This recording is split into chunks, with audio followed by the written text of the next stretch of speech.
Good morning. Hello, hello, hello. It is time to get back to the madness. Just bringing up the video so that if there's any, so I don't miss any chat in case it doesn't come through to the streaming software. It's happened like once or twice, and now I'm always concerned that it's not going to come through. So, excuse me while I just get set up, and we're done. And now we are at the point where, oh yeah, so there was the layer. So I got all of these actually marked last night. I think we're down to 7 or 8 to mark. It doesn't even look like that many. And it is going, I think it's faster to actually do it this way and then sew them. There we go. And those are the words that I'm going for. Today is Tuesday. We are T-minus 3 days to Omatsuri. Right? Set up for Omatsuri anyway. And then we are T-minus however many days to Knit City, Calgary set up. So here we go. So it's Omatsuri and then it's Knit City. And then I actually just got accepted into Calgary Cat Fest as well, which will be fun. It's a 2-day event as well. So I'll do that one. And then after that is Fibre Shindig in October. And yeah, it's gonna be good. It's gonna be good. Good, good, good.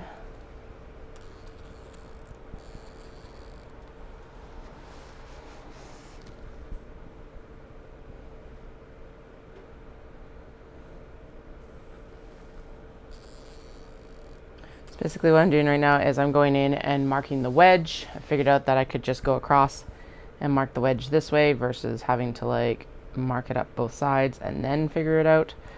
So we're just going in and doing it like this. And then we'll go in and we will sew all the things. So we got, after that one, we got 1, 2, 3, 4, 5, 6, and apparently one is missing its, okay, so 1, 2, 3, okay, 4, 5, 6. Okay, it was just stacked. Weird. They're all good. They all got their linings. I was just it looked like one was missing its lining, and I'm like, how? But okay. We're set. Okay, so let's get this one marked. It is rainy and nice outside right now. I've got the window open so I can hear all the cars driving by, which is really nice. Yeah, so it's just good. I feel good today. Well, besides the fact that Dallas have to go back to work today, it's oh. Kids are at summer camp. It's crazy week, so I'm gonna have to dye their hair here in the next couple days. Whenever that happens, I'll find out, or whenever we're supposed to do it. Oh, I totally have this that's okay. As long as I flip it before I sew it, we're good. It's stacked with its lining, but it's it's supposed to be mouths up and down, out. So basically wrong sides together. This is kind of right side and wrong side together right now. So goal is that we get these done today, and then go in and finish up the traveler slings. Is actually the other one. That's a really big deal that I want to get done today. And then they did not have the cotton webbing on hand today. I called this morning when I was in the city. So we will move on from these and the traveler slings to, I guess, to small box bags, because realistically, if there is no straps to finish, well, there's a few, but there's not very many. If there isn't enough, I may as well just move on to small box bags, because we know that I need stock of them. Mini traveler slings are still in their infancy. Although I guess, again, it's one of those situations, if they're not sewn, then they don't get sold, right? So maybe I'll still go in and actually sew them.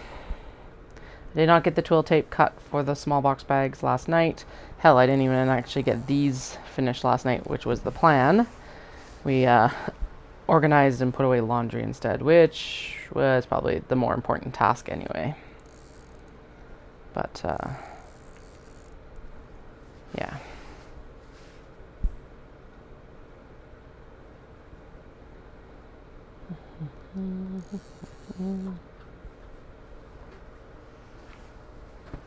Okay.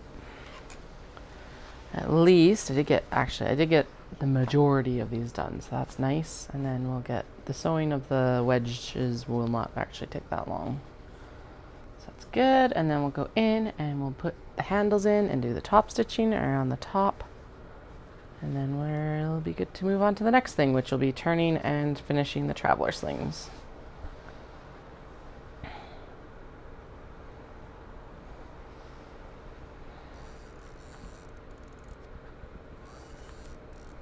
Go.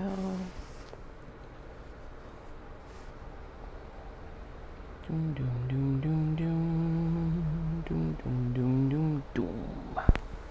Excellent. Apparently I should have probably remained listening to my audiobook, but that's okay.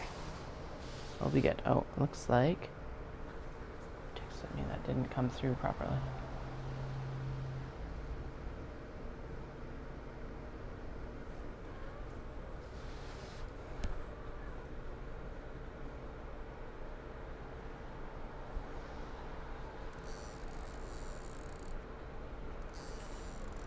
Okay, there we go.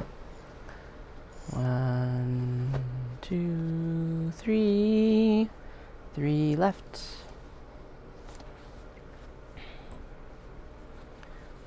All right, these better sell. Actually, I'm pretty confident in them. I think it's a good in-between bag for most people. So I just realized that I could actually vary the size of these depending on which side they're on too, which may not be the worst idea. Not what I'm going to do with this batch, mostly because I'm like, I don't know. The brain power is going elsewhere.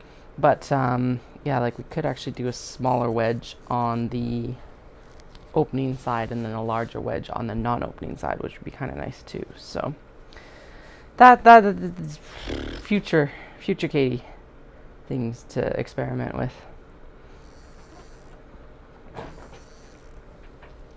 Cats are being hooligans, just as a heads up if you hear anything in the background. It's not the children, it is the cats. Because it still is true as that if it's not the cats, it's the kids, and if it's not the kids, it's the cats. Because, you know, why not, I guess. Okay.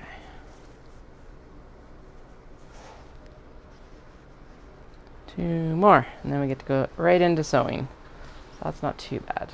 Within like 15 minutes of getting online, we'll get to sewing. Yay! That is faster than some days. I did spend a little bit of time and picked up the D-rings and like shoulder strap hardware that was on the floor because I was like, all right, I'm tired of looking at this. I was like looking at that nice banner photo I have across the top of the YouTube channel. I'm like, man, it already doesn't look like that. Although granted, it didn't even look like that like 30 seconds after we finished taking the photos because I had taken a bunch of stuff off the shelf in front of me to like to make it look more consistent. And tidier than it is. Lies. Just so you know, when you look at that photo, it is lies. It's my studio, but it's never that tidy. But yeah, it was like 30 seconds later, and it's like, all right, put all the boxes back up on that shelf, and like the hoodies that I'd thrown off, so because the cats like to sleep up there on the hoodies. Oh, it's okay. It's not a lie. It's a version of the truth. It does happen occasionally. Is that occasion extremely rare? Yes. There we go.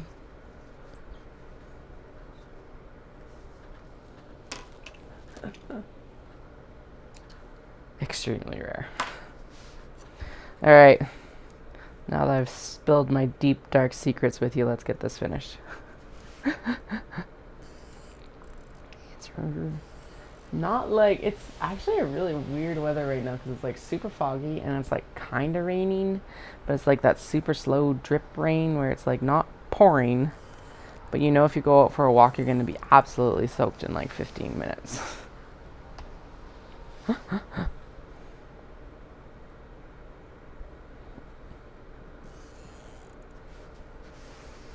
All right, and then we're just going to work from the top of the pile down, so that means that this is the first one that's going to get sewn. Okay. Recap both of these and pop them back in there. Actually put them away, because the 30 seconds of putting them away is a lot faster than looking for them later. I keep having to remind myself of that lesson. There. Alrighty, and we are at a construction length, and we're going to go under end. The bobbin is wound. I should have cleaned out from under the feed dogs, but apparently that's going to be a tonight task now, because, or when the machine starts throwing a fit again.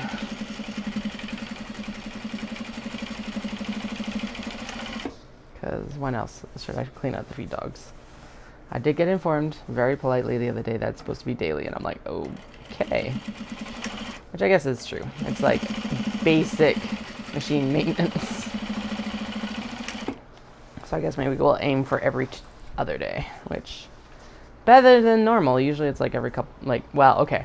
I think the last time I cleaned it out before 2 weeks ago. No, I cleaned it out the other day.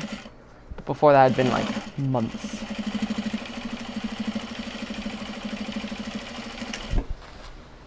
You do a good job, machine. Thank you.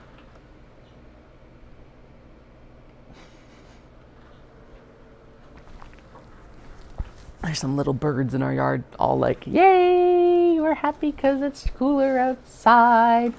And the cat, little do they know that the cats are inside salivating over them. I will not let the cats outside because they are indoor cats or supervised outdoor cats, and I will not allow them to hunt the birds. But yeah, the birds are all like, boop, boop, boop, boop, and the cat's in here like, birds.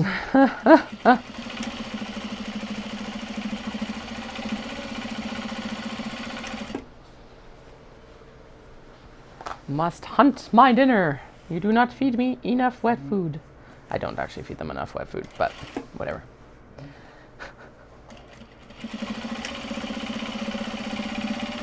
Beside the point. They don't need fresh meat.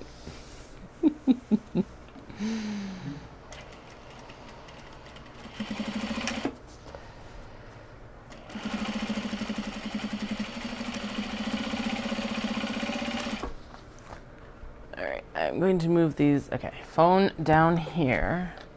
Move these over here so I don't have to keep like reaching all the way across, because that's dumb.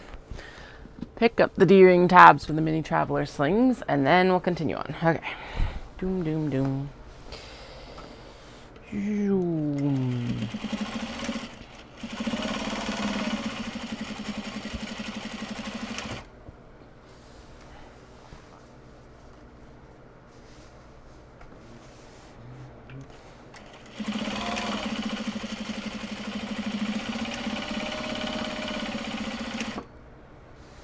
Yeah, so the current shows that are on there, we have Omatsuri this week, and then we've got Knit City Calgary next week. I don't remember off the top of my head what the hours for Omatsuri are on Saturday. I know that they have the night market on Friday. I will not be at the night market. I will only be attending the Saturday market. And the Saturday market starts at 10. I think it's like 10 to 5 or 10 to 6. One of the two. Probably 10 to 5. I gotta look it up and actually tell my mother-in-law, so I'll do that this afternoon. And then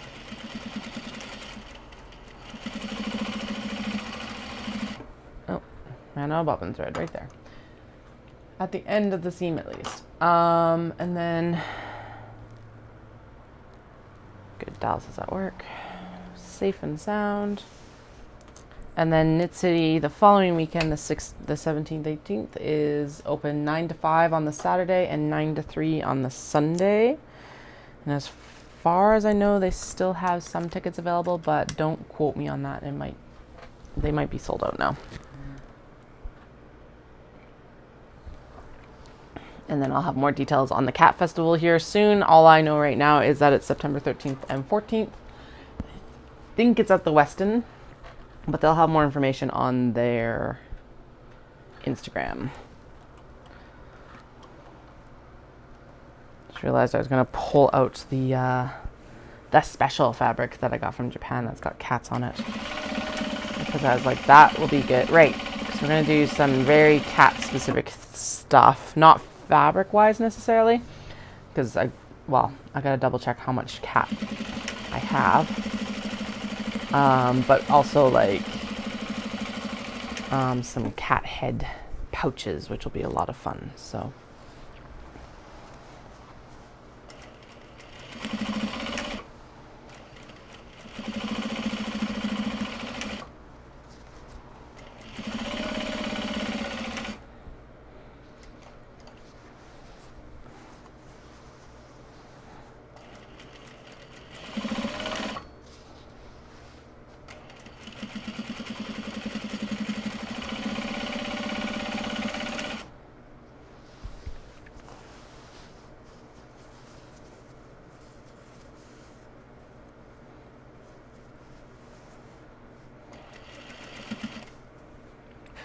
oh yeah, well, you will definitely, okay, once I'm done with these chalk lines, we will definitely clean out the feed dog plates, because it's like all over the foot and everything like that. Oops.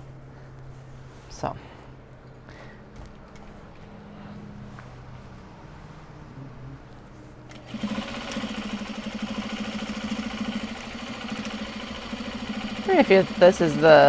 If you've just kind of like stumbled across me, or you came through from Instagram or anything like that, or you're like new to the stream, my name is Katie. This is Atelier Nekozuki. Nekozuki is cat lover in Japanese. And I make bags and accessories from Japanese fabrics I select and purchase in Kyoto and Tokyo.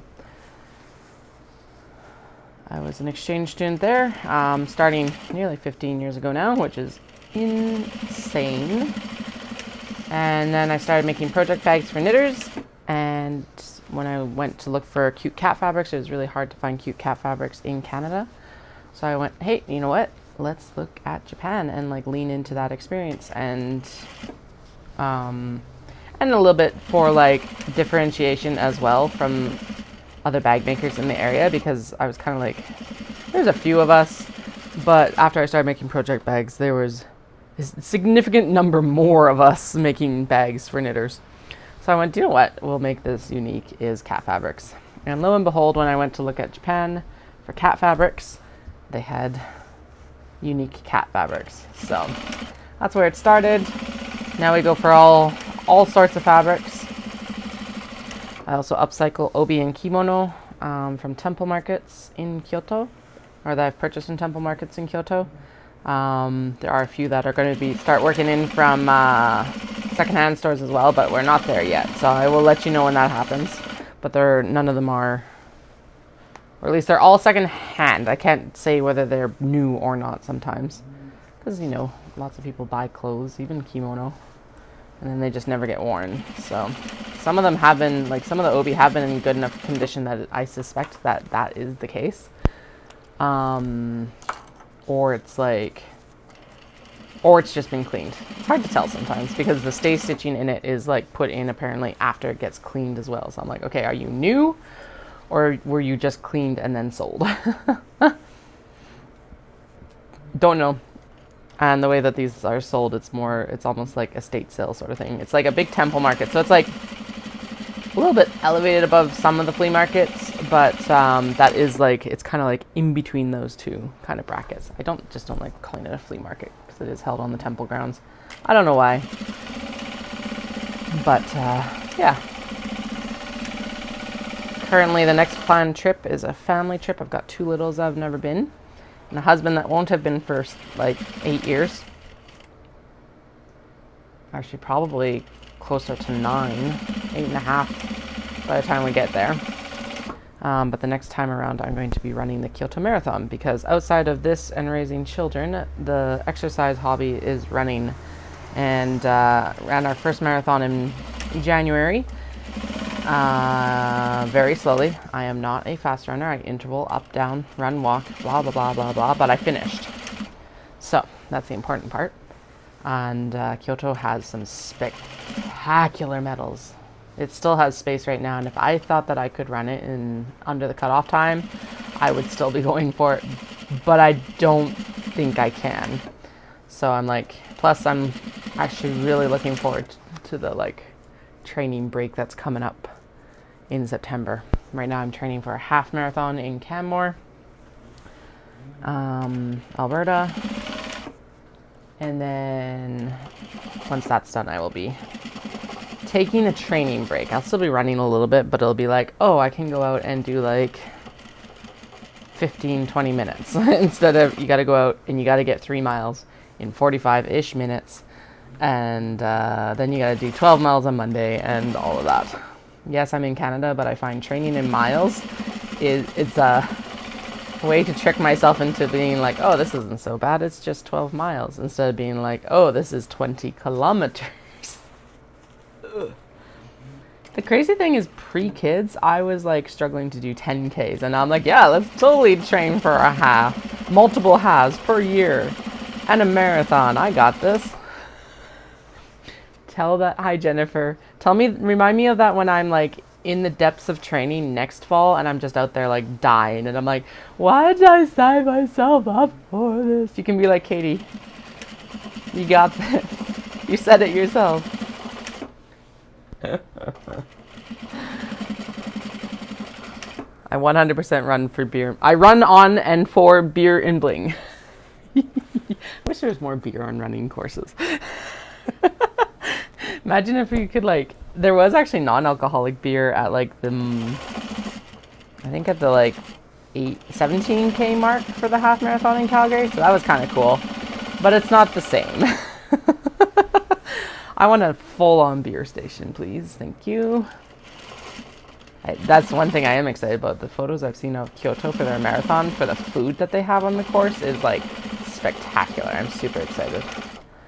And actually, Osaka looked like it was even better. They had like onigiri and inari. Oh no, not onigiri, inari. So the tofu stuffed with like the sweetened rice and like little puff things. The one in Kyoto that I've seen is like they've got strawberries.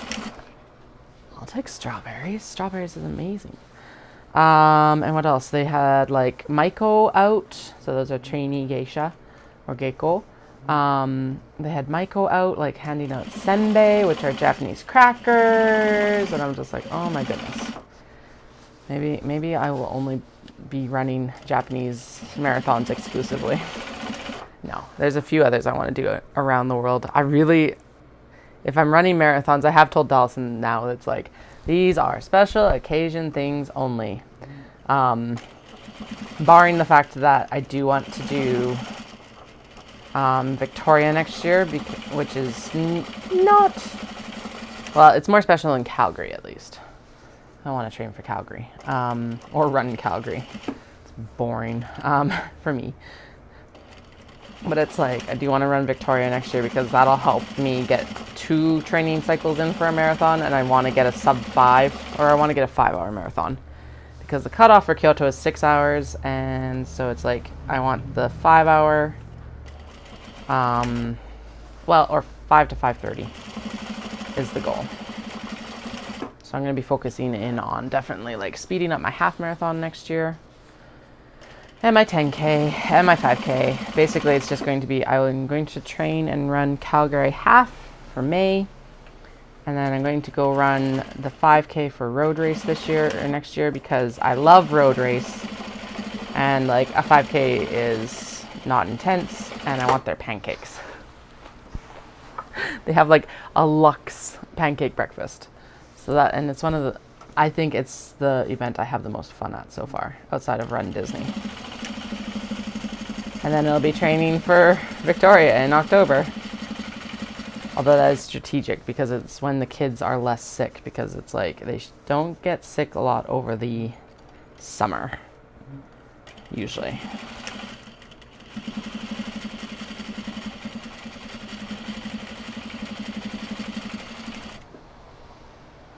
Anyway, that's the rundown. If you haven't heard it before, if you have heard it before, well, welcome to the club. You've heard it. Welcome to the Katie has rambled on about this consistently over the summer club. I'm really excited to take the kids to Japan though, and I'm excited to take Dallas back because like I think he's going to enjoy it a lot more now. Like, he's been multiple times, but I think he's going to enjoy it more now with the kids as well, and just like a little bit older, a few years out of the country instead of like multiple back-to-back trips, really, over a few years. As fun as that is, sometimes it's like also nice to not do that constantly, and all of that too. So, yay! It'll be good. And it sounds like because it's over Lunar New Year, one of my friends, she lives in Hong Kong now, teaches there, and she, because of Lunar New Year, she should be able to actually have the time off to come out and at least cheer me on in Kyoto, and maybe potentially cheer Dallas on if he gets into the Osaka Marathon, which is the week afterwards. So that'll be fun too. Her and Dallas have already hatched plans to like rent bikes and bike around with the kids to cheer me on, which would be a lot of fun. So, yay! Yeah, the craziest thing about her is it's like, so she's my friend, she's my age, but the way that we became friends was she was in I was an English literature major, and she was in a class of mine post-Japan. Yeah, I think a third year class, so like third year of my degree class. She introduced herself and she's like, yeah, I lived in Jakarta and now I'm here, sort of thing. And so after class I approached her and I'm like, hey, did you like go to this school in Jakarta? It's Jakarta International School. And she's like, yes. And I'm like, cool. And the reaction was like, how the hell do you know about that? Like, 'cause my then at the time boyfriend went to that school too. And it turned out that like her dad had been a teacher that not Dallas, but his brother had actually had. So super cool. And like, just like the small world coincidences, right? So now they would have never gone to school together because like I'm 6 years younger than Dallas, but it's just kind of insane to have that connection anyway, because it's a very small community of people who will have attended that school at any point. And within that small time, like, just so random. Like, seriously random. And yes, I have profusely thanked my, like, exchange. I talked about this for, like, almost a year of, like, I gotta email my exchange coordinator and be like, you'll never guess what the English major that you sent to Japan is doing. Because one of the only question I remember from that whole exchange interview was that it was like I had 2 Japanese universities and I had Edinburgh, and they asked me, it's like, so you've got 2 Japanese universities and then you got Edinburgh, like what's up with that? And it's like, okay, I really wanted, like, my top choice for exchange is Japan, but ultimately the goal is to just go on exchange. And as an English major, like, Edinburgh is more useful for my degree. And then they chose me for my top choice, like, Japanese university, which is insane because there was not very many slots for it. There was 3. So I emailed her in, I think, April or March or something, like earlier this year. I said, hey, like, thank you so much, because you'd never guess what I'm actually doing with this, because it's definitely not like the experiences of my degree are what are actually employing me versus the actual degree. Which I think is probably the best way to approach it sometimes. Unless you're like in trade school or something like that. So like, trade school is where you go to get your like careers that are going to pay you, I think. University is a lot of like critical thinking skills and networking and opportunity, like making opportunities for yourself. Anyway, I'm not going to philosophize on that though, because everyone has a different reason for it, which is also valid. And this is what ended up happening for mine. Because my main reason for going to university, like, I wanted the degree. That's why I chose English, because I enjoyed it. But the main reason was exchange. So, and a little bit of testing the waters with the exchange to find out if it was something that I would have wanted to, like, go back to Japan and teach English and stuff like that. So that was part of it as well. I decided when I was coming back from exchange that no, that was not in the cards for me personally, but I know a lot of people who did return or returned for more schooling in Japan, which is super cool too. So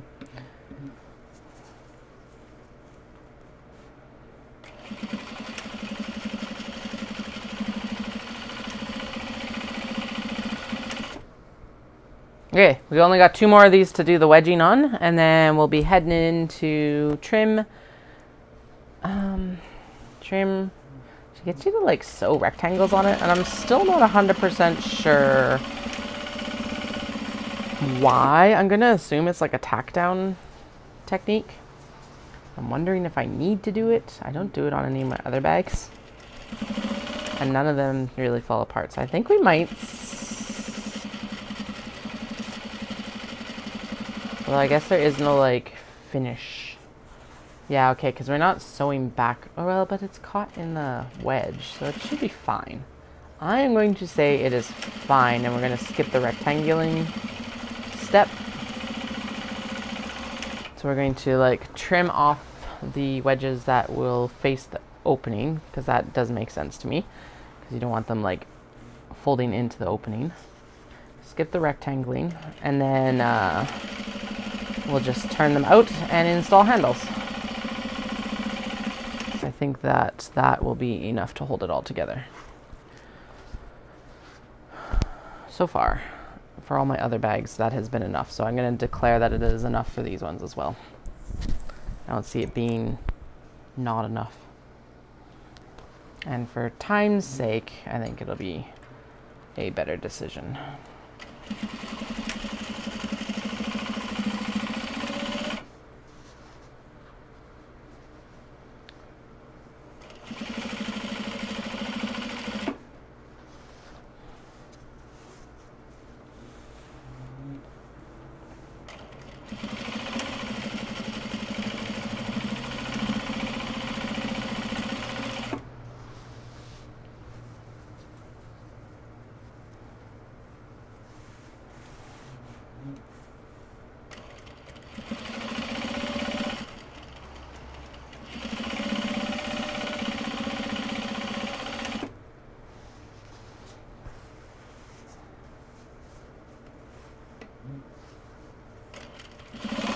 Yay, last seam for this step.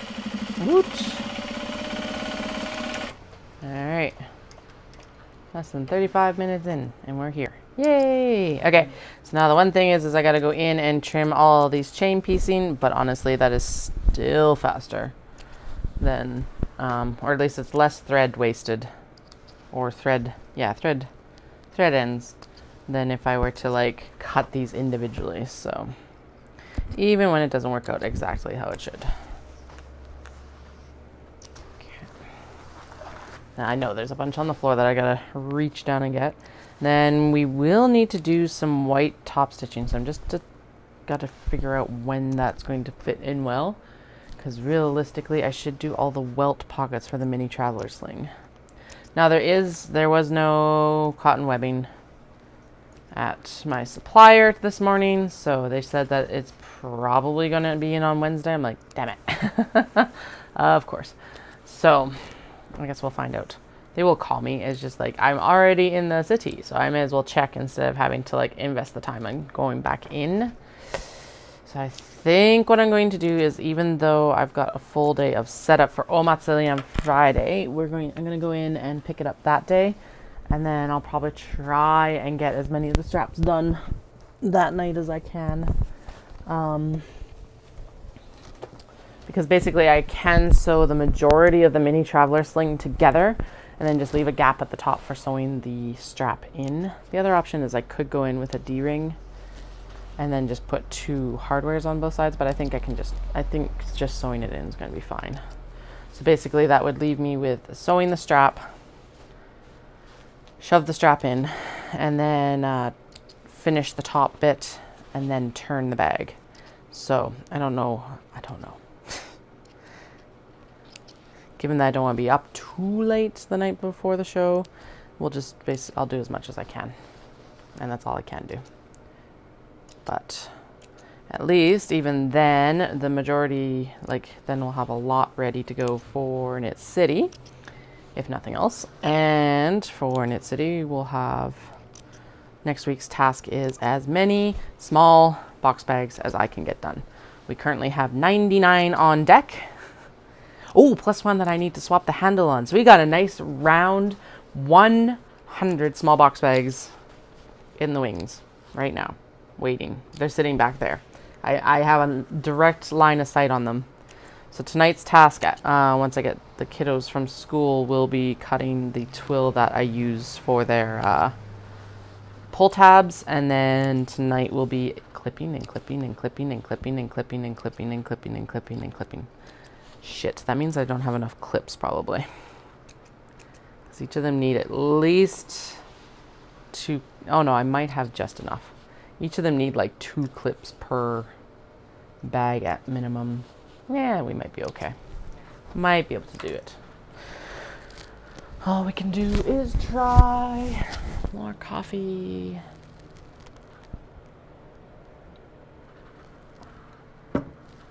All right, so now this is the mouth opening.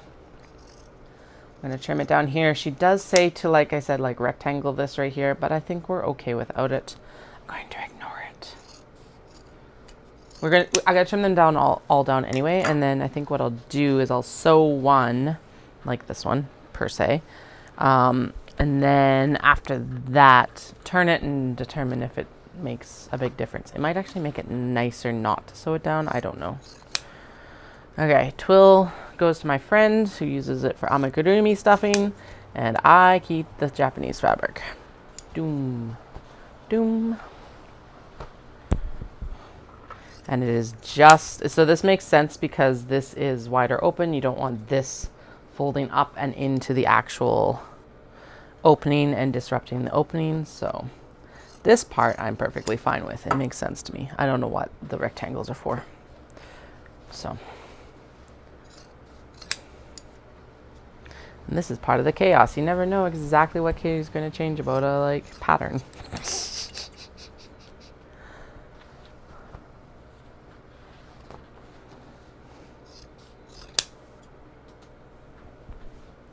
Doom, doom, doom, doom, doom, doom, doom, doom, doom. Doom, doom, doom, doom, doom, doom, doom, doom, doom. I'm really excited about this bow one. It is really cute so far. So a few of these are going to need to be top stitched with white thread. So that's what I was saying earlier, is like, I try not to swap my threads too often. And considering that the next round of stuff that we need to actually do is dark on the denim, I think we'll leave, well, yeah, so if I just did this and the turning, we'll do all, actually that's what we'll do. We'll do all the black top stitch that we can, and then the white top stitch will wait until we've got, oh shit, I trimmed down the wrong edge. Okay, well we'll trim down both edges, whatever. That's not going to change anything. It's not going to change the shape either, so. Doom.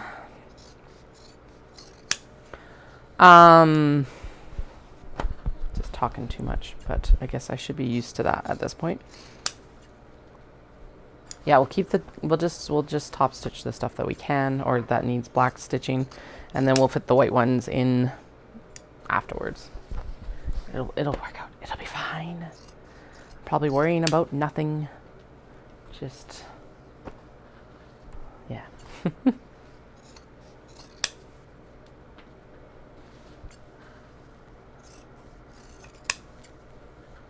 Doom, doom, doom. Doom, doom, doom. Doom, doom, doom, doom, doom, doom, doom, doom. Yeah, and I think the other thing we're gonna do the cat head coasters, or cat head, well, cat head coasters would actually work too from the pattern that I have. That would be cute. But I was thinking cat head pouches for the Cat Fest. And then the brainwave I had yesterday is I'm going to make cat coasters as well, where they basically adhere to like a wool back. I think would look really cute. And I keep saying that they're going to be fast. They're not necessarily going to be fast, but they will be a low sewing amount project. I won't have a lot of work time between Knit City and that one because we have, well, Dolls will be home. And we have knits, or we're going to go on vacation actually for the first week of September.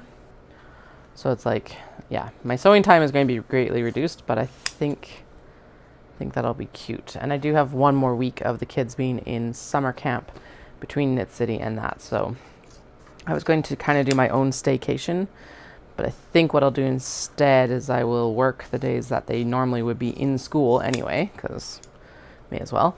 And then I'll take the couple days off that they aren't normally in school for myself. We'll also see what my energy level is after Knit City. Last year it took me like a month to recover from it. Now I don't anticipate that this year, but who knows? Who knows? It might be an absolutely like insane, all-encompassing, draining show. And like I mean this in a good way. It's just that like my social batteries are a lot different from what they were in 2019. They don't get quite as much practice and like stuff like that as they did pre-2020, I guess. I don't know. I also think last year was just a nutso show and it's in Vancouver, so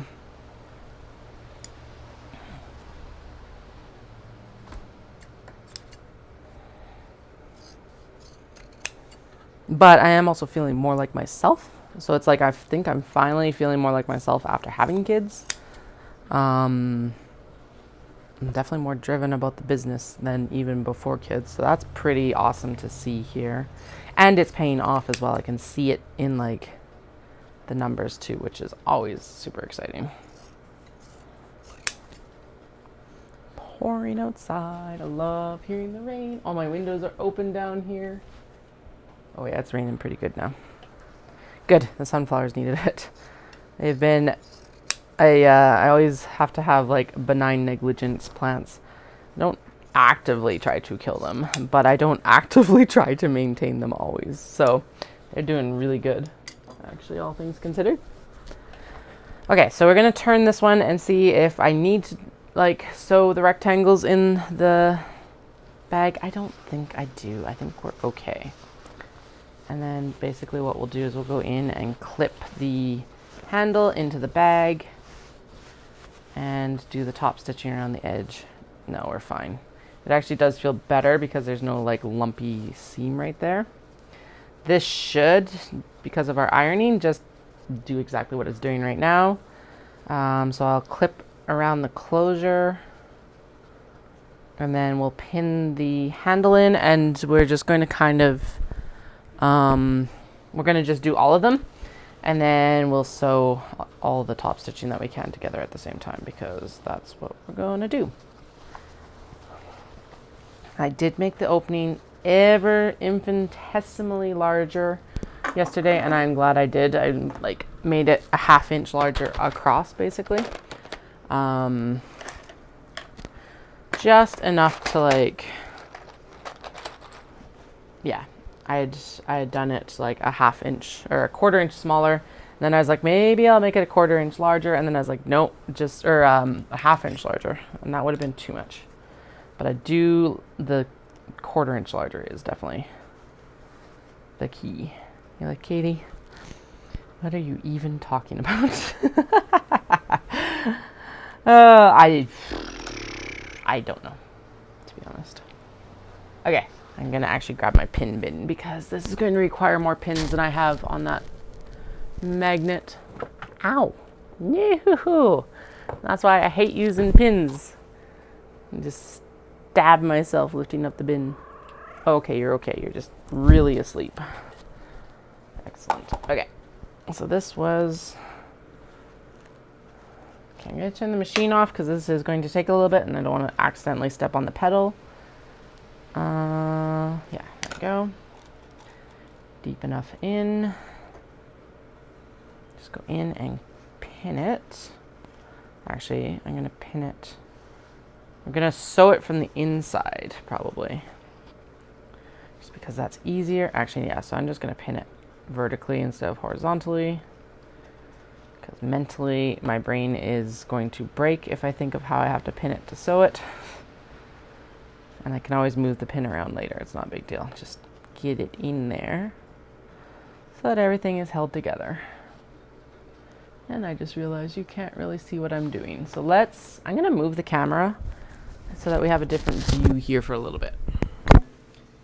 Unclip myself from the microphone. One moment. I'm going to put you on intermission so that you don't have to watch. This is going to be a lot of movement. So spinning it is one thing, but like fully removing the stand from wherever it is quite another. So let's just crank it down here or open.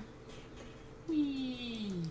I think I'm still going to do the overhead view, but I'm just going to move it to the sewing desk so that you got a better view of what I'm doing. Okay, let's do the... I am still here. Hi.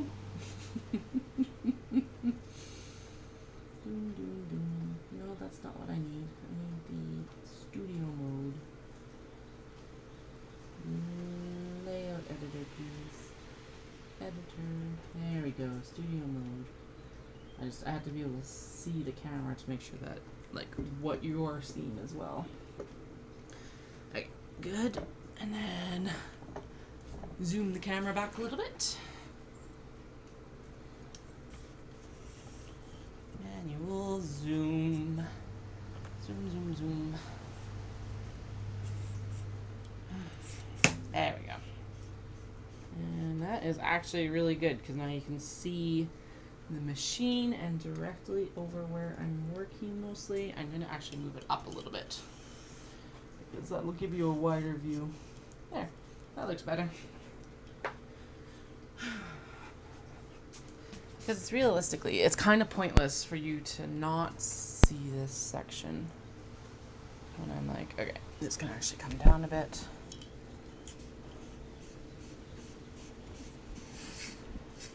Yeah, right about there. And then I can move it up when we're sewing if I need to. Okay. Right. Yeah, it's good enough for now. Okay. Doom, doom, doom. Transition. Hello, I'm back. Okay. There you go. Just ignore this mess over here. What even is that? What can you see? Oh yeah, you can see the stuff that's against them. Okay. A truly behind the scenes look. So why I wanted you to be able to see what my desk is, because, hey, there we go. Now you can't see as much of the mess back there. Success. Is that this is all pretty detail work, and it's like, you can't really see it if I'm have it like on my lap and stuff like that, which is where I tend to hold it while I'm working, like half and half. So I'm just trying to line this handle up with the seam line because that makes sense to me, and then that it's deep enough past that seam line that it's not going to like unravel essentially. So that needs to go down just one more tick.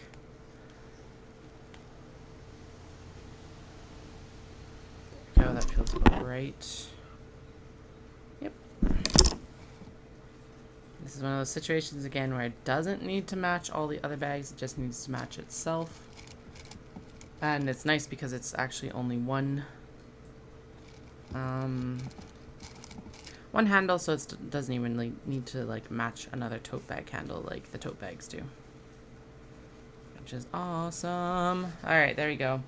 Now this is actually ironed well enough that I'm not even too worried about clipping the edge. I think we'll throw a couple in, but it doesn't need to be anything insane for this to work.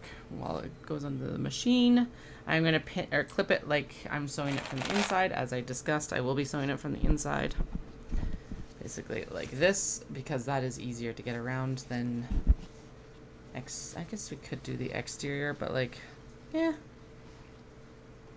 I think it'll sew nicer if I sew it from the inside than the outside. At least it has for the last couple that I've like finished off to test things, so.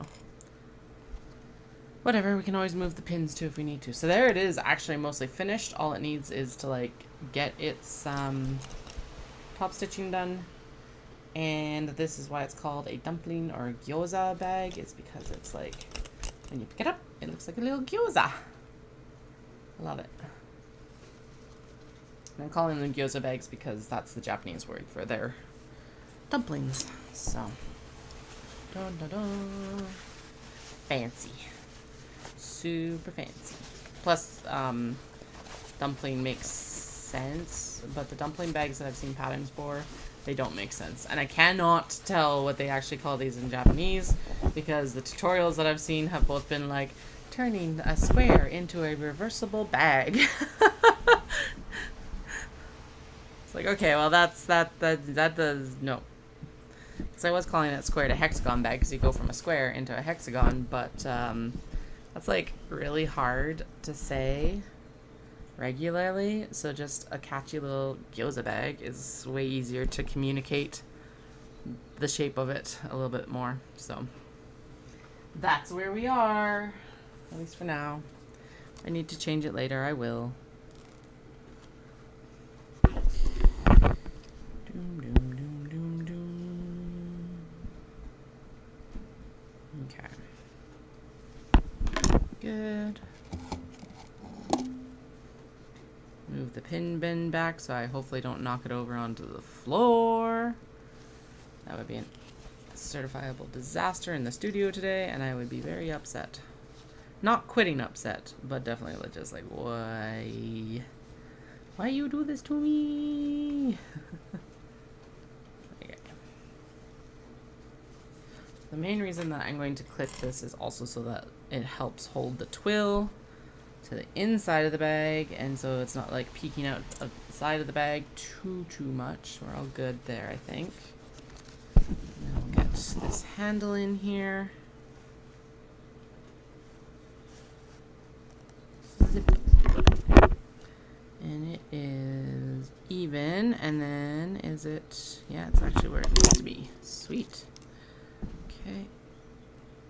Pin it. And like, why did the other one take so long? But that's right, because I moved the camera in the middle of it. And I don't remember how many there are to finish. Something like 24 or something like that. 20, 25. So just gotta go with it. Hey, Miss Dahlia. Yes, what's up, honey bunches? Oh, really? Hello, sweet pea. Now these will be machine washable, air dry, so you're like good to go with it. You could actually throw these ones in the dryer as well. There is no interfacing to fight with them. But just know that the twill has not been washed, so that, and the main shrinkage does happen in the dryer. So that's why I would still suggest like cool wash, air dry. With the other bags that have like, so with the Kato, I don't actually even recommend washing because it's got leather. Obviously spot clean is fine. And then with like the small box bag and the large box bag and the tote bag, they are all machine washable, cool, and then air dry, mostly because that's exactly it. The interfacing, if you hit it with the dryer, is going to just like shed. Plus, when you pull it out and air dry it, you can like pop the edges out and it helps it maintain its edges better. So.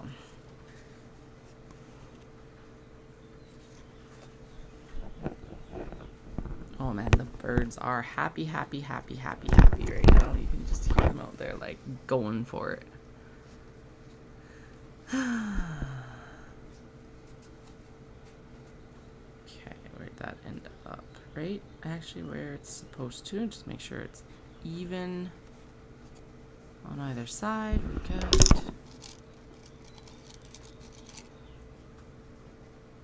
Pin it. Pin it. Pin it. Pin, pin, pin, pin, pin it. There we go. Bam. There is a reason I've gone mostly to clips, is because then I don't get myself just sweat and tears in the bags now, not blood too.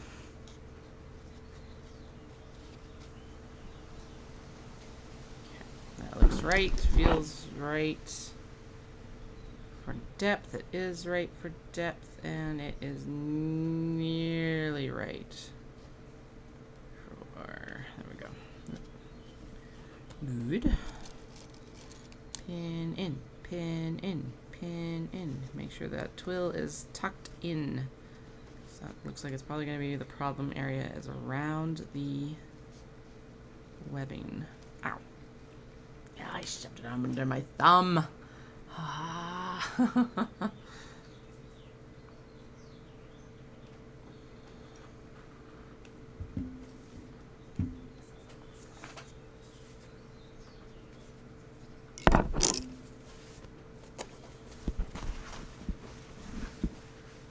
So we actually got an emergency alert for hail last night, which is intense. We've never had that before, and it was like, this is very large hail. And I looked at Dallas because the truck's been parked out and on the driveway because we've had the top off the Jeep, and it was like, okay, time to like get that top back on that Jeep and get the truck inside because the truck's got like a moonroof and everything like that. And I'm like, if it does actually come to fruition, we do not want to have to deal with the insurance claim for that. So we did not get the large hail here in Cochrane, but they definitely got it in Calgary, like right on the northwest edge and the northeast edge. And part of what also like gave this credence is the fact that someone had posted on like the Cochrane community page that they just received like baseball sized hail like 10 minutes before we received the emergency alert. So it's like, okay, fastest reinstall of that Jeep roof there's ever been. So, and then we didn't get any hail, but you know what, it's okay. It's kind of like, I think that's going to be one of the shortest Jeep seasons we have for a while. Well, top off season. I drive the Jeep year round because it's just like, it is fun still, even in the winter time. Doom, doom, doom. Good. So yeah, ironing the seams was definitely the way to go because they are behaving themselves far better than like just the seam roller ones that I was doing earlier. So yay that. So that extra prep work, which I was grumbling about yesterday, will mean that the bag probably comes together nicer or faster, at least in the sewing stage. So I'll take it. That's good too. There's 4, so if it's 20 bags, then we are like a fifth of the way through already. Now this one is a white fabric, but it's got enough darker detailing on it that we'll do the black top stitching on it. I'm not worried about it.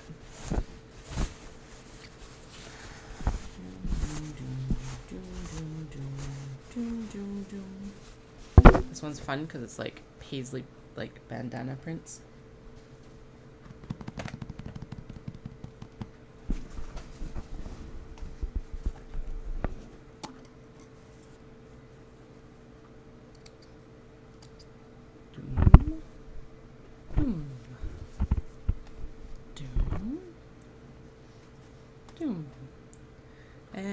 Excellent. Okay.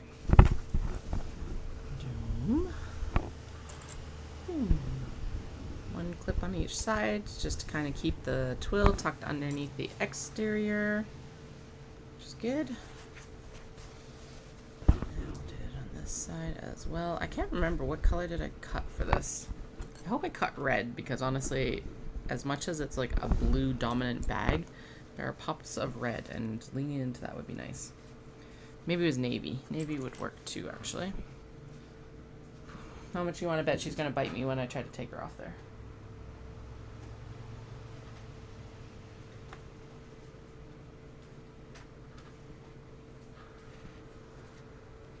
Okay, I have navy and I've got black. So let me just see here. That one's definitely going to be navy. Doom, doom, doom. Do we have any other ones that are like navy? I don't think so. And if there is any, can they be swapped to black anyway? Yep.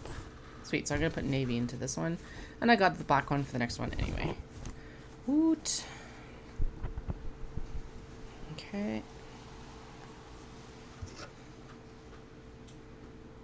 Okay,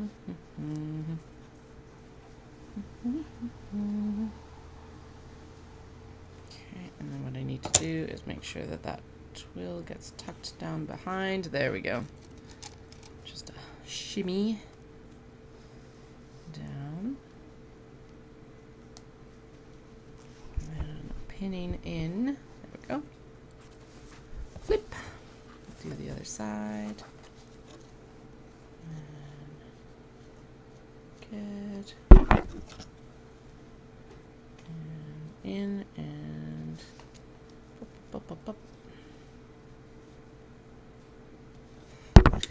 Dallas was like, maybe we should get the kids in for like alternating Thursdays in the fall. And we discussed it. And I'm like, yeah, it's a good idea because then I'd have an extra work day and everything. And then I was like, no, we've discussed this before. And the whole, like, it kind of centered around the fact that, A, I want a day with kids that, like, we don't have any, well, they've got gymnastics that morning. But I'm like, any other obligations where it's like, we have to be up and out for. So, he's like, oh, right. We did have that full discussion. Because it's been the, like, back and forth. Because the eldest gets to start unparented gymnastics this fall, which is exciting because it means that we can take both the youngest and the eldest at the same time. Eldest will be an unparented, but last year I was late signing them up, and I was watching the unparented classes on the Saturday, which is what we got last year, because I was like, well, I don't want it to disrupt school. I didn't like the teachers as much as the ones I'd been on the Thursdays. So I made sure that we got into Thursday classes instead, just because I was like, I think they are, personally, I trust them more with my kiddos on Thursday than Saturday. And Dallas agreed, so. A little bit different when it's like parented classes, but when I was like observing for unparented, I was like, no, let's do them like on Thursday. And honestly, it's less disruptive for us as well in some ways.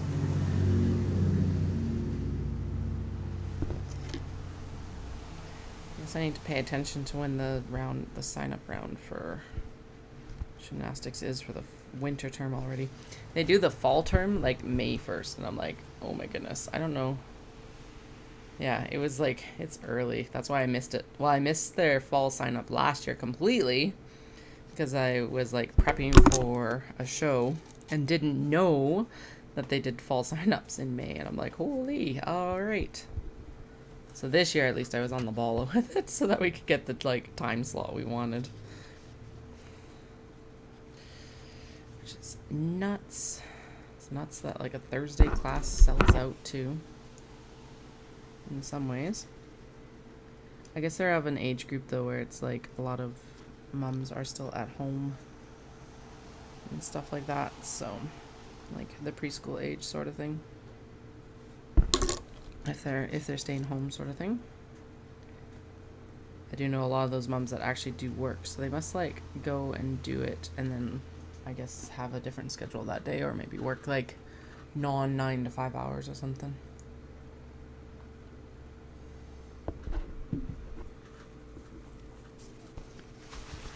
Who knows? The other thing we need to figure out is swim lessons. Because our eldest has a healthy respect for water, but I think they would benefit from actually learning how to swim.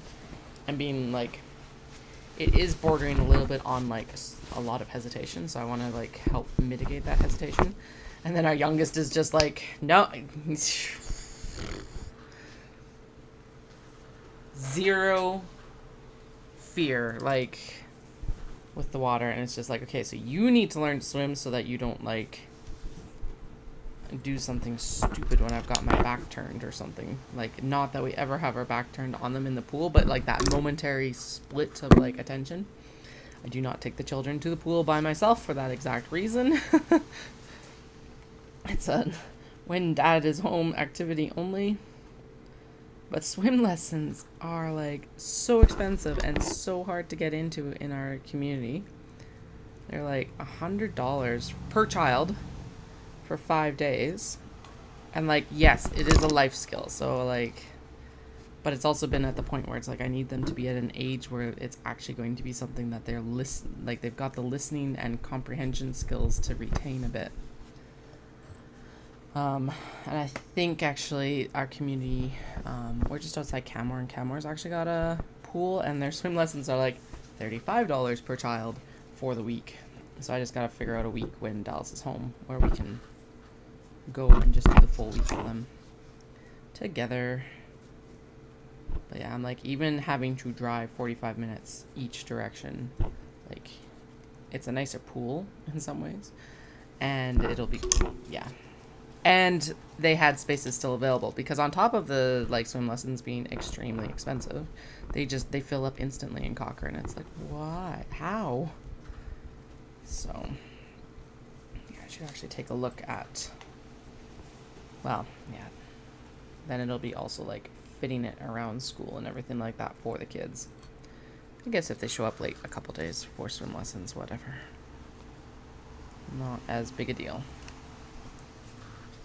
Life skills instead of just book skills. All right, we're getting along here so far. So I love how these just like come together at this point of like, here is a little stop sign. We are making fabric stop signs. That would be a fun one to get like custom printed, like a stop sign fabric, and then make little stop sign bags. I'm not doing it, but it would be fun at some point. But if someone else follows through on that idea, please just credit me. Because I probably won't be the one to follow through on it, and I am fine with that. I don't need to. Just give me a shout out, because I would love to see them.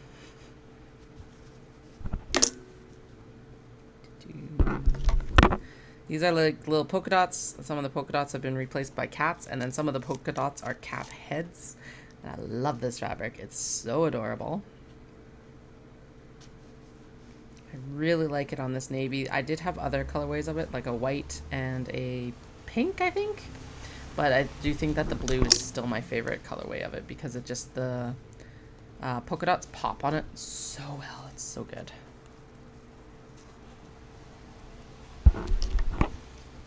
So basically what I'm doing is I'm just going in and I'm like flip-flopping it to check that this strap is like centered on this seam line, and that it's like approximately in the bag as deep on both sides. Not that that's a very big deal. It's not like we're going in and matching up tote handles after this, since it is just the one kind of like wrist handle.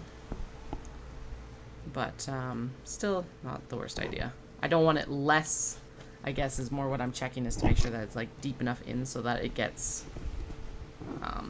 caught in the seams and stuff like that sufficiently. Sorry, Dahlia was just on my lap, and she absolutely refused to let me trim her back nails the other day, and she was like using them to get herself out off my lap.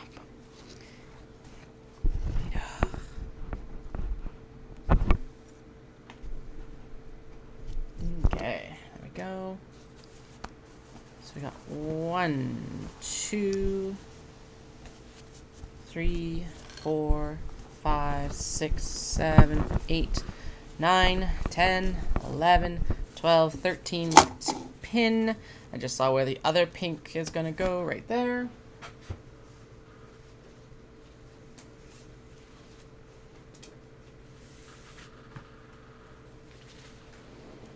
Okay, and I do actually have other pink straps, so I'm pretty sure this is going to be black. I think this was going to be gray. That looks okay. Pink for the Sakura. Blue for the Bichon. Black for the... Oh no, it was light gray for these penguins because I didn't want it to look too much like Halloween. Black for the popcorn cats, black for the teal cats, pink for the bows, that makes sense. Brown for this one, black for the polka dots here, purple for the little black cats. Why do I have so many brown straps in this length then? Did I like miss bags? Why do I have 3 more? What the heck? Actually, brown would look good with the calicos probably. Yes, that's one of them it was supposed to go with. Okay. Cool. Weird. I've got like 3 extra handles. I do not have 3 extra bags.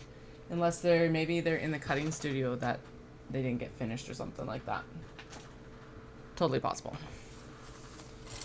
I have learned sometimes not to question why things are the way they are. But I'll have to start a bin of apparently dumpling bag handles here. These are webbing cuts for dumpling bags. Who knows why they're here. This is why I end up with so many extra like small box bag handles, because it's like I get out here and I'm like, where's the bag that they're supposed to go with? Or I end up with small box bags that are nearly finished that don't have a handle, and I'm like, where did the handle go for this? I guess the ones where it's like the small box bag is nearly finished but the handle isn't, or like I'm like, well, this is an old fabric I don't have any more of and I can't find the handle. Maybe what I should start doing is just throwing a polypropylene, like one of these webbing handles in there. I prefer them to match, but you know, and on the other hand, it's also better for them to be finished than going to waste. Although I've figured out ways to use the small box bag cuts. There's not very much fabric waste here, if you can really count any. There's a little bit of like the trim offs and stuff, but like to the point where it's almost detrimental to my studio. in the storage of it after it's been used in whatever project it's supposed to be used in.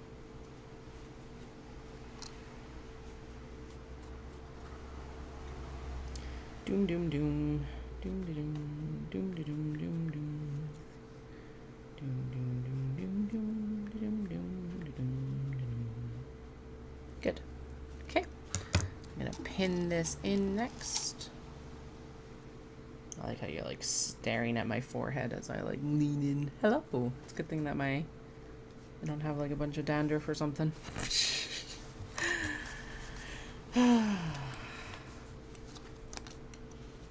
Little polar bear stop sign. It's adorable. We just got 2 polar bears at the Calgary Zoo. It's been a big thing. It's been a big production because they had to like create a whole new like habitat for them at the zoo and everything like that. And they were coming from another zoo that had gotten them because they were orphaned.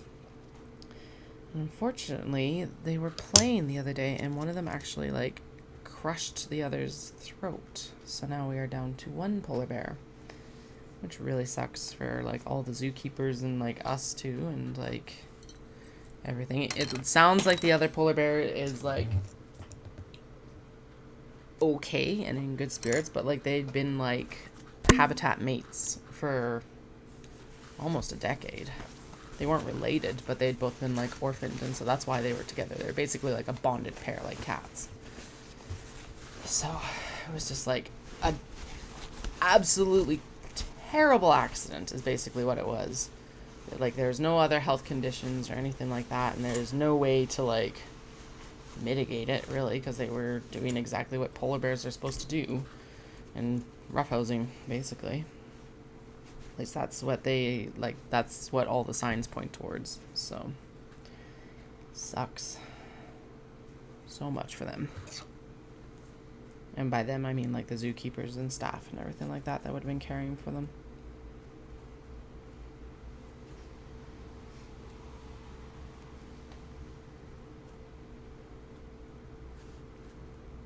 It's actually what the, so the zoo hosts a wild run in September. So 3rd weekend of September this year. 4th weekend? 4th weekend. Because like the first weekend is the first, second sort of thing.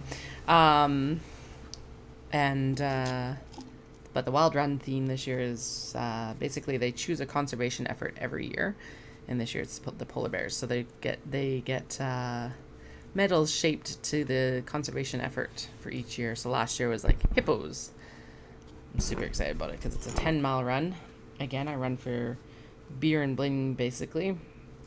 And so it's like a really unique medal. I was talking to Dallas the other day though, because we go down and we run around Glenmore Reservoir a lot. There's like this nice loop around the whole reservoir, 14.5K or something like that. We bike it a lot too, but running it, like, it's a good run trail for the longer training runs. And I was telling them how they should have like a loop the reservoir run. Someone should organize one, because that would be a very unique distance. You could technically make it a 10-miler, but it would be just as easy to do like a just make it a 14.5-kilometer run, which would be really fun. I was like, it would be a unique distance, and it would be an extremely unique medal, because hey, why not, right? So should submit my idea to Run Calgary, like, hey, do this please. You could partner with a Heritage Park and do it as like a fundraiser for them. That would be really cool, because Heritage Park is on one end, so you could like start and finish right there, and then you could go into Heritage Park for the day. Included admission or something like that, I don't know, or admission add-on, I guess, would be maybe the way to do it, or you could theme it around like the steam train, or, but anyway, it'd be just a unique one, and I think it would be a lot of fun. Now, the only issue with that being that reservoir is actually quite a busy path, so maybe they can't do it, because I'm sure someone's thought of it, but maybe they can't do it because just the logistics of like the amount of traffic for a race might not be sustainable with the size and like public use of the path. Like, although I guess you wouldn't end up shutting down the reservoir for very long, probably. So, or like the reservoir path. I don't know. Maybe I'll still email Run Calgary and be like, hey, here's an idea. I don't want to organize it. I don't even know how you would organize a run. You guys have the experience organizing the runs. You should do this. And then they might email back and be like, well, we've already done that and it was not successful.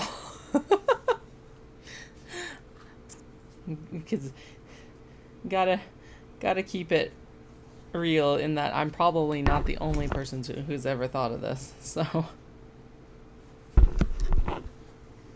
but who knows?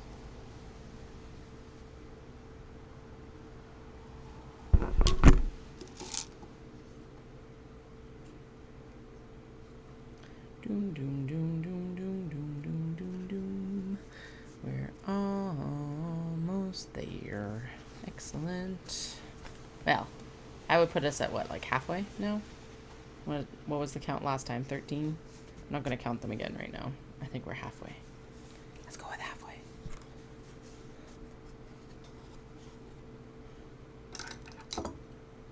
Thread. Very long thread. Where do you even go? Oh, you're just footloose and fancy free now. Excellent. Okay. One and two.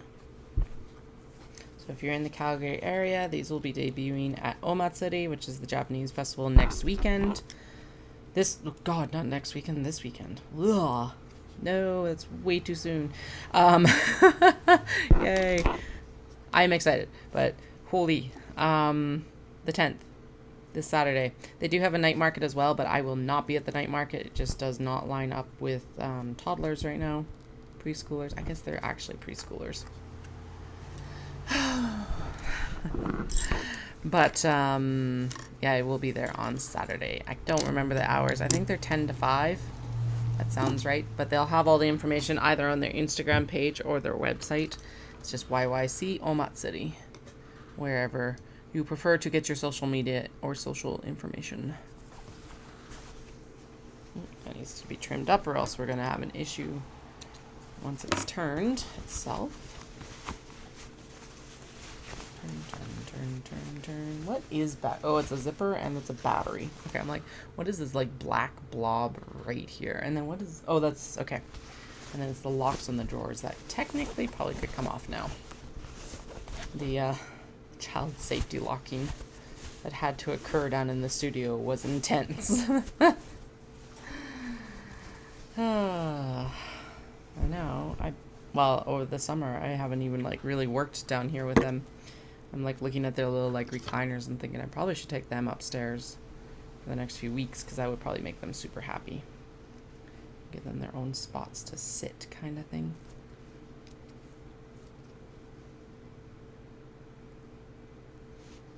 Good.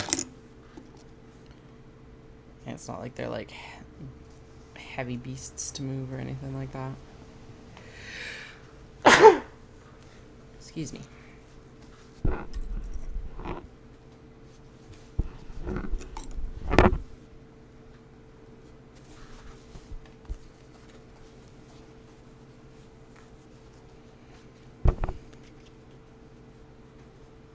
Yeah, I do actually have to look up that Omatsuri hours because I'm like, I need to let my mother-in-law know when I will come and retrieve the children.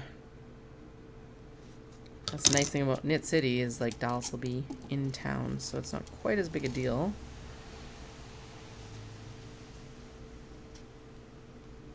There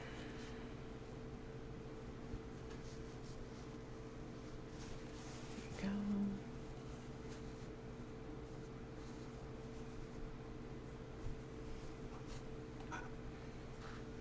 Dallas was like, do you want me to like drop you off on Saturday and Sunday? And I'm like, not on Saturday. I'm gonna drive in because there's after events. I want to at least leave myself open and available to attend. So I don't want to be like, I gotta go home because of my kids' bedtime. No, not this year. So Friday night for Knit City, Calgary, there is the kickoff party with the Knit Girls. Not the Knit Girls, Grocery Girls.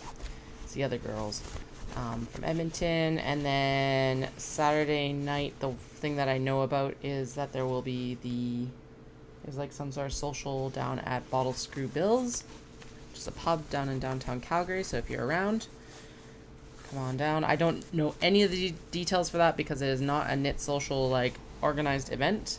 I've barely kept up with what Knit Social is putting on. Knit Social being Knit City Canada, but like the overarching company that does the retreats and everything like that. It's the same ladies. It's just Knit City is now like the vendor events, and Knit Social is we organize the trips to Ireland section basically, and all the retreats out on the island and stuff like that.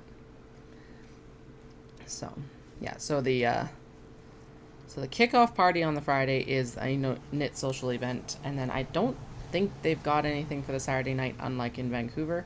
Although I don't know how popular the Vancouver Saturday night events are, because I've actually never gone to one, because I'm usually so exhausted afterwards. But I'm going to make my like best effort to make sure that I get out to this one in Calgary, because it's the first year and all that jazz.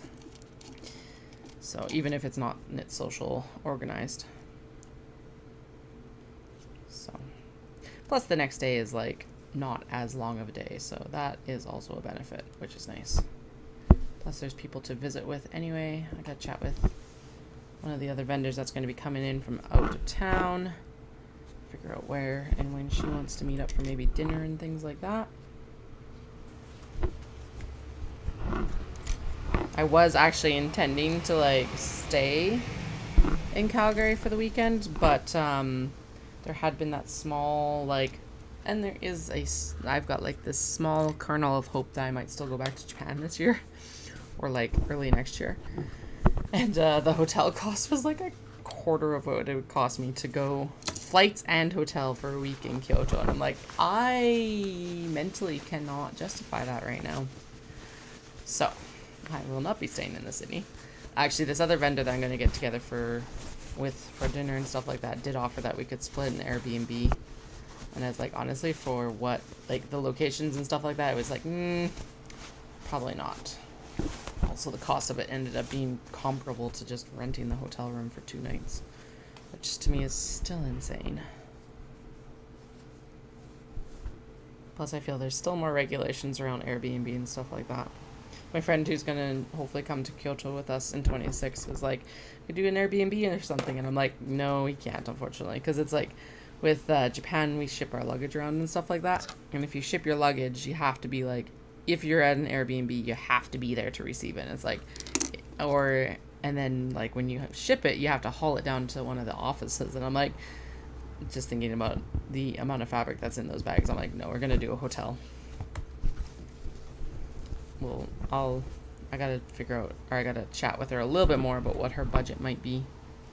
She doesn't know if she'll actually be able to do it anyway, but I was like, we're not really going to be planning until you have your schedule, so I'm not worried about it.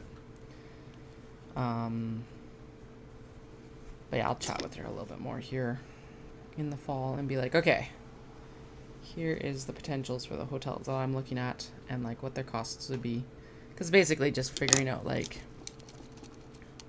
does she want to go super fancy? I don't think she wants to go super fancy, but it's also like, yeah. There's a certain like dollar number I don't like going over when I go to Japan.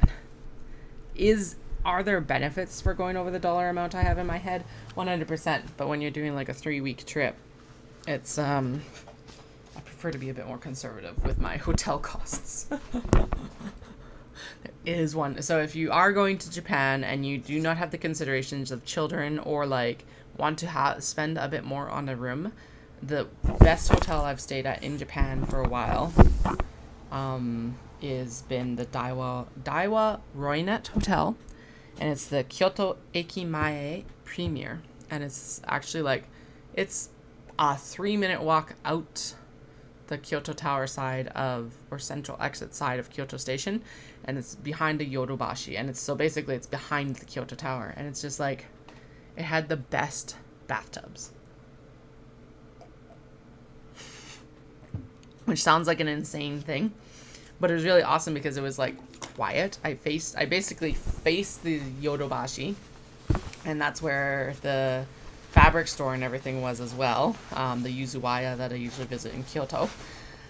And I got an absolutely killer deal on it when I went in November of 2022. So it's like, I think I paid $150 a night, which like for the location was an amazing deal on it, because now I think it's just like between $450 and $500 depending on when you go. So it's like, I very highly doubt I will ever stay there again, but that would be my number one choice if I was like, I want to splurge on a hotel.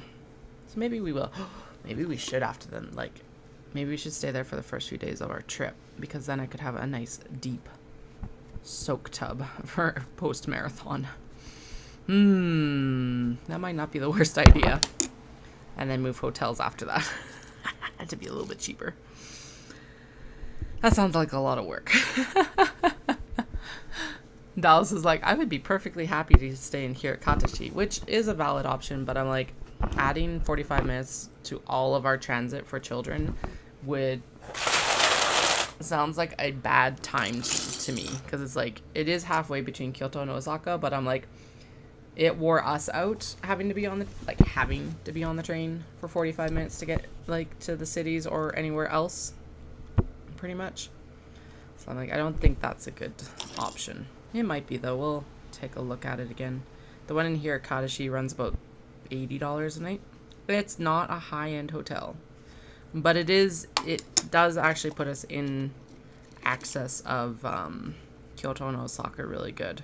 But we're going to be spending the majority of our time in Kyoto, so I'm like, let's just stay in Kyoto, I think. Plus, the hotel that's across from Nomura Taylor is like at a very accessible price, so that's the one I'm leaning towards.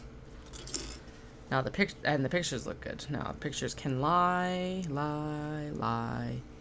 The hotel I put Caroline and I at was a really good location and a really good price, but it was not a very good hotel. Now I'm just one of these people though that actually will go and stay.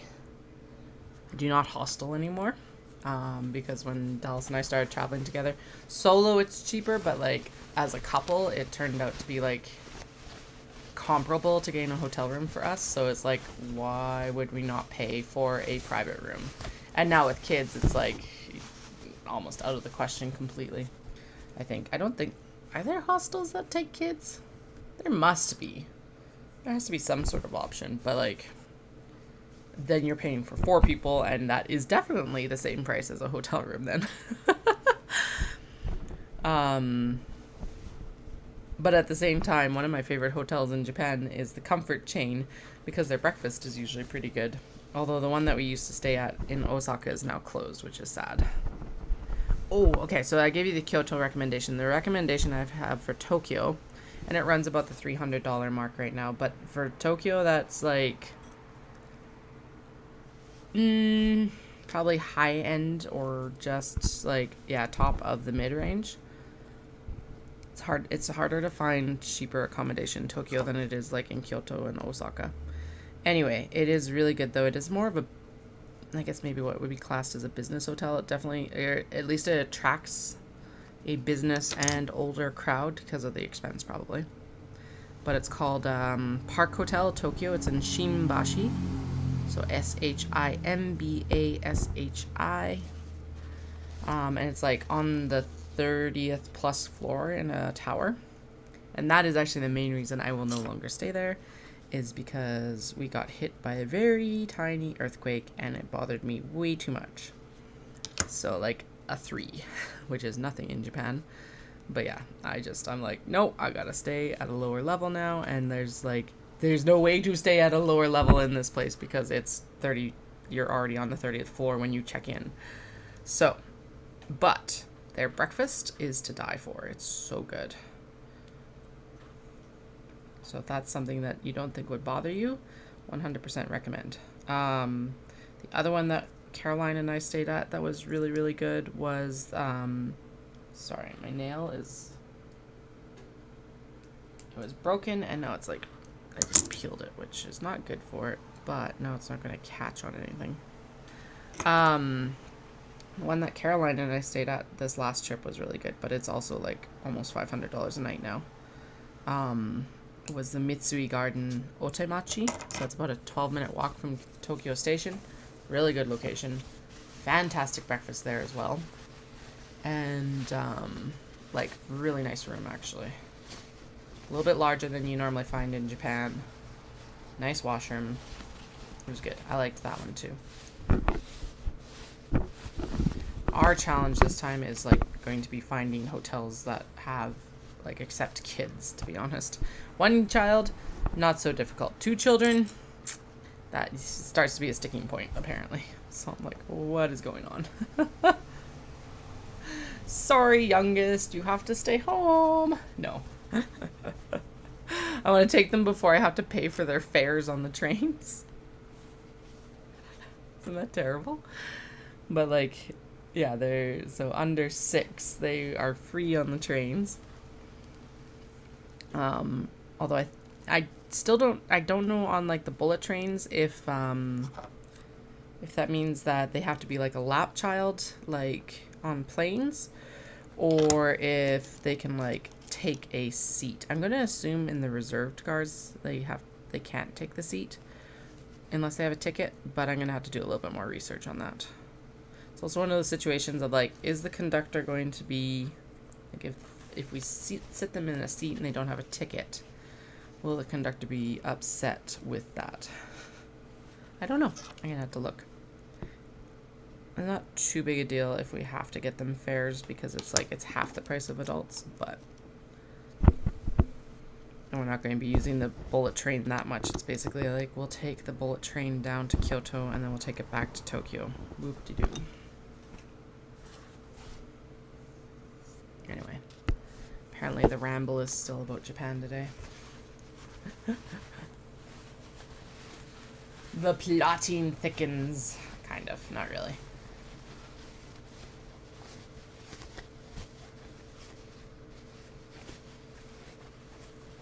Okay. Yeah, but I am very curious about the hotel that's across from Nomura Taylor, because it's literally kitty corner to it.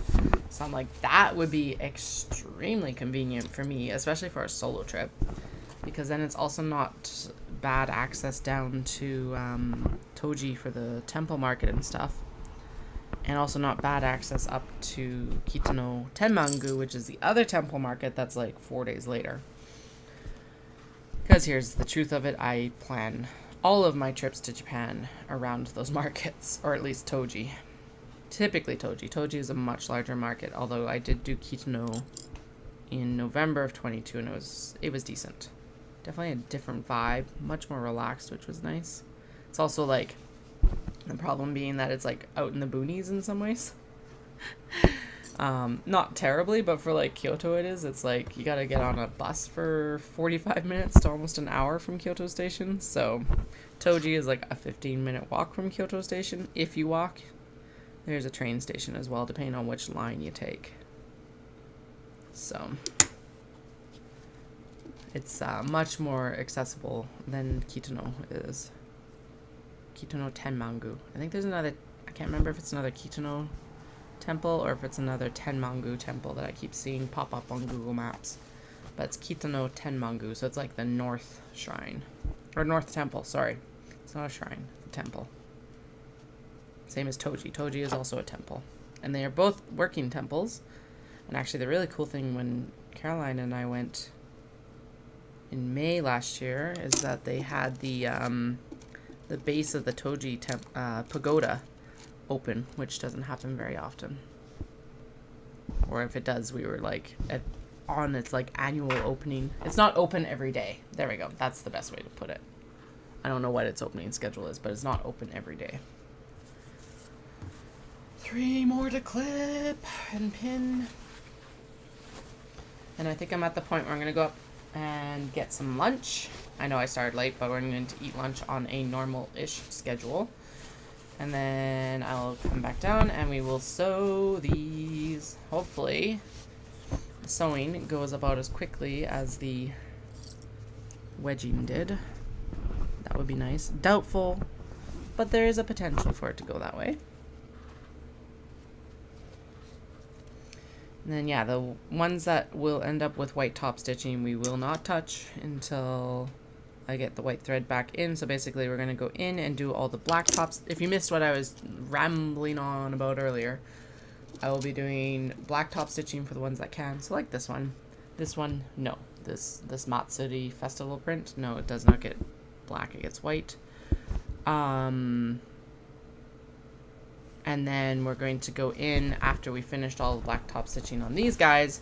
We'll turn the traveler slings and finish them because they need their interior turning seam sewn. And then we'll go in and we'll start welt pockets for the mini traveler sling because even though I don't have...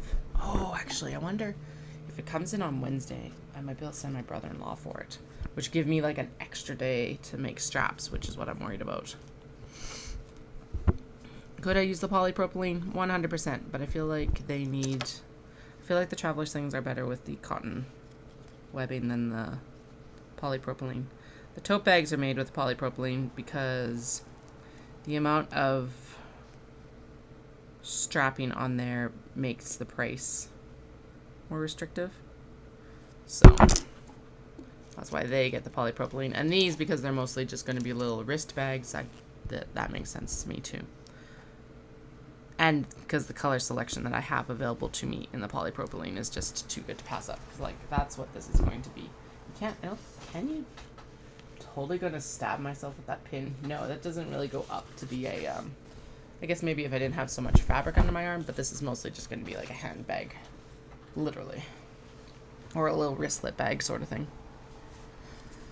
So it's not like it's sitting on your shoulder and getting, like, putting wear marks in your shoulder or something like that.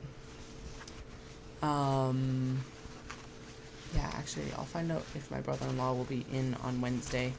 If it comes in. Hell, even if it comes in on Thursday afternoon and I get it for Thursday evening to work on, that would also be helpful. Because the one pinch point on those, outside of sewing the actual strap, which is more work than I usually remember it being, is the fray checking of the ends. So yeah, maybe I'll find out what their schedules are so that then I don't have to run in. I guess I could always sew it while the fray check is like slightly damp, but that would gum up my machine very rapidly. Actually, this might look really snazzy with black thread. So yeah, we'll dark top stitch this one as well, because why not? Get it done. There's definitely some like that. There's definitely some we're not doing that on. Because it's just like, it would be far too stark of contrast for it. Doom, doom, doom. Pin. And around. And then we're gonna get it in here. Like this. And also for all of you watching right now, if you have any questions, please feel free to throw them in the chat. I'm happy to like have my monologuing directed, because I am running out of stories with how much work I've been doing recently, to be blunt. So, or I ramble about the same stuff that I've rambled about for the past like 6 weeks. So, but if you're good with that, then that's just kind of the vein we will continue in. Man, it looks like we're gonna just like be in bands of rain all day, so it's just gonna like roll over. So right now we are at like in a clear, well, it's cloudy. It's definitely not gonna clear off today, but it's like there's no rain, but I can see the next band of rain clouds like creeping in.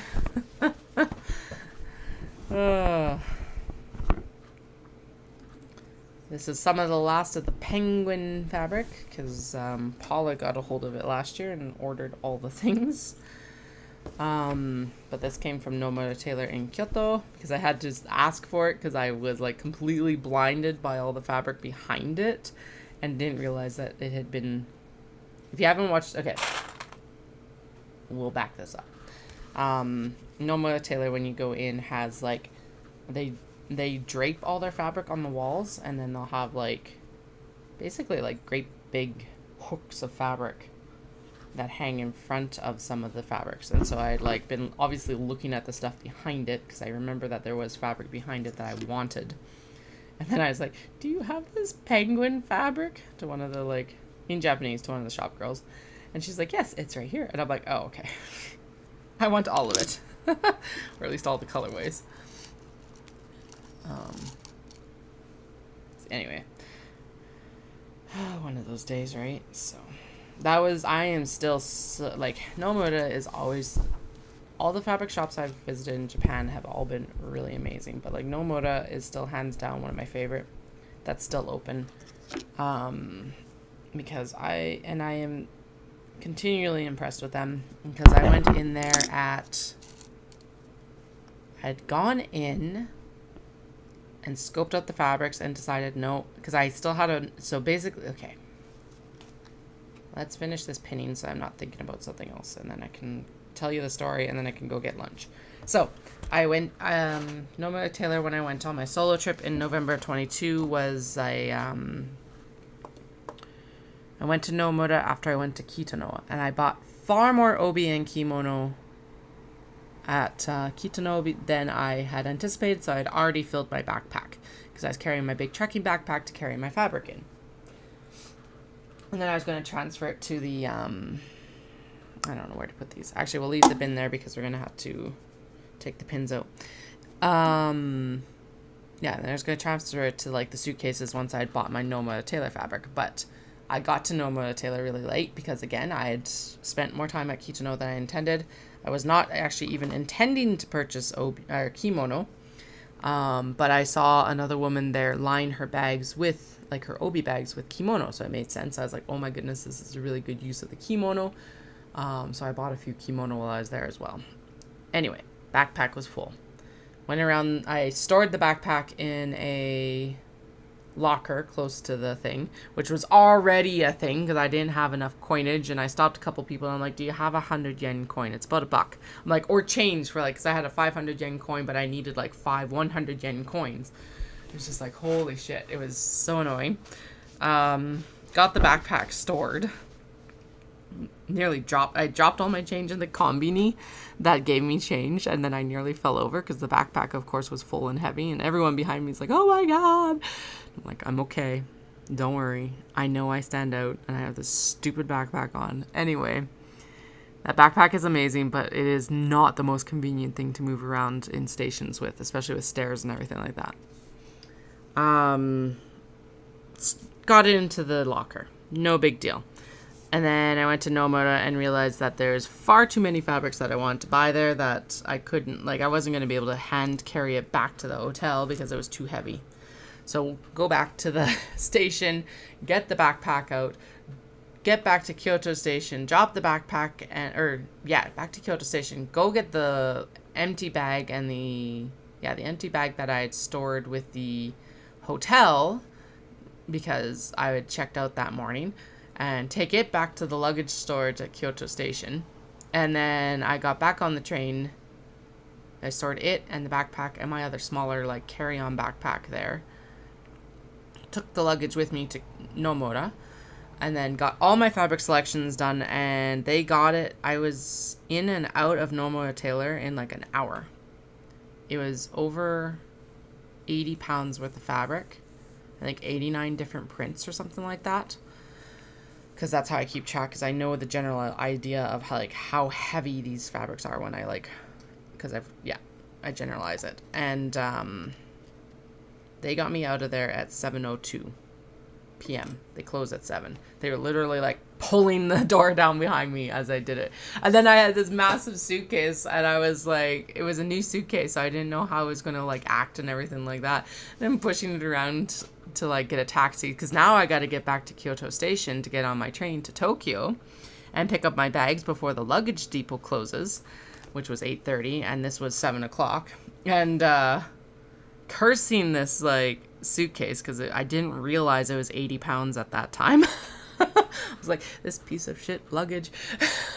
Why am I struggling? Why is it struggling? Obviously, it's not a good piece of luggage. It's cheap. It's not. But because I hadn't used it before, I didn't know how it was going to act with the fabric. I couldn't figure out how to get a taxi, so I had to flag someone else down to be like, can you help me get me a taxi, please? She did. She was very nice. And so I warned him. I'm like, it's super heavy. Like, please be careful, as he's loading into the back, because this guy is like probably 40 years older than me.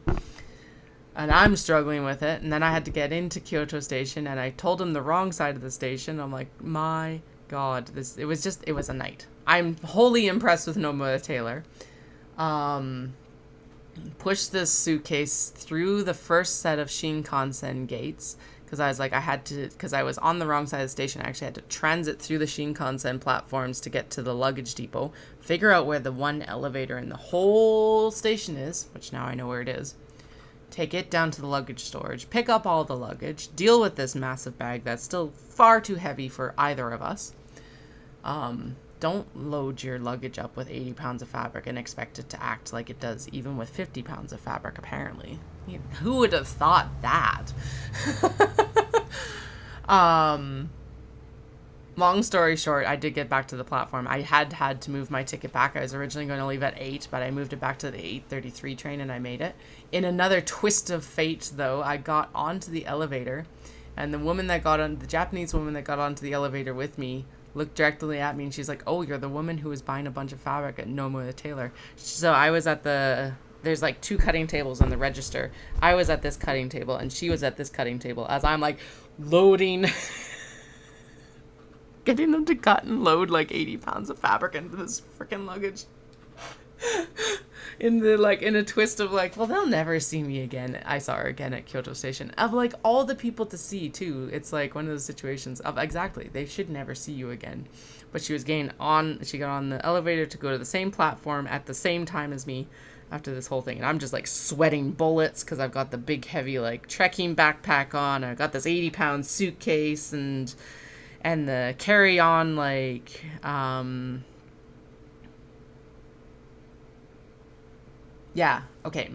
actual like rolly carry-on was in the suitcase, but I had my other like smaller carry-on backpack with me. It was a disaster. Anyway, Nomura was extremely impressive. I continue to be super impressed with them.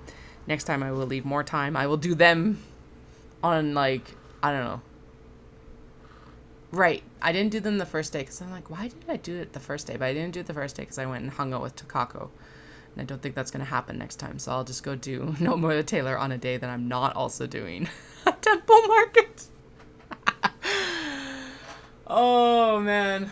At least it's an adventure and I've got a story to tell. So now it is lunch break time officially. I will be back by 1 p.m. at the absolute latest. I've just got leftovers to reheat, and we will get to the top stitching of these and then to the welt pockets of the mini traveler slings, because I know that you are totally all riveted by that story, obviously. Chat with you in a little bit.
All right, I have returned. I realized that I missed part of the story about Nomura earlier, and why I continue to be impressed by them, actually. By the way, lunch was delicious, but I am done now. And that was that I actually ended up with the same woman cutting my fabric in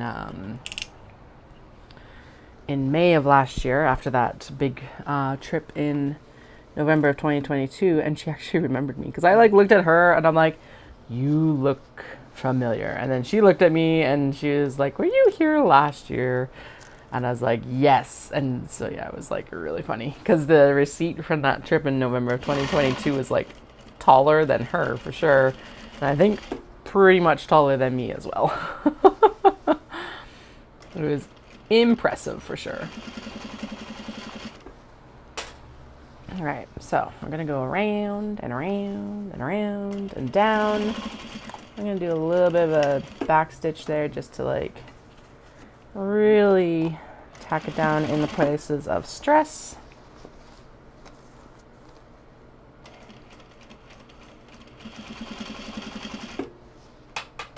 Try to keep everything nice and like lined up where we want it, which is underneath the exterior.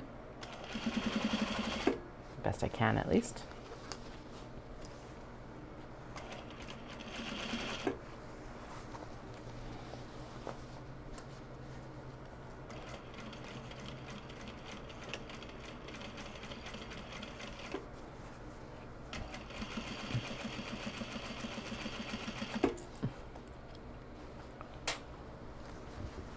And then once these are done, we can move on to the traveler slings, which I am excited about. Although it will be fun to have some new items at Omatsuri as well, so. This being one of them.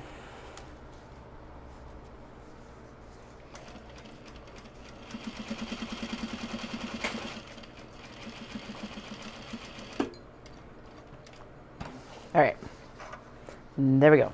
Done and dusted, and we'll go in and do most of the trim down of threads later.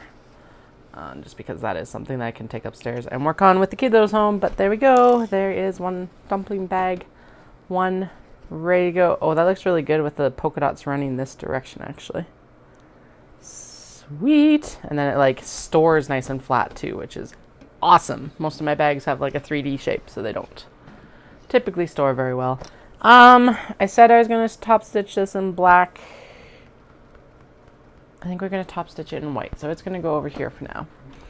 So actually I'm going to divide the pile into the ones that we're going to finish right now. This one is definitely not going to get black top stitching. Good thing that can was empty. That one as well. Get white, black, white. Actually, there's more that will need white top stitching than I expected. Whoops. Oh well, that's okay. I'm going to do black on this one. Now we're going to do white on that one too.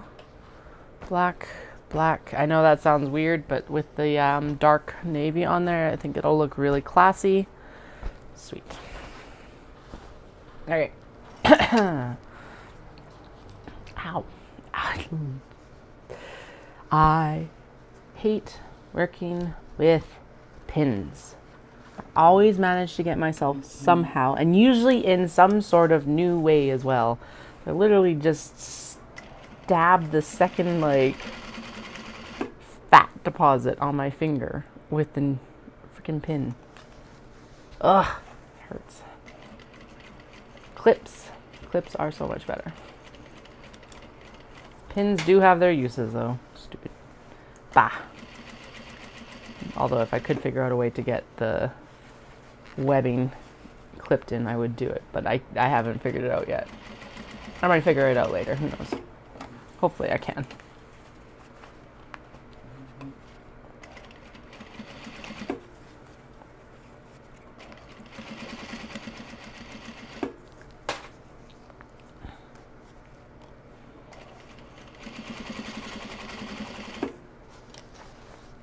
Doom, doom, doom. Okay.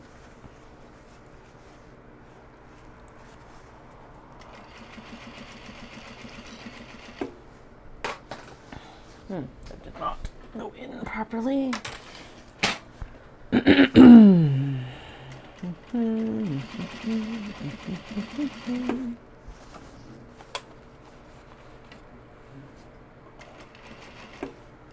Haha.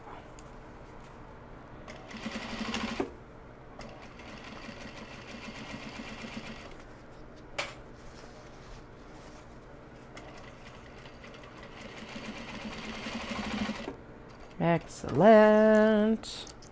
Little, actually, so I was calling this Matryoshka dolls, but these are actually Daruma cats, which are like the little wish figurines. I think I'm gonna put them in the Daruma category now. So, whee! They go flying so well. They're like little pizza frisbee things. Pizza bags. Just rectangular or hexagonal little pizza bags.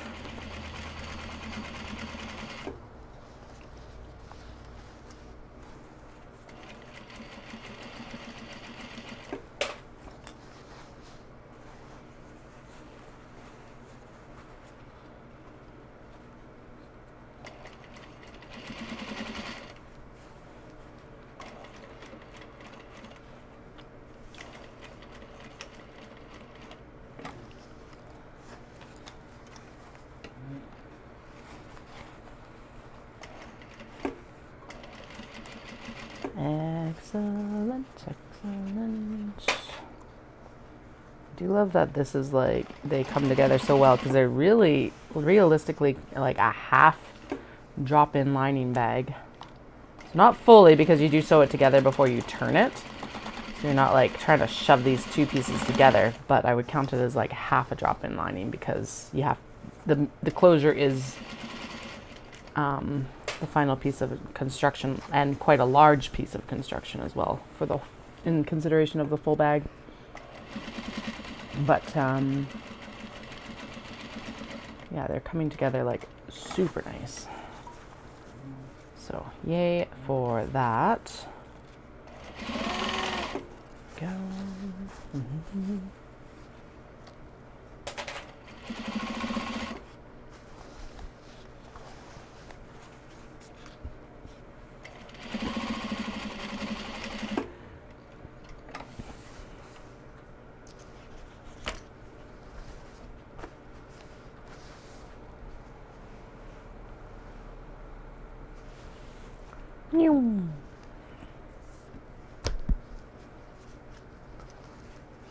I wonder if I can do it. Let's try doing it from the exterior and just see, because it's like, it might be a little bit too much to manage, but we can try.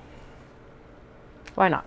Worth it on one bag, especially the way the top stitching is going to be mostly hidden anyway, because it's so dark. But I might be able to get just as nice or a nicer finish with this. Although honestly, from the interior has been fine so far as well, more or less.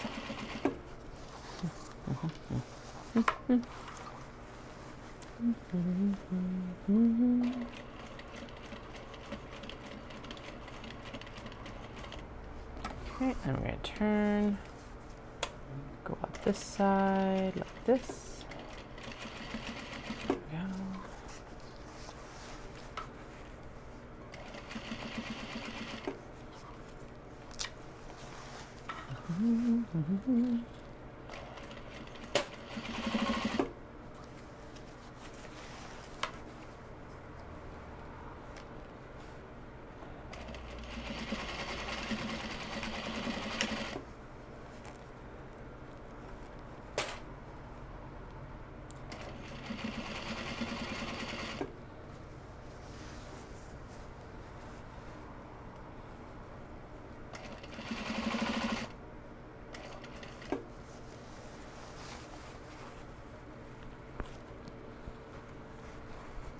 Nope, that went better from the interior because there's a lot of excess fabric here.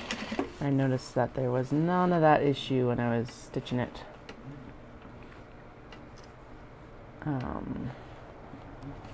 from the interior. Interesting. Okay, that's fine.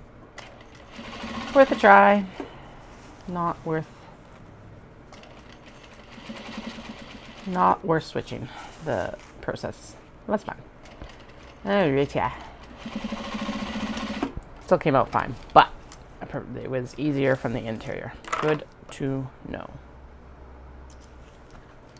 Right, flatten it and then throw it.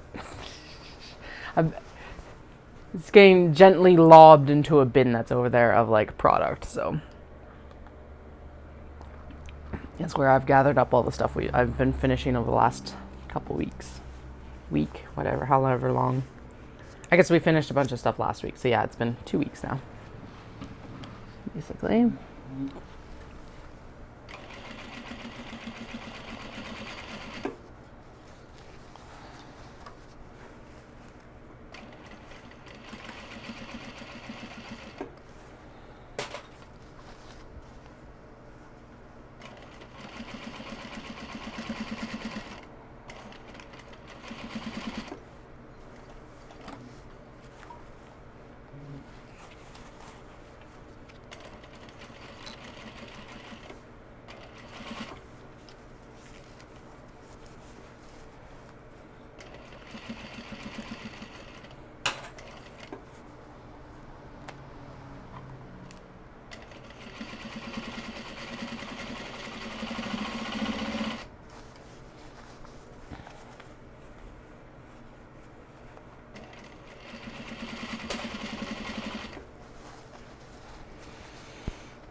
I love this fabric. It's like such a good balance of colors with the bunnies and the florals and then the black background, because it's not like a solid black background. It's got like little fade points kind of, and then it's that dauby as well, so it's the slubby warp and weft, and it's like nice and busy without being overwhelming as well, so just well balanced all around. 1, 2, 3, 4, 5, 6, 7, 8, 9 more black ones to top stitch. We do have that handful of white ones to stitch, but that will happen later now. Like I said, when we go in to do the top stitching for white stitching for the mini travelers, because there will be white top stitching on the front of those before the end of the day, probably. Well, maybe, hopefully. I guess I don't actually have to start with the welt pockets. I could technically start with the fronts. It's just that the welt pockets are kind of the frog to swallow for the mini traveler slings and the traveler slings. Welt pockets. Oh well, lots of practice. Just getting lots of practice on something that I'm not too fond of. Not a bad thing. Character building. That's what we're doing. Character development right now. Well, not right now, but when we get to them.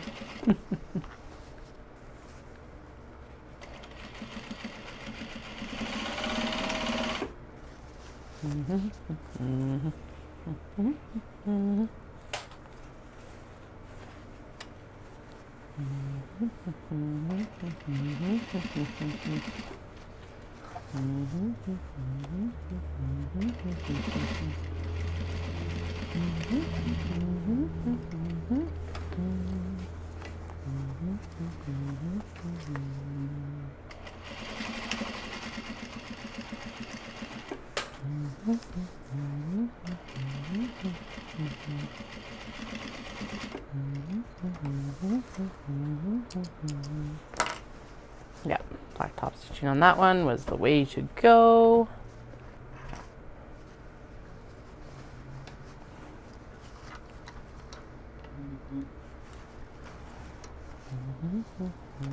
I don't know why I keep starting like ahead of the strap. I may as well be starting on this side of the strap.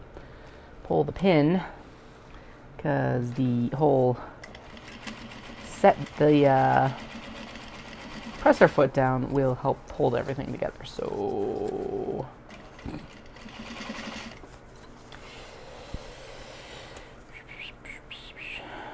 okay. Oh, that corner is definitely one that's going to need to be a little bit convinced here. Okay. In.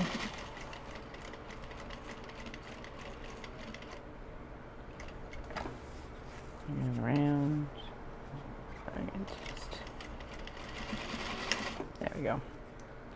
Tuck this in, and up we go. Excellent. Up and around and around. Up and around and around. Up and around, up and around, up and around and around. Doom, doom, doom, doom, doom, doom. Okay.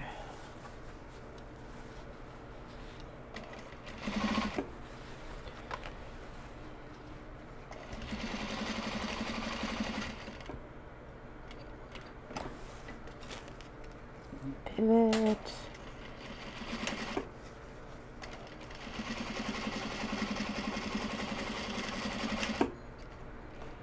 Good.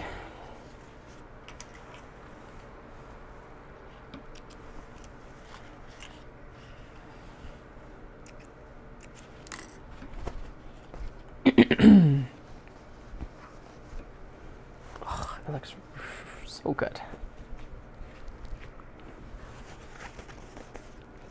Yep. Excellent. I like the body that the twill gives it because it is like a little bit heavier than the quilt cotton, which is what I experimented with for these, but I do like the twill just a tick better. Not much, but enough that we'll continue to use it.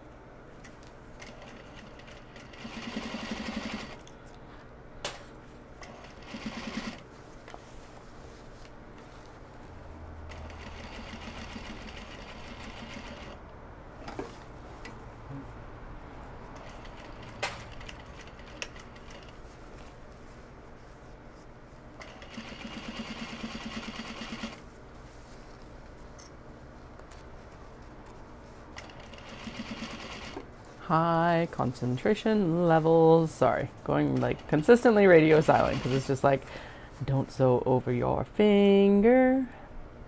And also make sure that it's all lined up. Good morning, Wendy. Welcome back. We got all the, well, we're on to the top stitching for these dumpling bags, the gyoza bags. I did not sew the tiny rectangles on the interior because it didn't seem to make any difference. And thinking about it, I'm like, it is going to be fine. So we did the wedge this morning. I did trim down the wedge because that makes sense. And now we're on to handle. Well, we did the handles. Now we're on top stitching, obviously, as I just mentioned. So we got like 1, 2, 3, 6 more to top stitch, and then we're going to be moving on to finishing the traveler slings. I did call my supplier while I was in Calgary, and they did not yet have the webbing in stock, so I'm like, okay. They said it should be in by like call on Wednesday, and it might be in. So if that is the case, I'm going to find out if my brother-in-law can pick it up for me and like bring it out that evening. Because if he can, that would save me, well, it'd give me an opportunity to sew the straps on, like, freight check them that night and then sew them on Thursday. That is the current pinch point, is not having the webbing. Along with, like, you know, sewing things still. 4 days out, 3 days out from setting up for a show.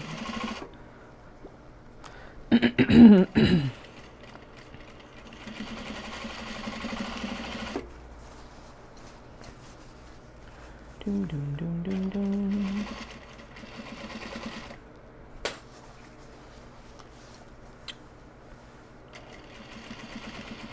Yum.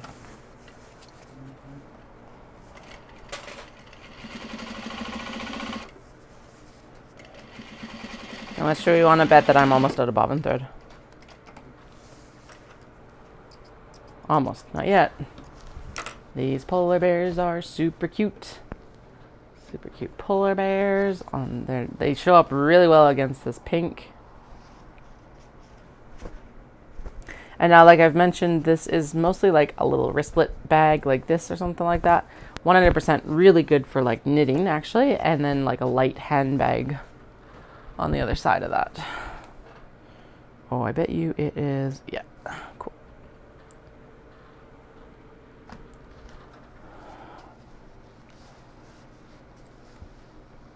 I was like, there's a text message, but we're all good. Nothing important today so far.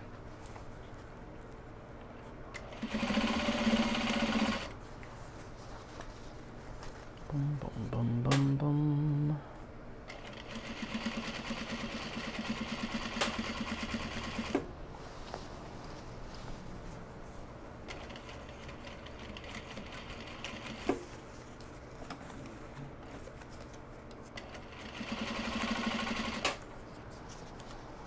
Around and around and around we go. Where we'll stop, only the pattern knows. No, I know too, but it's more poetic to say that I don't.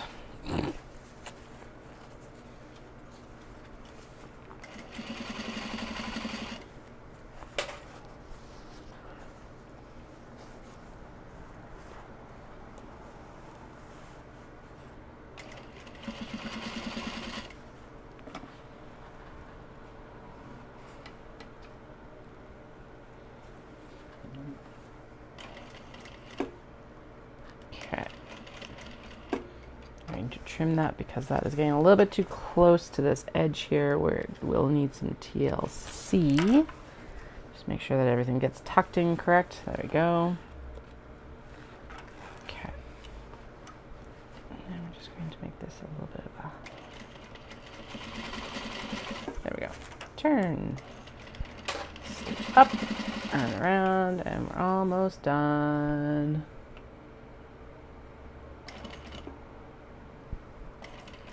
You do today. So far, so good. Calm on the exterior. Sorry, you have the P button. I am calm on the exterior, panicking on the inside, you know. If I start to talk a little bit too fast, that might be an indicator. But at the same time, I'm kind of like at the point where it's like, okay, well, if I get it done, I get it done. If I don't, well, too bad. So sad. It'll go into the online shop afterwards.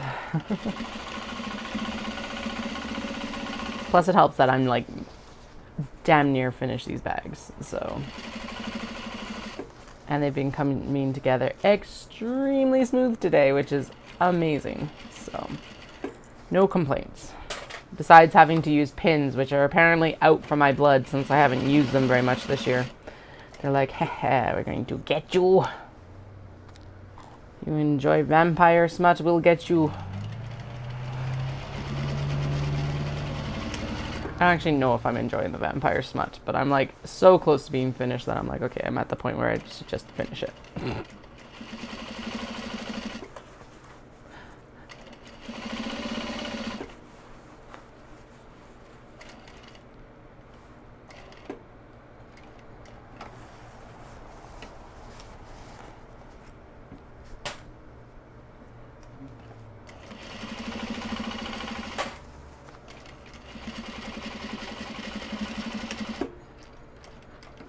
This one is adorable. Okay, I'm glad. I was gonna put the black handle into this. Oh, it's a good size.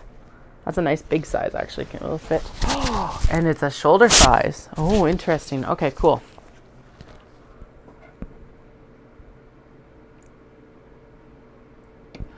Yeah, I think probably. But at the same time, I'm thinking of like the construction that I typically do with my box bags and stuff like that, and they're open seamed as well.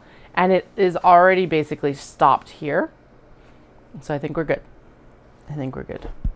And honestly, anytime I've like had to pull apart a small box bag that's been around for a few years without the reinforced edges, it's been fine too. So we're gonna go with it's fine.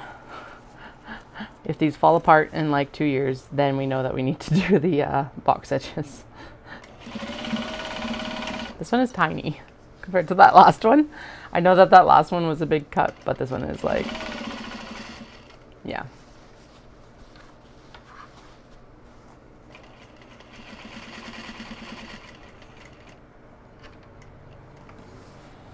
Ow. These pins are out for me.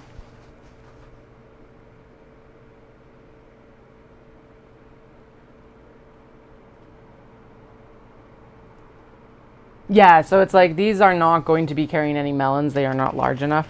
So like there's not as much fabric in them. They're not as large a bag on top of it. And like they're going to be a lightweight duty bag from like just by necessity of their sizing too. So it's like probably the heaviest thing that's likely to be in it is a phone. So and I'm not saying that as a like these things can't carry more, but yeah, just out of necessity for sizing even, it's very likely that that is what's going to be the extent of what they'll be used for is phone and yarn. I do like the fact that they are like, I literally ran out of bobbin thread right at the very end there, I think. Yep, like right here. I do like the fact that I did not intend them to be project bags, but they're going to definitely be a really good size and shape for a project bag. Yeah, I think that larger one, and that is what the majority of them will be from this point on.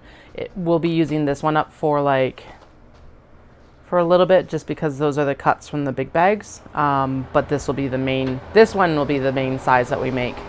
So that one's a little bit larger. This is one of the smaller ones that I've made today, and like yeah, it's like almost double the size actually once you add in like the whole diameter for that. Ah. We had a massive rainstorm come through last night, but I think it like knocked some pollen out into the air or something.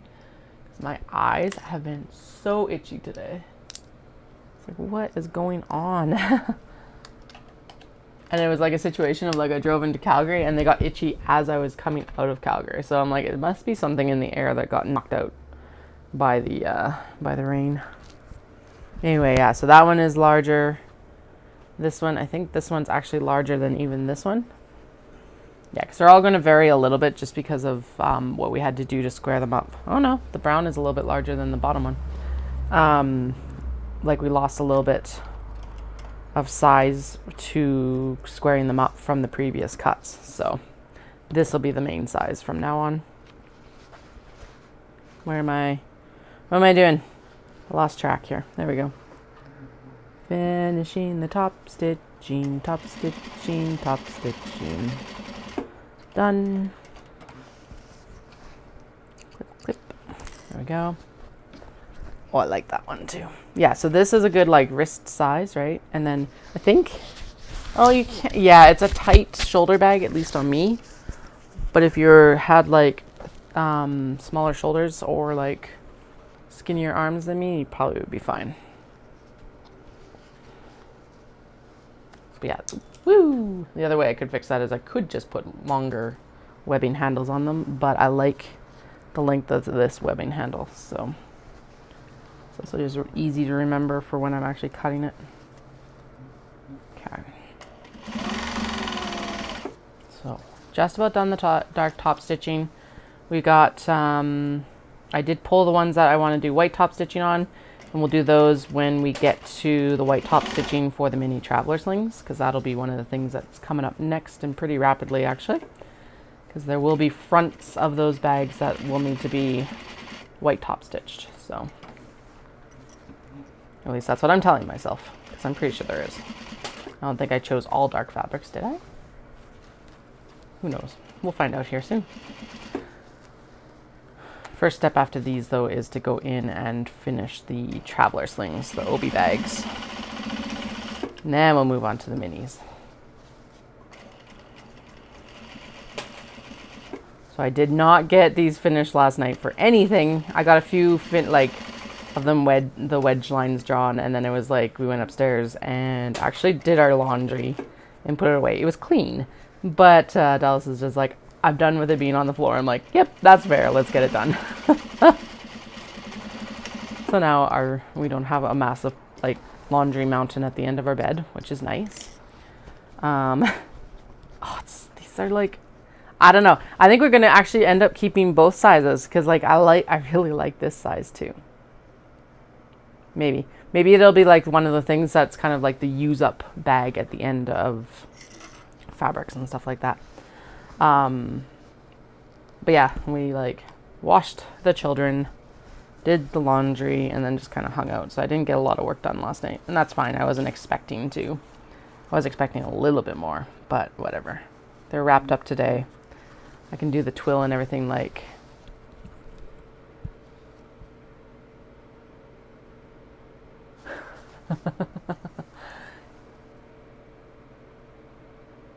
Oh yeah, so because they were square and then we wedged the edges, they became hexagons, right? So I know it's like it's a absolutely insane transformation for the bag. It's like it's a completely different bag between when it's like wedged and then when it's actually turned out to be its bag self. It's so cool. And like so simple, but so like elegant.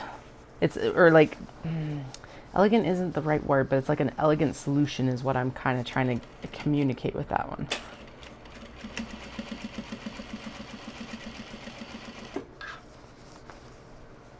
Oh, already? Well, hopefully coming on and watching me sew will help. We got some gorgeous bags to finish today, so. Yeah, I'm going to keep all the sizes. The focus will definitely be that little bit larger size, but I do like that smaller size too. So I'm going to have to just keep a note on the approximate cuts that we use for these. This one I know is closer to like the full-on box bag cut, and then the other ones are a little bit smaller. Not by much, just enough though that it does make a big difference. Whee! We're done with the black top stitching anyway. Doop, doop. There you go. Did I mention last night? Oh yeah, no, you were around for the cat festival acceptance, so. And the plotting for that. Yeah, I like that. I like that you can actually do, like, look at that shape under your arm. It looks like a very fancy gusset bag without actually having to sew a fancy gusset. And actually, how is it with, so if we put the phone in there, good, thonk, of course. And I actually randomly have a skein of yarn here, which is not caked, but you know, whatever, fits in there. Oh yeah, look at that. Ooh, ooh. And you put it on your, oh, it's comfy. And then when you put like one of those little easy card holders in there, or like you can purchase like a wallet to go in it. Yeah, that's good. It's not gonna be like a huge project bag or anything like that, but like, again, phone keys, wallet sort of thing. And if you want to throw your project on top of it, even better. Excellent. They're getting lobbed gently over into the mostly finished bin.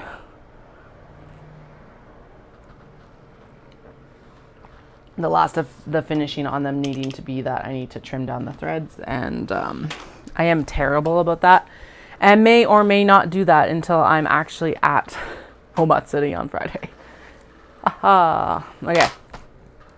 Oh right, and then because these also need their snaps. Okay, so that is going to take some time as well.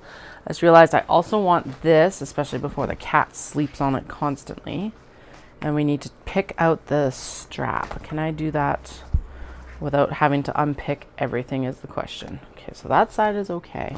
I can't believe I twisted 2 straps in one sewing session. I guess that is one of the drawbacks to like rushing stuff. Yeah, and it is definitely twisted, right? Yeah. Okay, so let's pull this. Did I finish the...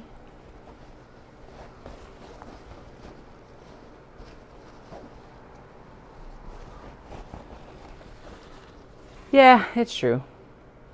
Oh, I already finished this bag, so that's a little bit more of a commitment than I want to make right now. Okay. So, traveler slings.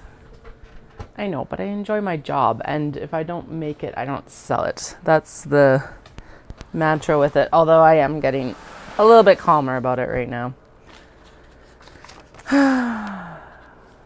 But yes, I, in general, agree. Although it wasn't really family time, it was just doing stupid laundry. Why do I have to keep myself clothed? It's so much work.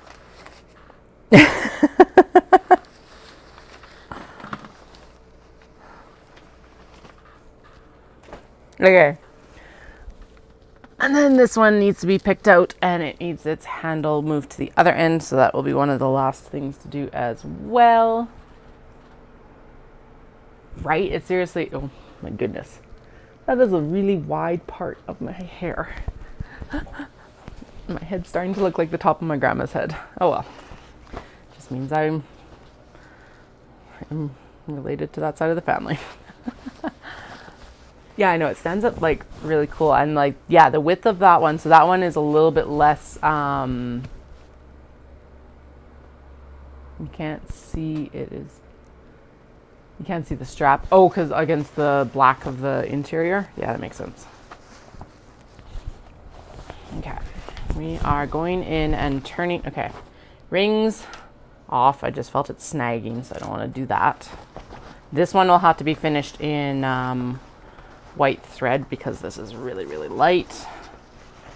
Where is going to be the easiest point to like start this turn? Right there. Awesome. Okay. Birth, my baby, birth.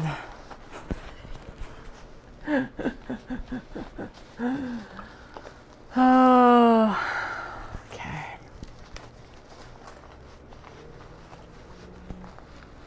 But yeah, I like the width of that larger one for the opening because it definitely like is really good, and I think it's gonna be, yeah, we'll keep both those sizes because the smaller size will be good for like a 1 or 2 skein project, along with like any gentle things you want to like throw in, whereas that other one's going to be better for like a busier day kind of pack that you probably could also put might even be able to fit like a small water bottle in it or something. So all right, what is this disaster? This is the strap end here, and then the bottom is here.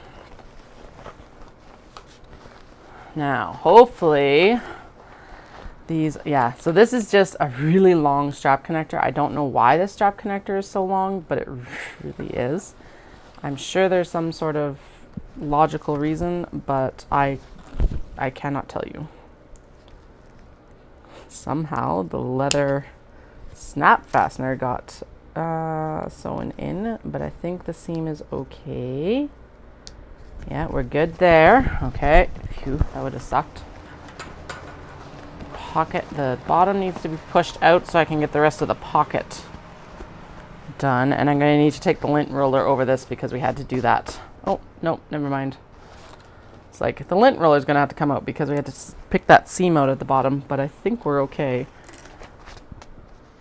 No, we'll have to take the lint roller to it. That's fine. Yay! Oh, it looks so good, and everything is caught along the sides. I am going to put these under a heavy book. I wish I had a foam book.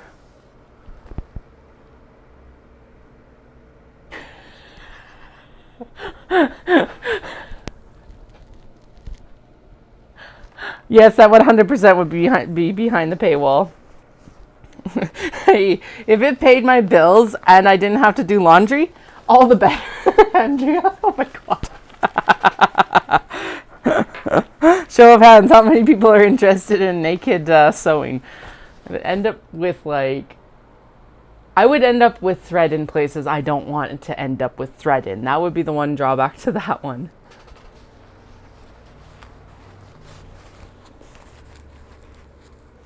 Black blobs? Yeah, probably. Oh my goodness. Okay, so this looks really good. This strap is 100% installed upside down. Fuck. The adjuster is upside down, I think. Yeah. Okay, so I will have to actually pick out that strap. Let's take a look here. So this is actually really, yeah, like you can use this multiple ways. Excellent. That is going to be an utter pain in the butt to pick out. Actually, I wonder which one would be easier, if it would be easier to pick it out from under there. Because realistically, this is installed right side up. No, it's not, because it's not installed onto here right side up. So it needs to be this one that gets picked out. Okay, where's my seam ripper? Just so I get it done. Which ones? The hexagon ones are all done. Now we're on to the mini traveler slings. Or not the minis, the big ones. And now I've got an upside down strap, which sucks. This is going to be, get out of here, little no-see-em. I think I just got 2 of them. Okay. Anyway, so there is so much black thread here. Because of course I just went back and forth on this to like close it up. There is no box, so let's see if I can actually pick this out, or if this is just a chop off. Ooh, I do have enough extra in the strap that we could just chop it off if I need to, actually. Then refray check it, and that might actually be the answer for this one.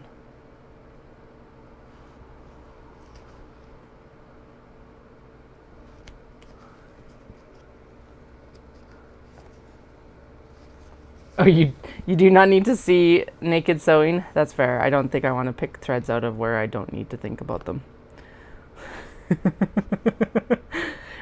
Andrea and I have had a running joke because I've got a fabric in the small box bags that's getting made right now with Spank Bear, and I'm like, oh man, I should have kept Spank Bear behind the paywall.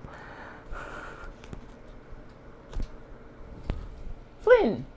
Hey! Why are you scratching the window?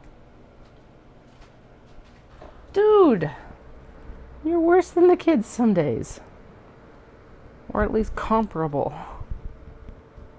At least I can expect the kids to eventually, like, not do some of the like behaviors that they're doing now. Cats are worse for that. Oh, I think, no, screw this.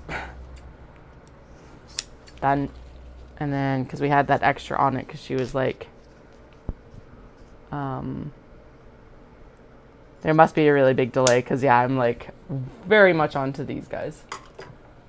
Okay, I just chopped the strap off. Whatever, we have excess in the cotton. We just got to run some fray check on it, and we'll let it dry and sew it back on later.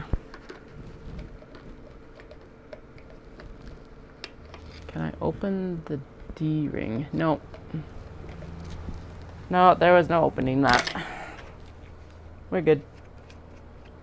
I definitely did not take off as much as there is excess, so compared to what she had in the pattern, it'll be a little bit different length than the other two, but honestly the crossbody is like made to my size, so, and I have a long torso, so we're good.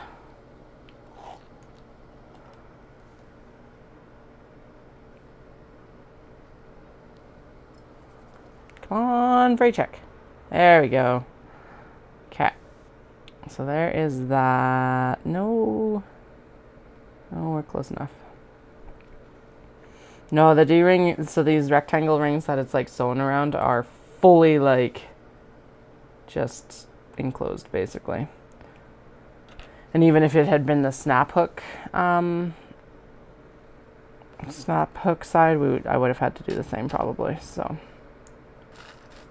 Not worth going blind over picking out the black stitching. Okay, I think that's enough on there.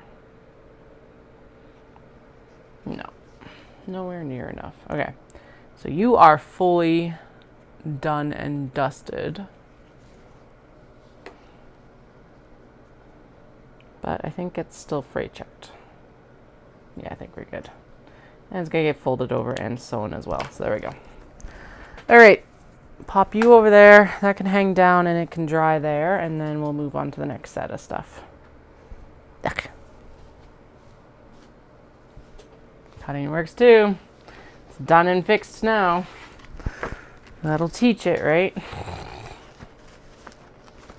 So annoying. All right. Okay, so this worked the best to push the top corner through first. Oh, this one's gonna be tough because it's stiff. This obi's stiffer. Okay, let's start with maybe this. Nope. And also the turning, I didn't leave as much of a turning point on this one. There we go.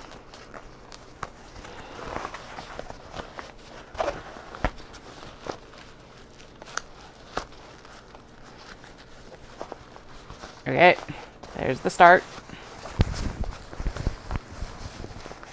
Come on, bag. You know you want to be a sling. You're already sewn, you may as well turn. Ow.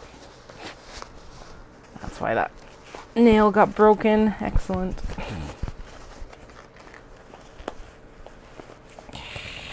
Okay. Apparently, so in the gym lineup, I should add hand strengthening exercises. Because, good God.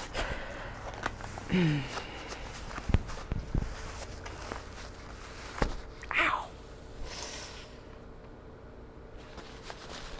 Sewing machine's out to get me right now. Speaking of which, I'm going to turn the actual machine off so that I don't accidentally step on the pedal and get anything on the desk. Okay.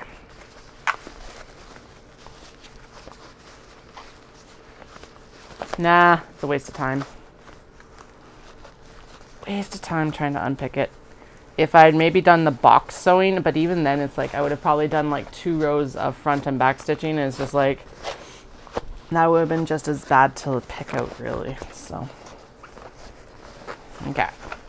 Now, so now that it's this way, now we gotta pull the exterior out of the bag. There we go. Today is supposed to be a rest day, not exercise day. There we go. Man, I am glad that the back of this is not this fabric, because if it had been the back, had been the iridescent fabric as well, that would have been nearly impossible to turn. Phew. Okay.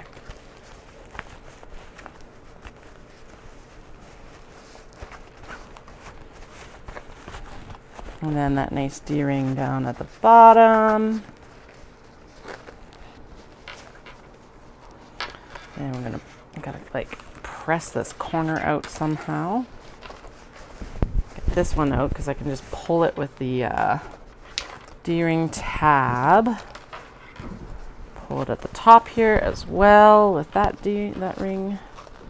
Oh, I've got to move. So this is a little bit like in, so I gotta bring that out. Basically what I gotta do right now is I just gotta check that we've caught all the corners realistically, because I'm just gonna have to pull that pocket back out to like this one in here to sew it anyway. So is that going to, yeah, that's gonna pull most of the bag back out. So how the heck am I going to actually sew that together? What does it get sewn to? These are the questions I should have asked before I turned the bag. Because I think she does actually want you to like hand sew it together, but like I am not here for hand sewing. Can I? Oh, there we go. I see. What I probably can do is I probably can cap it over the seam and then sew it up the seam there. That's what it feels like. Or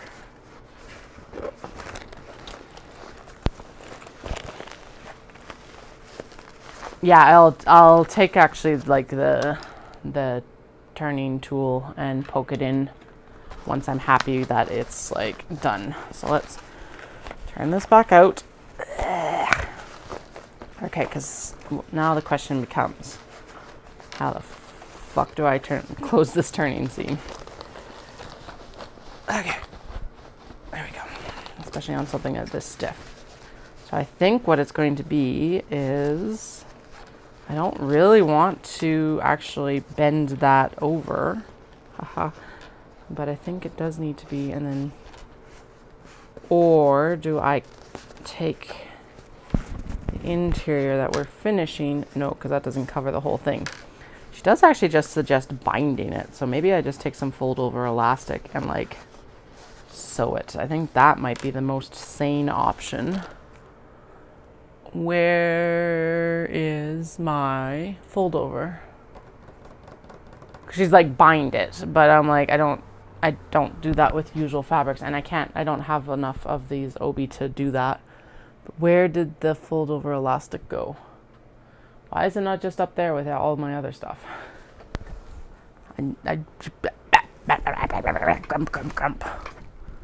would think that I would have been smart enough to put it where everything else is supposed to go, but apparently not. I guess I could also bind it actually with twill or ribbon, because grosgrain would be a good way. Oh, there it is. Ha! It is right where I thought it was going to be. It's just hidden on a shelf instead of hanging. Okay. The rain is coming back. But yeah, so we could just do that over the, yeah, that's what we're going to do. Do that as the binding. Okay, let's try that and make sure that I am happy with it before I continue on with the turning of the things. So I'm going to fold this over, shove that corner down a little bit, and like clip that there.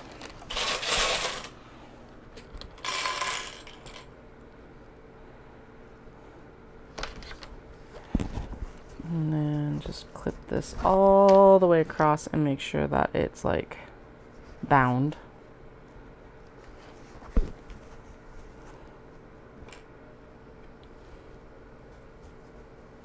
Yeah, it's pretty much a twig. It's like a long chopstick-esque thing. Barely. My scissors were like, you want me to cut elastic? No. Okay. Fold it under. Cap it off like that. And there we go. I think that is going to be the bag's like, uh-huh. Okay, get in there.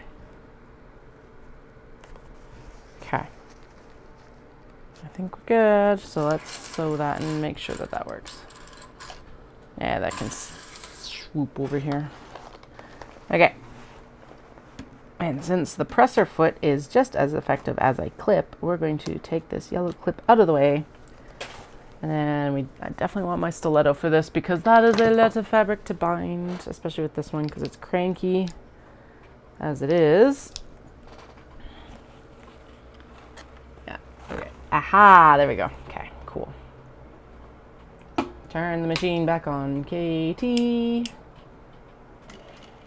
Turn it back on. Okay. Make sure that this is actually like settled here. Very, very cranky. Good. Haha. I think we might actually do it. Yay, without too much headache either. Woo! Fireworks. We've done it.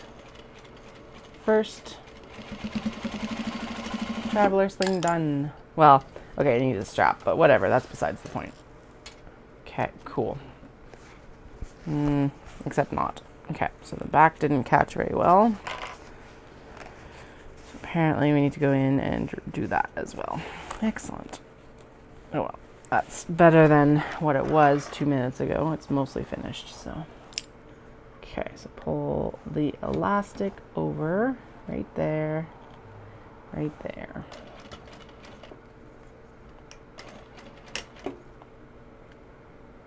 Whee!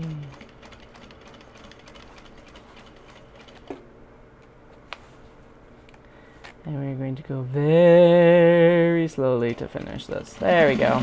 Okay, now not so slowly because it's all like behaving itself mostly, kinda. There we go. Yes, excellent. We have accomplished it.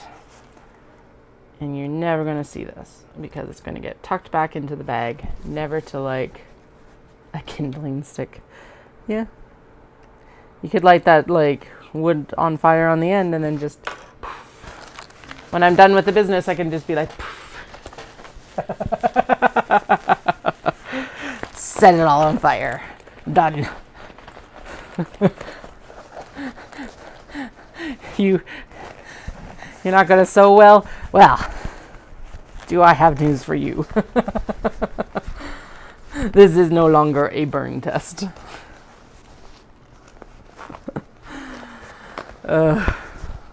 Some days, right? Just set it all on fire. There we go.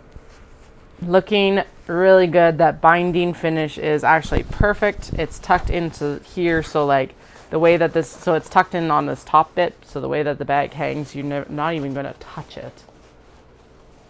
Right? Yeah, no, you're going to have all the stuff down here.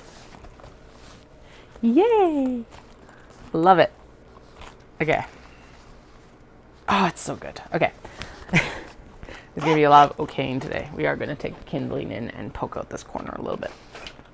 Because it is not behaving itself. Yeah, there we go. Okay. Push it down and around into this corner because this isn't even taking advantage of those darts we sewed, because apparently it's like, I'm too good for darts. Oh my goodness. Okay, there we go. And actually that works well. Then I can do the beige fold over elastic for that pink one, and it will, again, you're not even going to see it, so I may as well just do it now, even with the darker thread. Okay, poke out all these problem areas. And then the last thing on this is going to be that snap closure later. And actually unfolding that pocket is also going to make it look nicer. And then I think I'm going to throw it under, like I said, something heavy and just kind of convince it into the places that I want it to be like flat, flat, flat. Yeah, we're good. There's one done. And yes, it really is that reflective. That light is not making that up. Okay, where should that go for now? Because we've got 5 more to finish and I'm going to want to press all of them. So let's get this one done as well. This one is actually not going to be as cranky because it's lighter weight, or at least I hope it's not as cranky. Hopes and dreams are it's not as cranky. It could be, probably will be, because it's like, it's also the one that's like, I am going to fray if you look at me wrong, let alone if you turn me wrong. Okay, so let's get this behaving better, hopefully. So I'm going to line it up, and it's going to be all nice and lined up, and then I am going to actually trim down this fray again, because then it's not like poking out from under the binding. There we go, like that. Make sure that these threads are trimmed as well. There we go. Into the garbage. Buy clips. See you in 6 months when I clean up. Okay, and then is this long enough for this? No, it is not. It's too short. Okay. So let's do that. Plus a tick. There we go. And we're going to pop it over the middle of this, and then I'll clip it in the middle, and we'll work our way out from there. Okay. No, come up. Okay, so the interior is going to be the problem child. Fold this over. Okay, covered. Good. Clip. Actually, we're going to sew it from that side, Because yeah, it's going to be the one that slips. If either side slips, it's going to be this side, not the other side. There we go. Because the other side is like all the pockets and everything like that. So it's got a lot of body and a lot of reason to stay put. Whereas this side does not have any hopes or dreams of staying put, really. That is not its ambition. Its ambition in life is just to make everything difficult. Okay, and then we'll go down here. This side is not as bad. There, and we're going to fold the end up. And okay, how far do we have to go down? We got to go down to there. And then we fold. I'm going to fold up half of that length, and there we go. Everything is covered. Right there. Right there. So many clips. Glad it's not pins. Okay, and then this needs to be shoved down on this side. I could guess the other thing that would be very beneficial in this is maybe some tape, but you know, not right now. Or a wider fold over. Tape and a wider fold over. Okay. I'm going to use the clips to convince it that it does actually want to be down along that seam line, although again you're not going to see it, so as long as it doesn't slip. And like, we want no raw edges. That's the goal. No raw edges.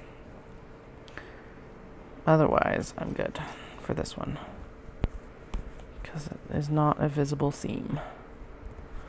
Okay, right there. Doom doom doom doom doom doom doom doom doom.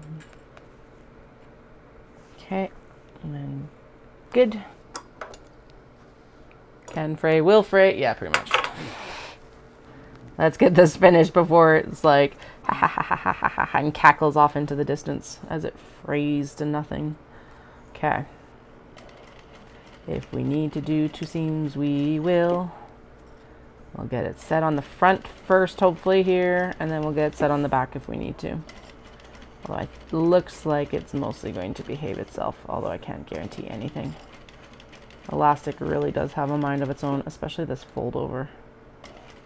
Elastic, I do. Okay, good. I have a big roll of white up there. I was like, wait.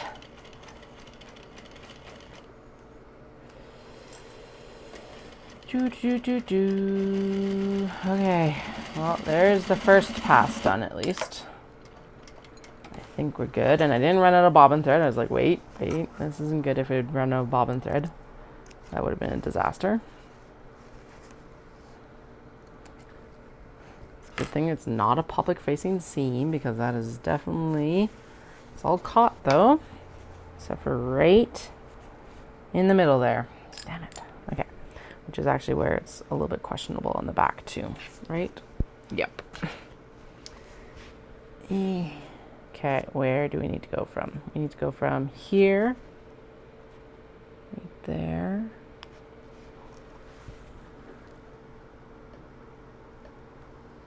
Oh God, okay. And that is where I need the reading glasses. Ugh. There, okay. One stitch.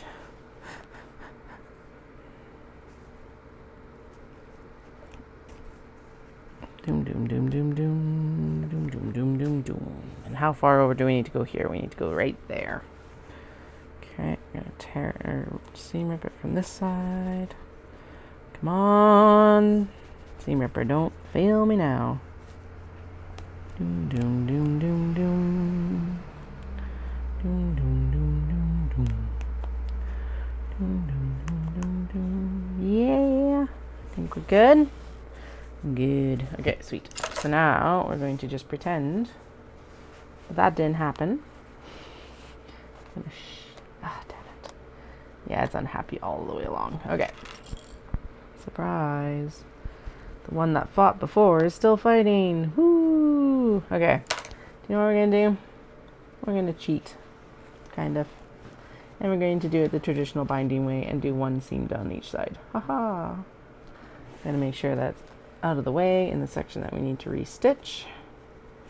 Or I can like shimmy it up here and try again. Okay, shimmy and dry is apparently the way it's going to go today. Excellent. Let's do this. Yay! Okay, the front is caught. Good.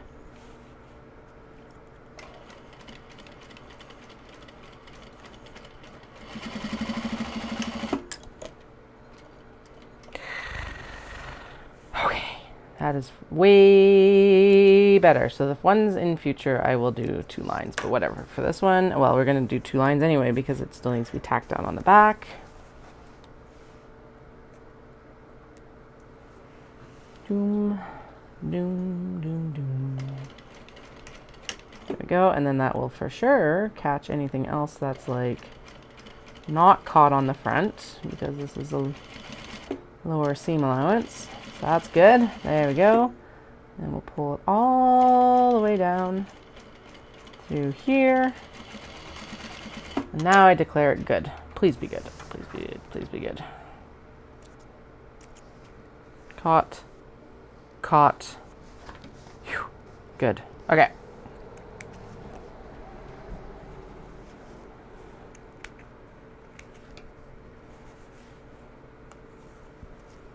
Trim all the extra thread ends because holy cramoly, are there a lot.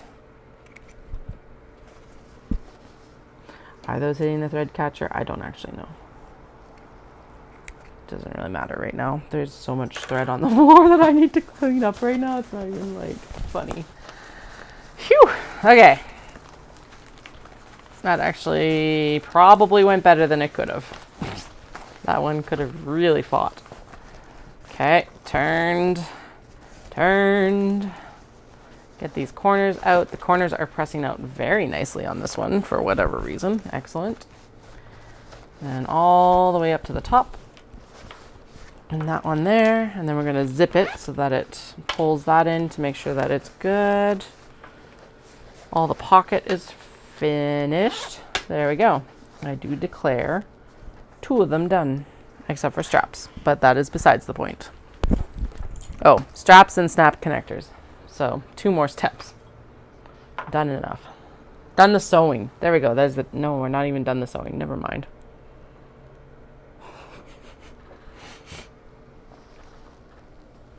I do declare it's done. No, wait, there's like 16 bajillion steps more.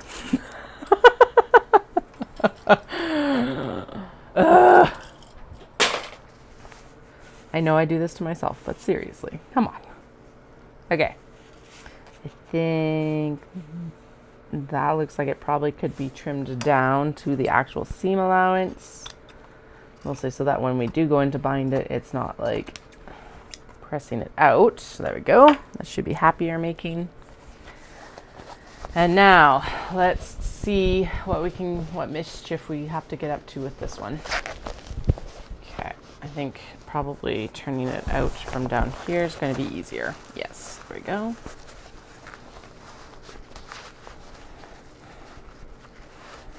Haha. Okay. So once I do turn all of these, and bind them, I am going to go in and actually put the straps on them so they are generally done. And then we'll pull snap fasteners later. I don't know when I'll do that, but I will do it before Friday. Okay. Seams so far have all been caught. I wonder if I should just, no. I was like, I should just bind this and then it'll be done. No. Because you know, as soon as I do that, then, and honestly, this one's been easy to turn. But as soon as I like bind the seams before I open the bag up completely and check it, there'll be a massive seam that's like been missed. You just know that that's how it goes. Although actually it looks like we're good. That's just stuff that needs to be trimmed down. Good. Phew. Okay. Pull it out by the D-ring. Yep, look at that. Never mind. So yeah, that needs to be patched there. I think otherwise though, oh my goodness, it looks so goddamn good. Okay, so there's a little bit right here that needs to be patched. Otherwise, this bag is... Oh.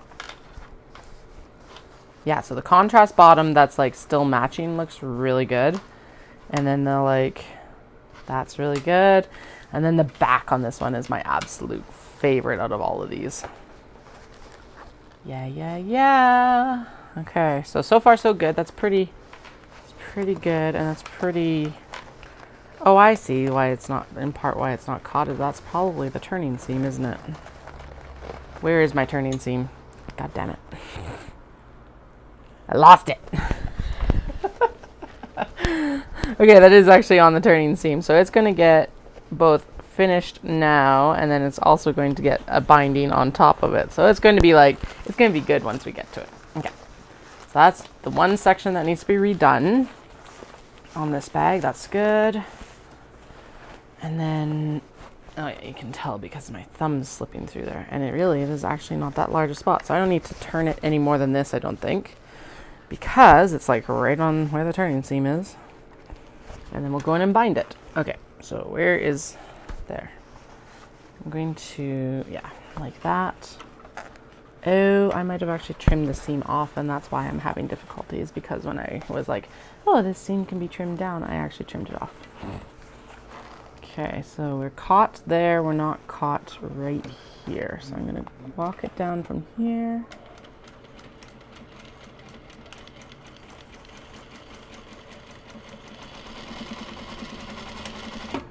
Okay, one seam in.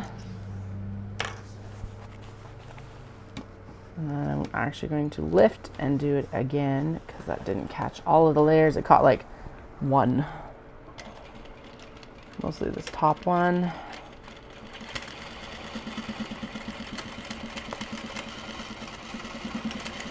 Now we're struggling. Apparently my bobbin thread is like hell to the no. Okay.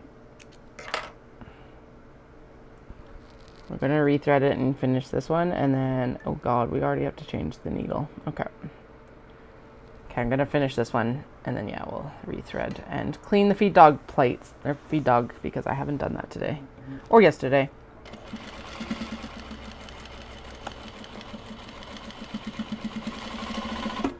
Alright, that should be good now. Massive nest of freaking threads here. There we go. Gross.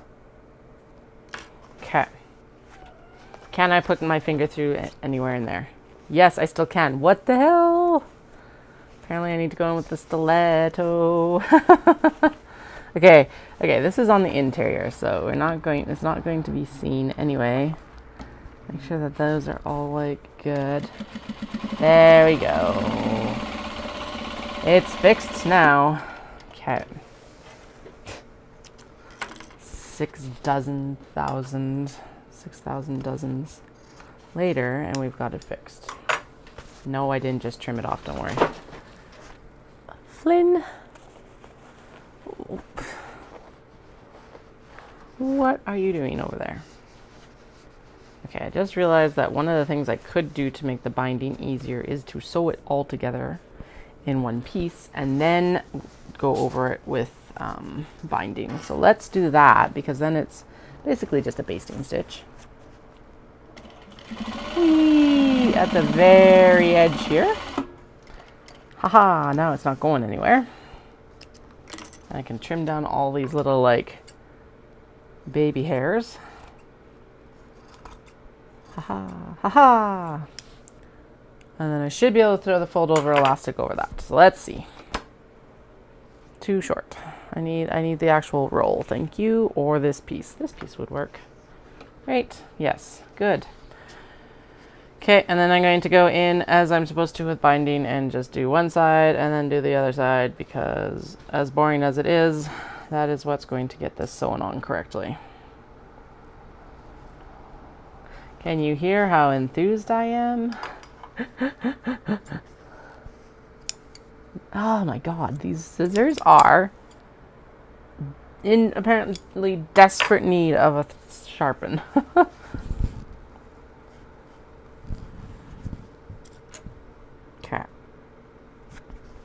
I'm like, how? Oh, I guess the pins have to come out. Good thing I've got my pin bin right here. Okay. Pin down the sides of it that are like folded, because clips don't work very well for that. And then I'll sew it down. Then we will fold it over and sew down the other side, as per usual binding practices. Ugh. Come here. Okay, make sure that that line is actually lined up with the top. That's the main thing here, because fold over elastic has this like nice cheat line on it basically for where the middle is. Oh, whatever. Why am I wasting time on this when I'm just going to pull it out for the presser foot anyway? Oh God, almost got my fingernail stuck there. Okay, that is 100% not centered. There we go, that should be better. Good, good, good, good. I'm gonna just actually throw a clip in to hold the fold here. There we go. Okay, go. Let's see if this works better this time. I don't know if it will or not, but hopefully it does. Good. Good enough. Doom, doom, doom.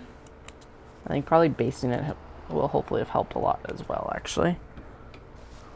Flip it. Clip it. Clip, clip, clip. Cut all these other flipping threads. Angry duck noises. I realize that the closed... Oh, that's not going to work. It's too big of a seam. Because now it's like, I guess it... No, it will. If I really if I really believe it will actually fold over, I think. Will it? Damn it, it will not. Yeah, it's like too far over on this side. Okay. Seam, rip, seam, rip. Rip that seam, rip that seam. Oh my goodness, the elastic's even like surviving this treatment. Woohoo! I realize that if someone's listening or not listening, or they have closed captioning turned on for whatever reason, I was like, all these weird mouth noises that I make may not translate, or I would love to know what they translate as with closed captioning, but like the fact that I'm making angry duck noises is not necessarily going to like translate unless I like say that I've made angry duck noises. So I'm going to try and make a conscious effort of providing more context for closed captioning when closed captioning fails, because I'm sure it does pretty consistently. If it's like hand closed caption, I think it would probably pick up on that sort of thing, because it's like you could write in that it's angry duck noises, but like an automated closed captioning is not really going to be like, and Katie made angry duck noises. Although that would be hilarious. So if you are of the listening crew without closed captioning and you hear Katie go angry duck noises, even though it's apparent that I just made angry duck noises, just know that I'm repeating it for closed captioning purposes. All right, so the whole sew one side and the other side failed 100%. So I'm going to go in and we're just going to sew it like we're going to be able to capture both sides, and then probably have to re-sew it again on the back, but you know what? At least it'll be in the right position to actually sew down and be of an upstanding piece of fold over elastic binding. What time? Oh, good Lord, it's already 2:20. All right, well, I knew that it was already in the afternoon. I just didn't know what time in the afternoon yet.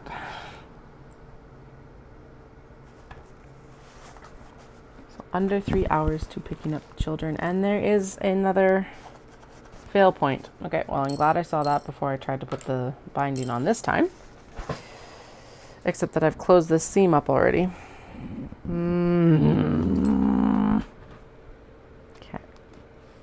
I do still think that closing this seam up was probably a good idea, because it's mostly going to like hold it together while we're sewing it. But now I gotta find where that line is, because there's so many seams in here, because it's like 6 different sewing times basically.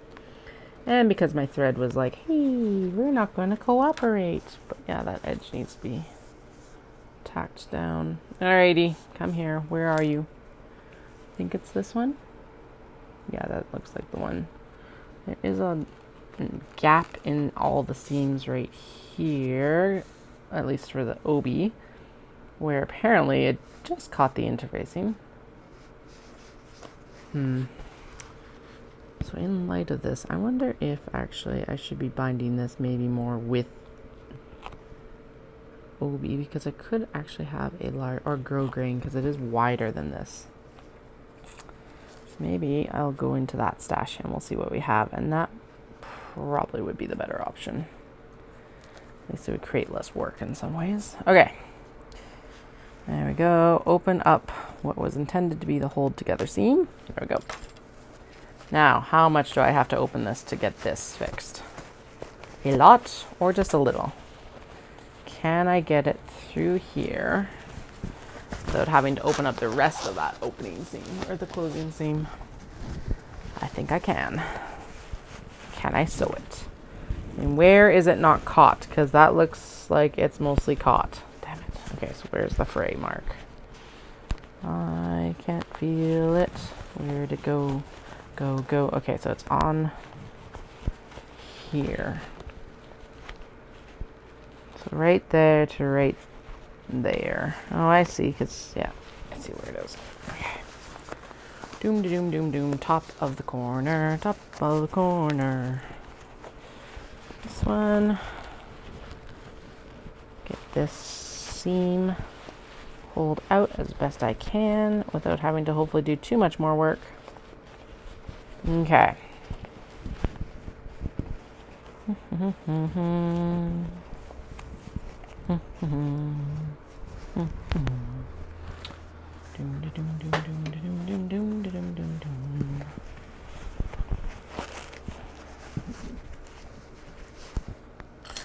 Okay.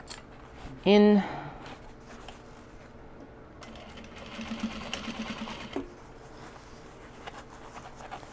Okay, obviously more generous seam allowance than before. This is another one where it's like it is the interfacing is doing an amazing job of fighting the fray. Better than at least on that other blue floral one, but it's definitely a battle it may lose at some point, I guess. Okay. I'm going to just do a second seam all the way around the base of this bag. There we go. And it is just on the inside of what should be where it needs to be, hopefully. Let's see if that worked. Did it? Almost. Caught some of it. Okay, so it's like right here on the corner.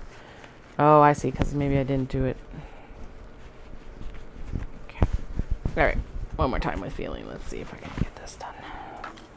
This corner is going to be very, very, very well reinforced. Let's just take it that way. Try to blend it in with the other seam line so that's not like freaking out here. And then blend it in through the side here. There we go. Should be good now. Is good now. Is good now. Whee! Okay, grow green. Let me grab it. Or at least some sort of ribbon.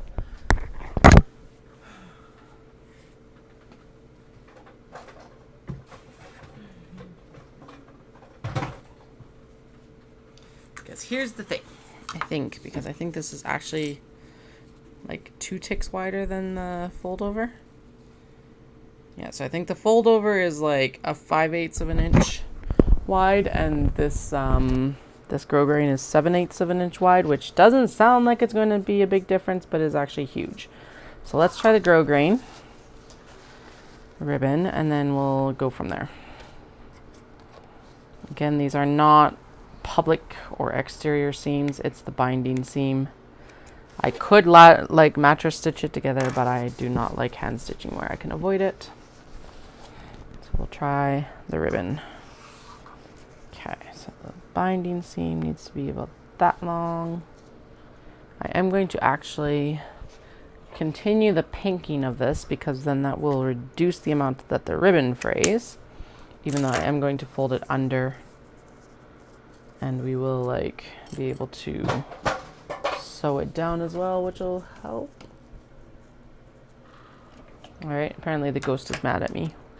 Whatever ghost is in my basement, because it just threw the ribbon off the shelf with abandon. Sorry, ghost. I know it's your ribbon, apparently. So the other option is, yeah, because like folding this under is not an option actually, because it's all the pocket seam and everything like that. So overall, I do prefer the construction of the mini traveler sling. And now I'm wondering if maybe I should leave like the front pocket available to turn it afterwards. But the thing about that is that no, I need this one back here to like turn it with. Okay, apparently that is going to be cranky about how thick it is there, so we'll put it here. I can tell you already that this is binding the whole of the thing better. So just that, it's insane what an 1/8 of an inch does in sewing. Like, actually, honestly, in like ridiculous some days. Okay, looks happy, happy, happy. And then we aren't going to probably need quite that much on the fold over, but we'll do it anyway. There we go. Good. Actually get this seam flattened here, hopefully. There. And then throw this on. Goodbye, clip. I never knew the... Okay. And just settle it a bit better here now. And we'll still need to go in with the stiletto and like hold everything in place. But I think that is actually going to be a nicer finish. All right. Fingers crossed for me, please, because apparently these are going to fight me really hard today on their finishing. Yay. Isn't that sometimes the way of it, though? It's like, I'm going to be a fairly easy construction and then fight you when you want to finish me. Total fisticuffs. All, no holds bar, anything. Just right into it. Okay, but I do think that that is actually sewing in nicer. Yay! Okay. Now I think, yeah, so it did hold on the one side at least, and now hopefully we've left enough that this can fold over on this side, and like, oh, thank fuck. Okay, good. We're good. Yay! So I'm going to clip it down on this end. Doom, doom, doom, doom, doom. And here, and then right about here, because the rest of it can be pushed under with the presser foot, and the presser foot can basically be the clip. And between it and the stiletto, we will be golden. Okay. So underneath it goes. Remove my finger. Okay, forward, back, and then we're just going to go slow so that we know that we catch all of this along here.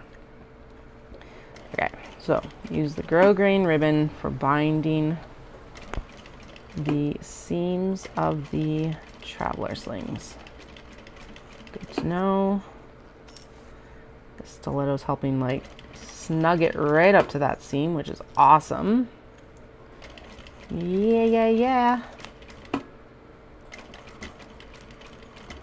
There we go. Okay. Phew. Okay, so that is done. Well, okay. Down to a strap and a snap fastener. But it's all the interior and bag, actual bag construction is complete now. Doom, doom, doom. Oh, the sun is out. Cool. I was not expecting to see sun today. I thought it was supposed to be cloudy. If it wasn't raining, I thought it was supposed to be cloudy all day, so I'll take it. All right. Now just make sure there was no other fray. We got that side seam fixed. That's why we had to turn it back out. Okay. Cool, cool, cool. So I'm still fine with that. The one that we did with the binding, that's fine. Not worried about it because it's like it worked. We'll use the grow grain in future because that went on far easier. Okay. And then if we close this up, that'll help flatten out. Oh, we'll poke that corner a little bit here. There we go. And this one up top. There we go. Just so that's a nice like edge. And then a little bit in here as well. Just there we go. Okay. Swish. Make sure this is nice and flat in the front. Then we're going to do it there. Then we'll clip off the thread. And then yeah, so that's all nice and held together. Yeah, it's looking good.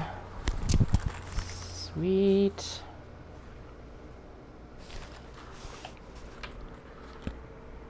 Yeah, I know I could. I know I could.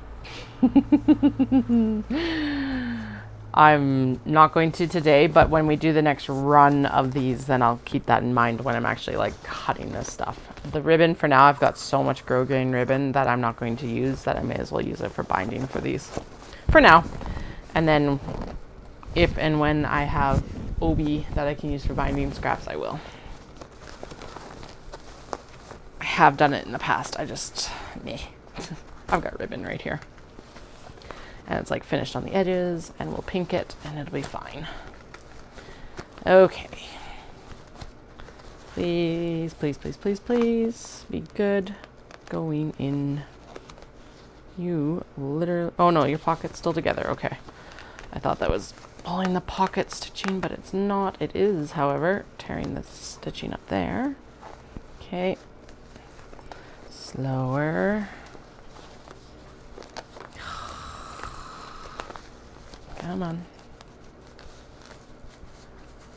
Okay, I'm really glad at this point that I didn't do most of the straps on these because I think it would have been a like actual, very much a beast to get turned. This is already bad enough.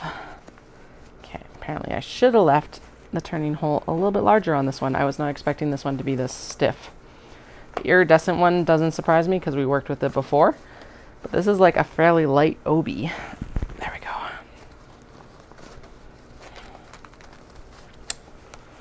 There. Okay. Now we're good. It was like that. It's the bulk of the bottom through. There we go. All right. Good job. Go.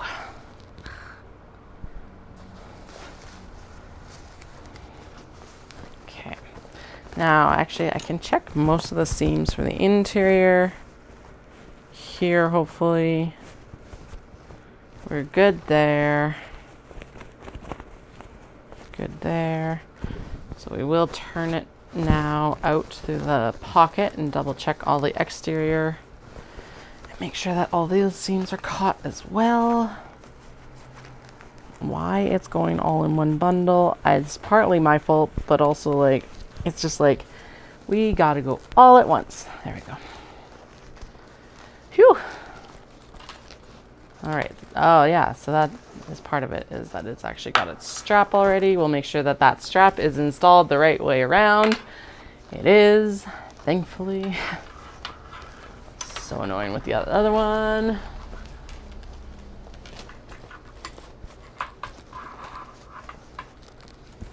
There's like a bank of rain across the valley, and then it's like our side is like in the sun, chilling. All nice and clean and like, yay.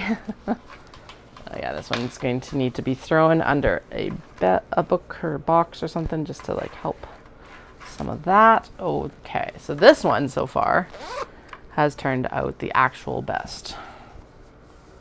Cool, it has no issues as far as I can tell. So all we gotta do is go in and do the binding seam. Holy, does that ever look good. I'm glad I went with the brown leather tab. And then I'll probably put a bronze snap on it. antique bronze, not shiny bronze.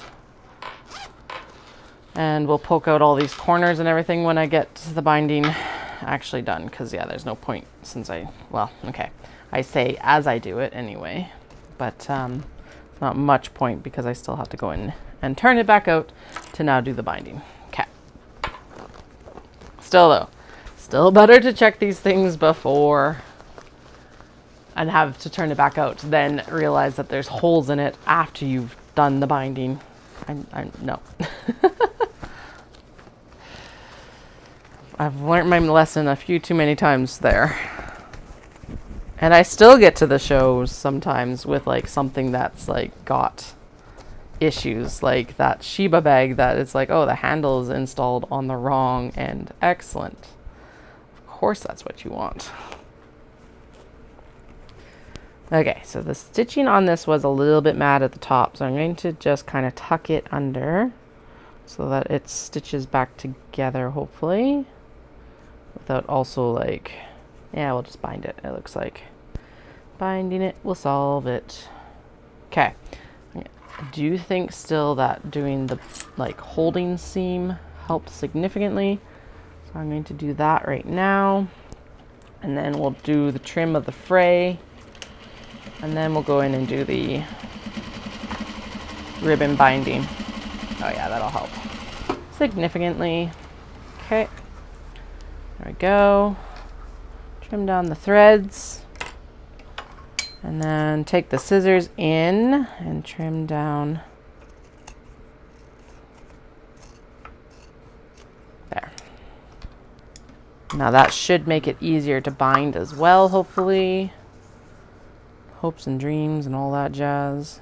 I'm going to give my actual, like, I'm going to take what I think I need and then I'm going to add a little bit because that's just always the better way to do it. And then we're going to stuff the strap back in the bag. So this is going to be fun to bind it with the strap in there, but you know, it'll all be okay. Fold it over the middle there. Oh yeah, this actually will bind better even than that first one. So skills, just getting used to the new bags and like what their quirks are for finishing, because they all have it. It's not like this is the only one that like, this should be the way you do it, and then it's like 100% not how you actually end up doing it. Okay, I'm going to fold that down so it matches up at the top there. So I don't really want to go past that spot. Do the same down here. Align the edges, fold it over. Clip it down, clip it down. Okay, there we go. I'm going to move my rings out of the way because they are starting to be in the way.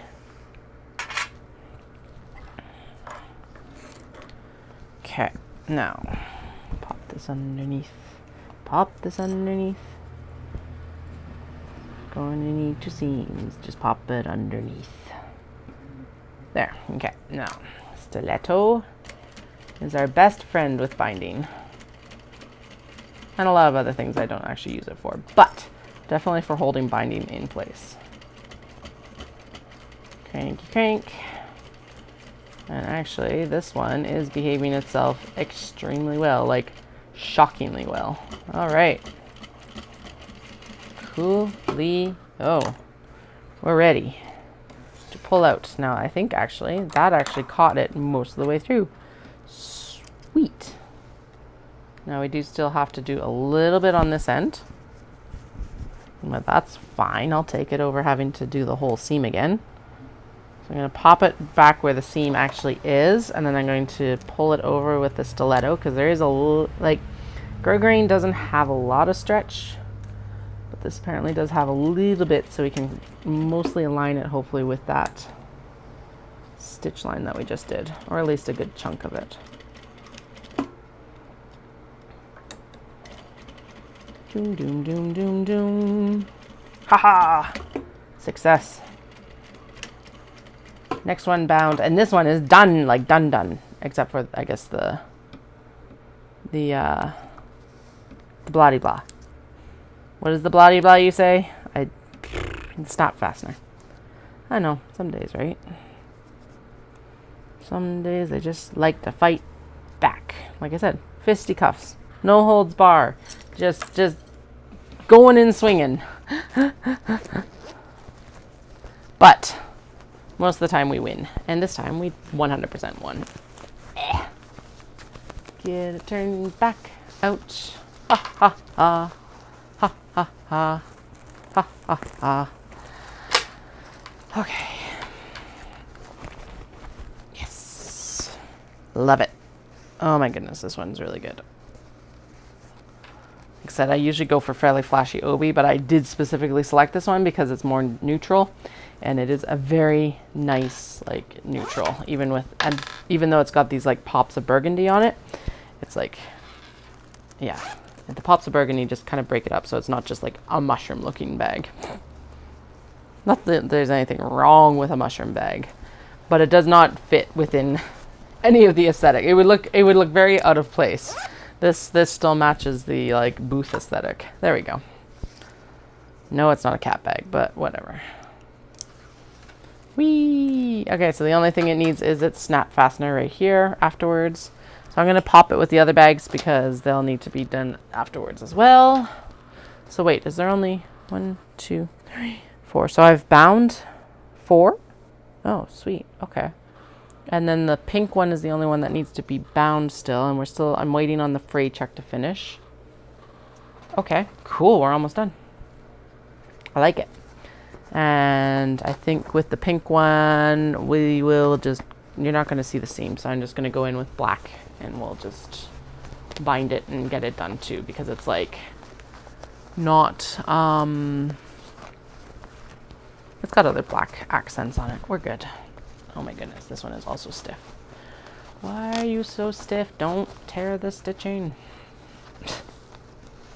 Totally its fault, not mine.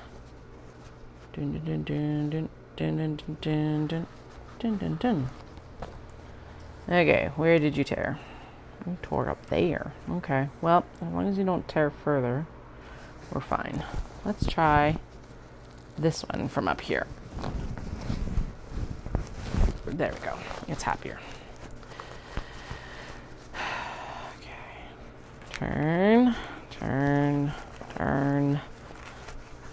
Okay. My hands are over this. If I come back tomorrow and I'm like, my hands are all sore, just remind me that I did these. Or like, why are my hands so sore? I wonder if this is what's translating into the shoulders too a little bit. Probably. What am I saying? Of course it is. Ugh, come on. There.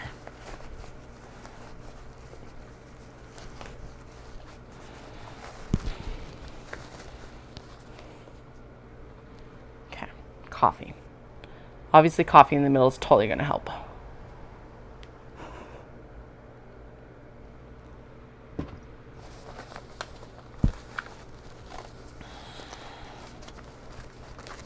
Doom, doom, doom, doom, doom. There we go. Okay. Pull the exterior out and check the seams. Check the seams. Check the seams. Push the exterior out and check the seams. Check the seams.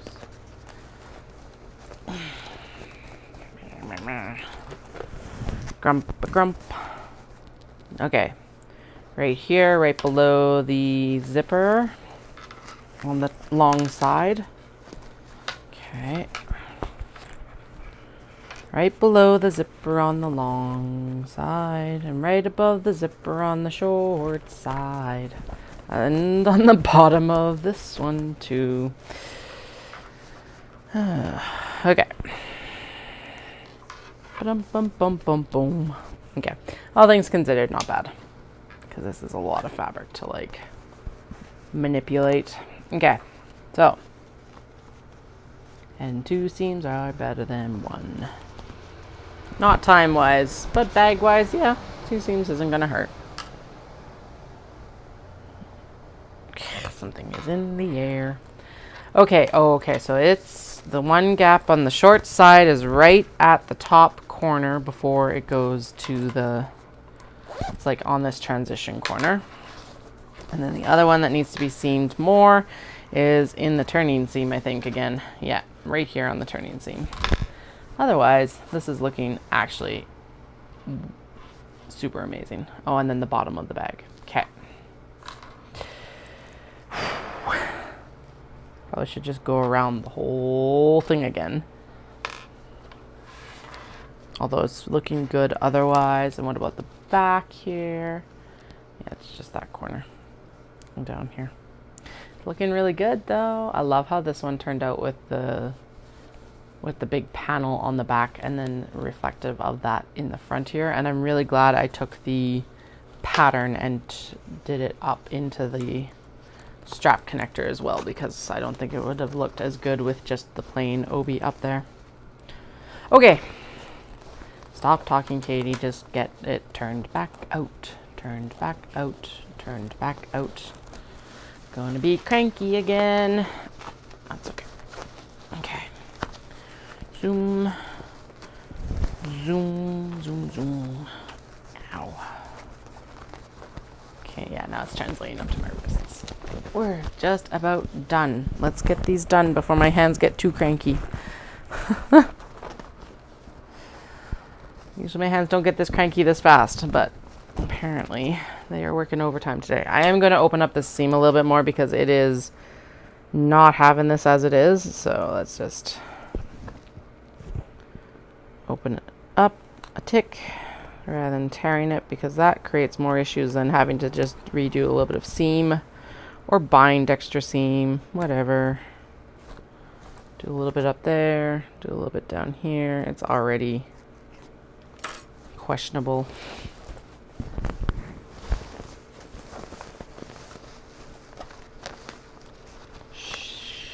I know it's the same stuff that I should be doing when I'm doing like the long knitting stints and stuff like that too.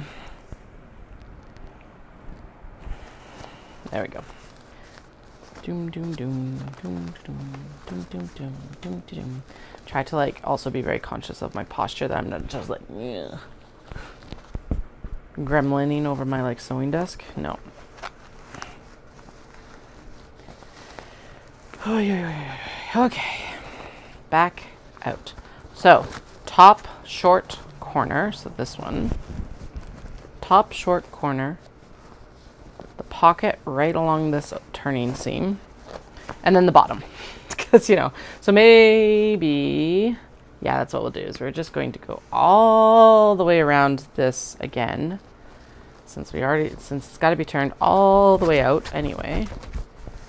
And then on this like exterior piece, which I think I can accomplish by just kind of just if I keep the turning seam out of it, I can just accomplish it that way.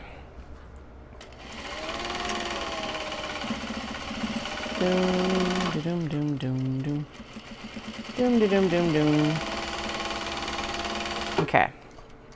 And then now I want to incorporate the turning seam back, or the interior back in. So we'll do that. And then we're going to go all the way around everything. Whee! Look at us go! 2 seams are better than 1. 2 seams are better than 1. Most of the time. Okay, and then I'm going to just blend it back out right there because the thread is now fighting me. Clip, clip, pull. It is gorgeous. I love this one. It's just cranky. Cranky pants. Okay, I think that got everything. I can't actually tell because I'm on the inside. Never mind. Okay. Cranky pants should be fixed. Should be fixed. Should be fixed. Cranky pants should be fixed and ready to go. Stop being such a cranky pants, such a cranky pants, such a cranky pants. Stop being such a cranky pants, cranky, cranky pants. Okay, it's not as cranky turning this time, so opening that turn seam up just a little bit actually helped significantly. All right. Pop. It actually made a very satisfying pop noise there. Not just my mouth noise pop, but it too. It was like pop. Okay, yeah, that's much better. All of it got just got incorporated. So much better. Okay, good. Happy with that, I think. I'll push everything out, make sure, and then we'll go in and we'll bind everything. Oh, yeah. Okay, so the little bit that wasn't caught up here is caught. The base of the bag is now caught, which is good. Doom, doom, doom. Make sure that that corner's still good. The darts almost practically disappear in this, so I think, in part, to make it easier to sew next time, we're going to skip the darts. In my professional opinion. Ooh, that lined up really nice. So it looks a little bit wonky, but this like sakura lined up into this sakura, at least from like certain angles. That's cool. Anyway, yeah, I think we might skip the darts next time because really it didn't translate to the front of these. I don't know if my seam allowance ended up being too far into the dart or what, but for the hassle that they ended up being sewing the bag, we're gonna skip them. Because like that's all of the dart that there is on the front of this one. It's like less than my pinky width. It is my pinky width at the very tippy top. So we'll skip those next time. Otherwise, we're good. Okay, close this up and just make sure we're good. That's a little bit not curved, but that's okay, because realistically it's going to be the strap anyway. Yeah. And we put gold hardware on this one because it's going to get a gold strap. Gold strap stuff. Good. Happy. I'm good with that. Also good with the decision to drop the darts for the next round. Very glad about that because darts are like a pain in the butt. Could technically box it at the bottom, but that would look weird on this shape. So, and the mini travelers don't have a, I know that there's not much space to put a dart on the mini traveler, but it's like the mini travelers don't, and they survive. They're fine. They're fine. So we'll just ignore the darts on the next round of these too. Okay, get thee back outside, or turned back the other direction so I can get you finished, please. I want to finish you. You want to go to a new good home, right? Snip, snip. Okay. Push that bottom out a little bit because it's just a little bit too close for my comfort. Apparently there's another thread there that could be clipped. Clipped.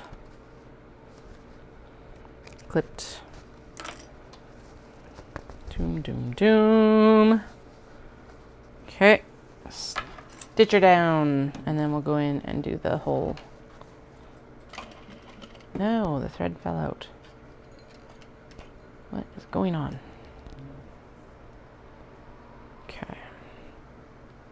Right? Nope, not yet. Around the hook. Through the hole, and then through the needle. And then we'll do the straps for these guys, or yeah, we'll bind to these last two, and then we'll do the straps for them, and then we'll change the needle and clean the feed dogs. And then, as long as I've still got time, which I should, we'll go in and we'll start the, I'm gonna do a less mind boggle thing and do the zippers on the mini traveler slings, and then I can go in and I can do the welt pocket placement tonight when the kiddos are home. That can be the upstairs work. And then, and all that trim down needs to happen as well for that front pocket. So those are a couple good things. Actually, maybe, you know what? I will bring them downstairs. They'll be happy to be downstairs tonight. It can be a TV night. They can hang out here and I can get that work done. Which will be good for all three of us.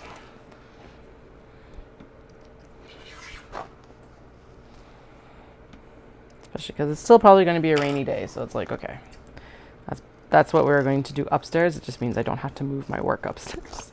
We can just work down here instead. dinner, PJs downstairs for a little bit for them.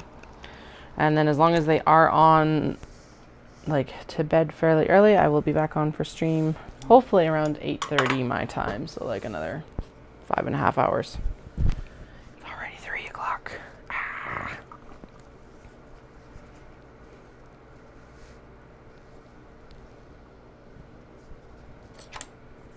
Okay. I know I said I was going to continue to bind these, but I have drank too much coffee today, so I will be back in like 10 minutes.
I'm back.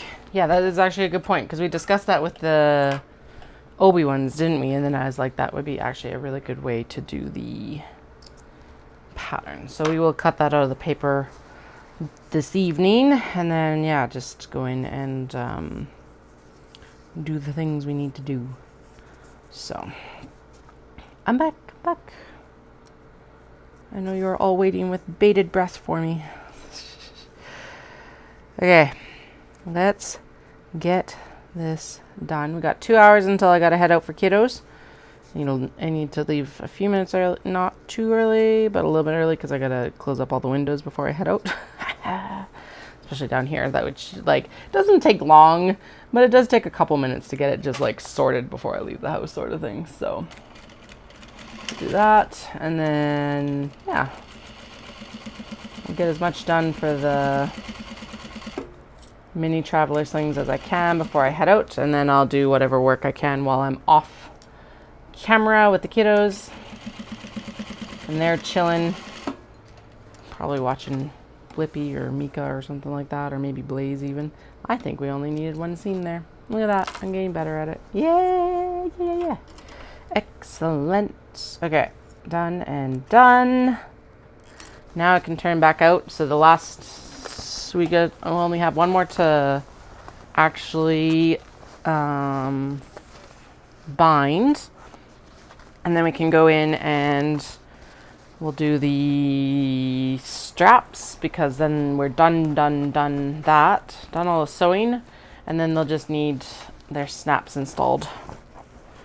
When I feel like it, maybe that's something I'll do tonight too, off camera, just so it's done and dusted. Gorgeous. I really do like this one a lot. And I'm really glad I went with like a full pattern back on a few of these. I know that like that seems weird because you're not really going to see it, but like it just elevates it that little bit, and that makes it special. So whew, this light is getting my eyes right now. It's like rah, very bright. All right, I'm gonna push this out as much as I need to, hopefully, and then we'll, yeah, okay, it just has to be turned out completely, because of course it does. There we go. Actually, I think that's probably good. It doesn't need to be like all the way out, but just the majority of the way out. Excellent, maybe. Good.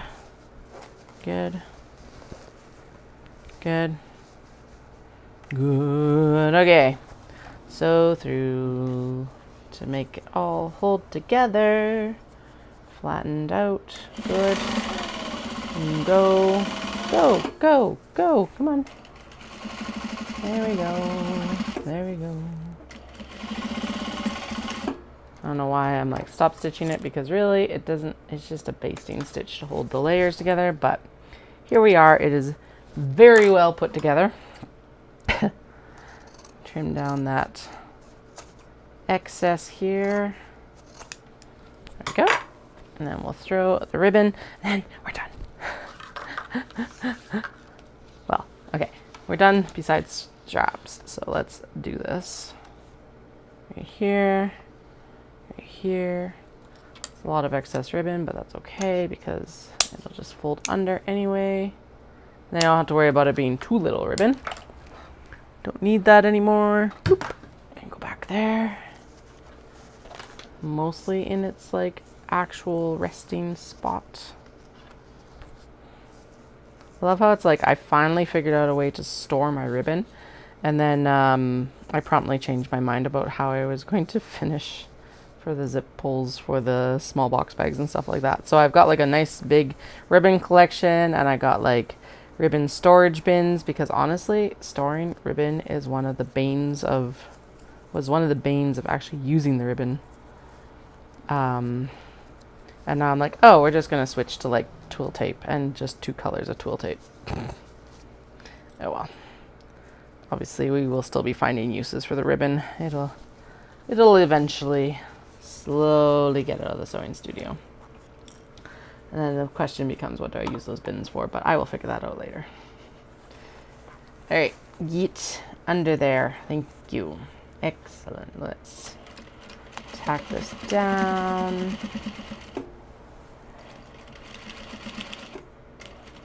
Okay, it'd be nice if this just has to be sewn once as well instead of having to do 2 seams, but you know, we'll do it whatever way we need to do it to get it finished.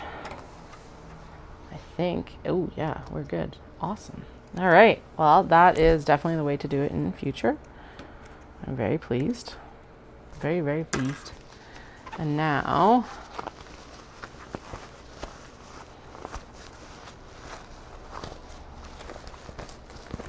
there we go. Yay! Okay, so those are all sewn. Now we just need to do the strap sewing. So this one needed to have its strap re-sewn because I installed it upside down. So what's going to happen is, okay, so there is, okay, so this needs to be this way, I think. Doom. And this, okay, so there is the right side up of the strap, and then this needs to go through here with that right side up. Okay, there we go. All right, at least it's easy to fix. Chopped it off because there's a lot of excess. The pattern actually only calls for like a 48-inch strap, and I've got like a 54-inch strap, and I think we cut like 2 inches off. So we're just, it's gonna be a little bit shorter strap than its companions, but it's much better that it's fixed than matching length, to be honest. And swivel hook is still in the right spot. Okay, pins can go over here. We're done turning, so that means I can actually put my rings back on. You know, it's getting serious when I take my rings off. Okay, there we go. And then clips are like just jumping off everywhere today. Good. Itchy hand. Why is my hand itchy? I can never remember because there's one that's like you have an itchy hand because you're going to make money or get money, or you have an itchy hand because you're going to lose money, and I can never remember which hand it is. Hopefully that's the making money hand. That's totally what it is. I'm working right now. This is all working towards that. If it would stop itching, I would be very happy, and that one just totally was like, haha. Okay. Oh my god. Okay. Nope. It's like, let's just totally run straight off of here. There we go.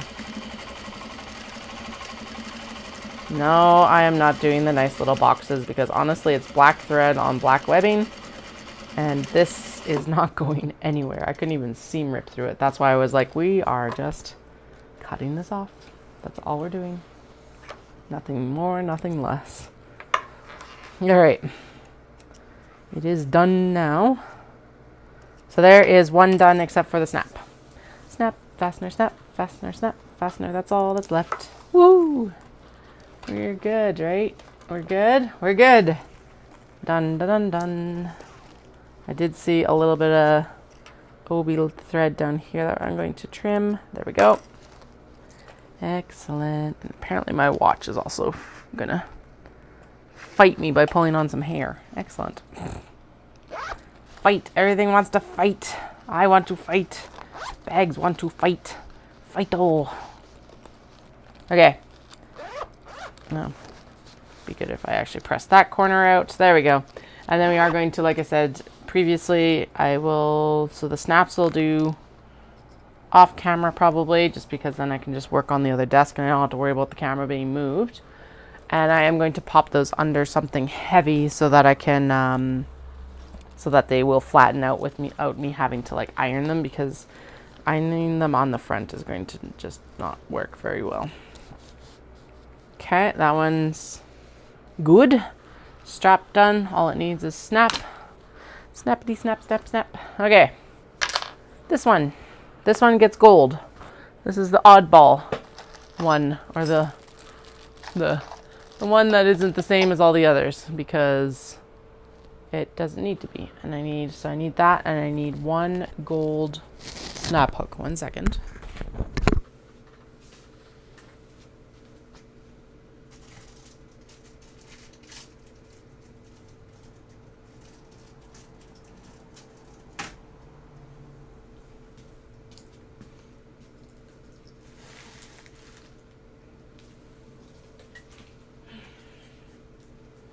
All right, 1 gold snap hook and 1 gold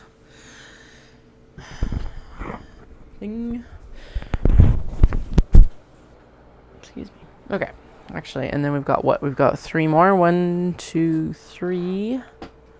So we'll need 1, 2, 3. For some reason, there's a clip in the slide bin. Cool. And then we'll need 1, 2, and 3 snap hooks for now for gunmetal, and then we'll worry about the mini traveler sling ones when we go to actually sew the mini traveler slings.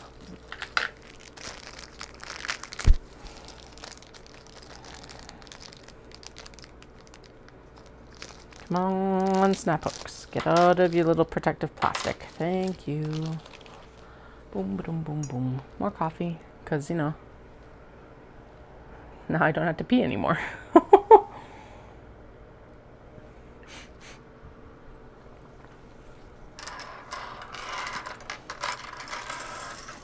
All right, to make this easier on myself, I'm going to sew it in the top first, and then I will install the slide, and then we'll sew it. Basically, we'll sew it backwards, so that's fine. All right, so we want it to go through here, down this way onto the back, essentially. Doom, doom, doom. I need to wind the bobbin, or else I'm going to run out of stuff very rapidly, whatever that stuff is, the bobbin thread. Okay, and then we're going to just fold it underneath like that. Okay, and then go a little bit slower than last time, mostly so I can actually grab this bobbin and wind it, hopefully. There we go. Nope. Not yet.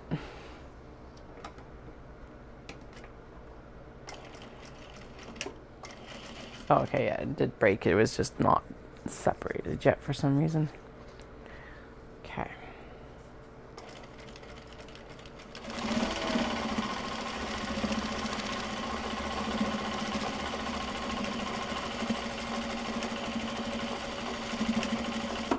There we go. 1 done. So 1/4 done, the next set of straps, or almost like a halfway done the 1/4.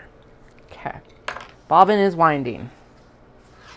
That is in the correct way. So now we put the strap connector, or the adjuster, in this way, like that, and then we go down, and we don't twist the don't twist the strap. Don't twist the strap. Doom, doom, doom. Don't twist the strap. Right? Yeah. Okay, so there. So that'll be the top of the strap right now. Yeah, we're good. That is still laid the correct direction. And then the snap hook goes in like this. It's got to go up, right? Yeah, because then we're going to come back down and under like this. So this has got to go up, and we got to come in here. I will admit that this is usually a little bit easier to sew if you're not doing it this way, like if you're doing it this part first. But honestly, this is easier than re-sewing the straps. So done, the correct direction. And then we're going to make sure that this is here, the length that I decided on, because it was a little bit less than the prescribed length in the pattern, which it is. We're good. Then we're going to fold the fray check edge up, and then it goes under the machine. Excellent. Okay.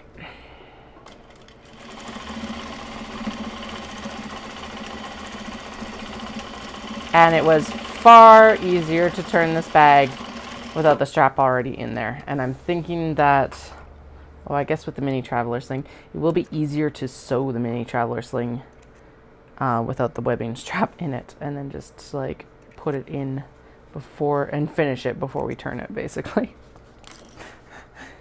Honestly, if this works out the better way, then that is the way we're going to do it in future. Okay, I was like, wait, no, the snap is the wrong way, but it's a swivel snap. Yeah. Okay, so there it is. Hardware is gold because high, gold, and gold. It's like I wanted to pick up this, highlight this portion of it, even though this is on top. This is my favorite section of this obi, but like this floral is just so good. So there's one strap done. So we're halfway done the straps now. Oh shoot, those are going to need, fuck, I need to do the logos, which means I need to do the logo branding. Damn it. Oh, and this has still got a hole in it.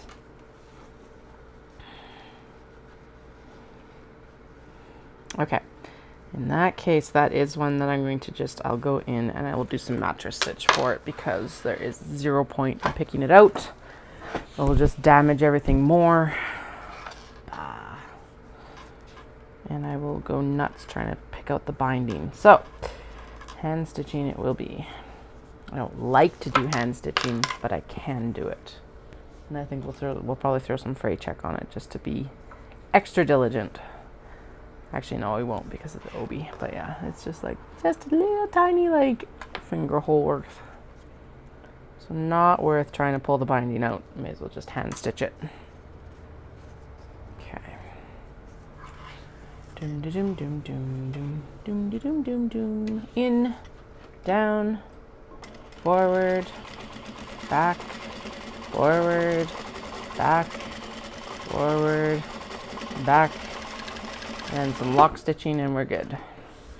Yay! Strap done. I gotta admit that only having to do one swivel hook is like, I guess doing this up here.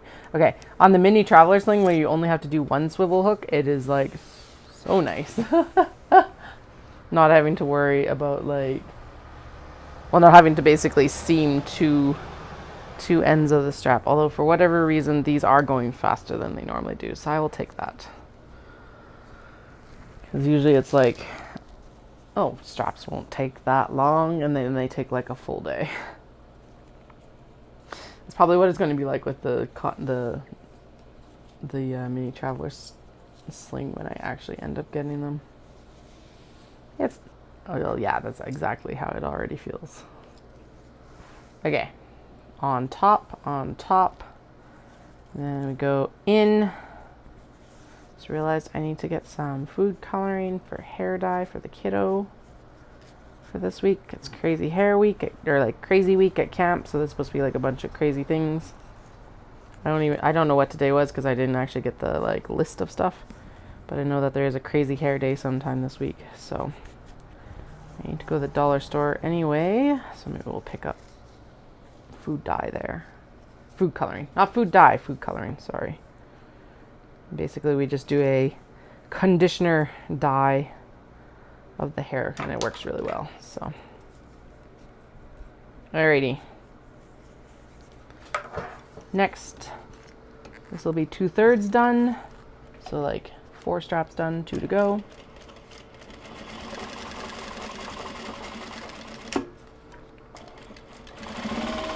Ooh, right, I guess I do actually have to push the button to go backwards. This is not free form embroidery foot.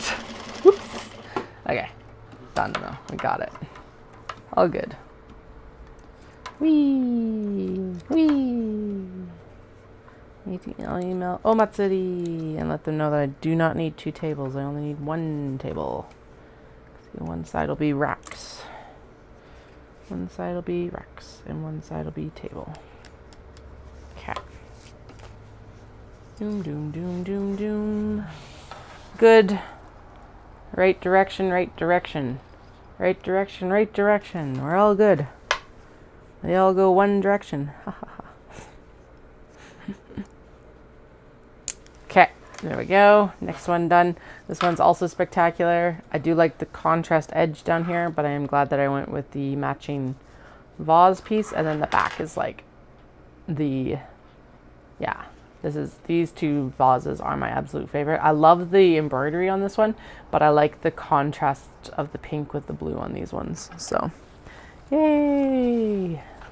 2 more. 2 more. 2 more. 2 more. Then we're done. Then we're done. Except for snaps and logos, other things. After this, we're done the sewing portion of these. There we go. Let's put it that way.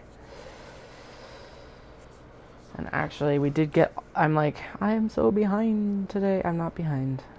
I got all of those gyoza bags done. And then we've got, well, okay, the majority of them are done.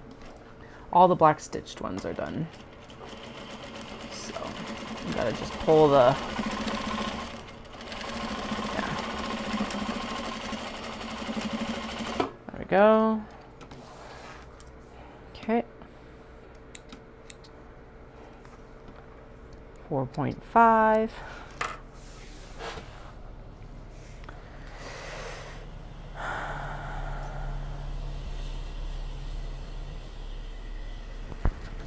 Zoom. Zoom. Actually, I'm going to pull this quite a ways in because realistically it doesn't need to be very far out. And then the swivel hook has to go up this direction to the outside. And then that's got, yep, there we go. Go in, go in, go in. Go in, go in, go in. Okay, and then underneath, over top, through the loop. Boom, boom, boom, boom, boom, boom.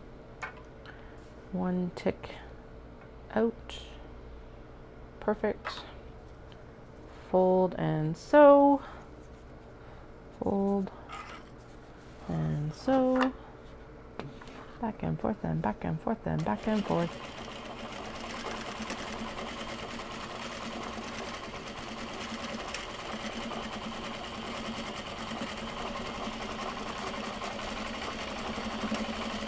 Good. Definitely tacked down. 5 of 5, 5 of 5. Woo! 5 of 5, 5 of 5, 5 of 5. 5 of 5, 5 of 5. Done. Dun dun dun dun dun dun dun dun. Dun dun dun. Right? Oh yeah, okay. I'm like, wait. But there was a twist up at the top, towards the top there. Okay, there we go. Dun dun dun dun dun dun dun dun dun. Dun dun dun dun dun. Right? Yeah. Cool. Okay. 1 more strap. 1 more. Right? Because this is. I'm like, why is the zipper? Yeah, it's okay. It has been bound. Good. Doom doom doom doom doom doom doom doom doom doom. Ha ha ha. Oh, it looks really good. Yeah. Good. My face is like itchy. I don't get it. Okay. Through the rectangle loop. Through the loop. The loopy loop. Actually, I should double check and just make sure I didn't like end up getting a phone call from them today or something stupid.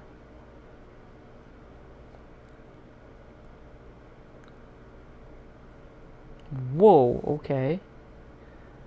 The friend that's over in like Hong Kong just actually asked about the hailstorm that we got yesterday.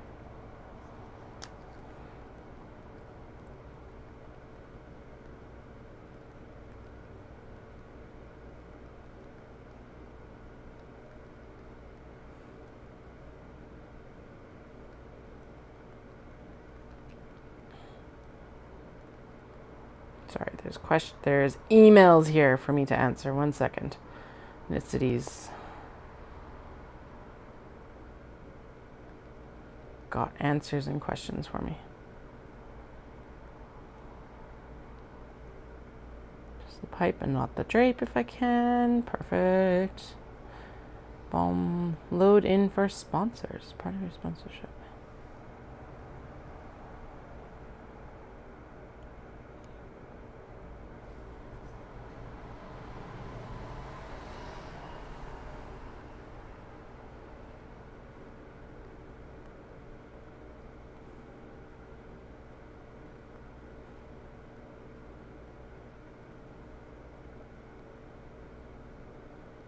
Sweet. So setup will start around noon on Friday. Load and priority load will begin at noon.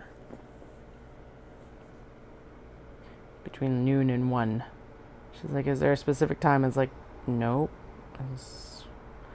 Whenever you can fit me is perfect. Okay. Is there anything else that I need to deal with? There is a missed call. It's alright. It's like... Okay, no, that's not the number for the supplier. That's what I'm worried about. As long as it's not the number for the school. Hope not. Oh well. Doom, doom, doom, doom, doom. If it was, they would be trying me elsewhile, I think. Hopefully.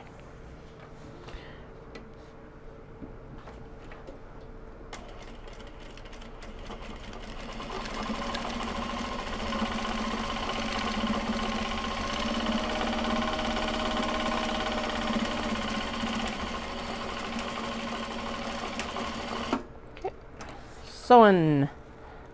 That strap is not going anywhere. I was actually paying attention to how much thread I was putting in there, but all right, it's staying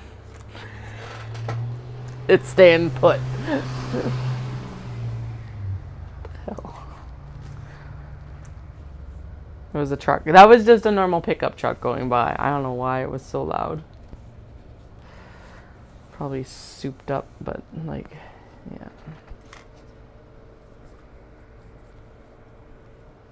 Anyway, sponsorship low. Yeah, I guess it's like we are down to crunch time for Knit City, so it's like, great. I'm going to be getting a lot of emails probably in the next few days about details that I need to pay attention to. Oy, oy, oy, oy.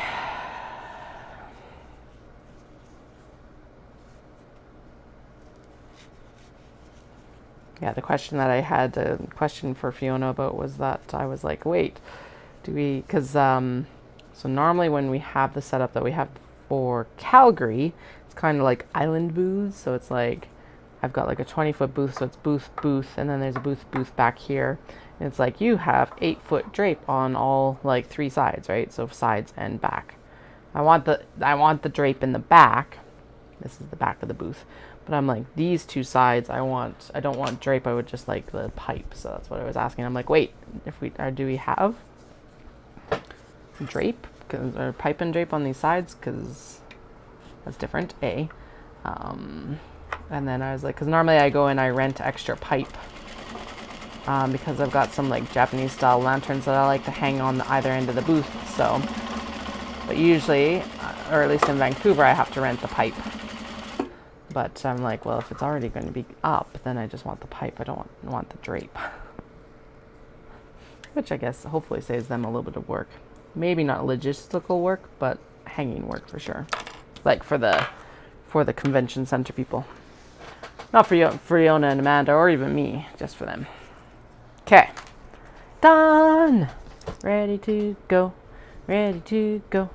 These will need just... actually, they're not ready to go. They need snap hooks and they need snap fasteners and logos. But they are done sewing. The sewing is complete. Now we're going to go in and we're going to start the mini traveler slings. Because what time is it? I've got like an hour and a half. Yes, awesome.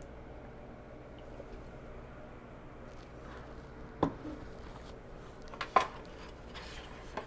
going to move all of this over here. So we don't need any of that right now. Okay. Pockets.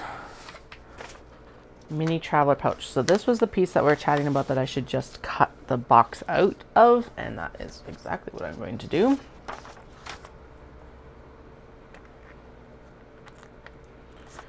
Should I be doing it with larger scissors than my thread snips? 100%, but I don't know where my paper cutter and scissors are right now, so we're just going to deal.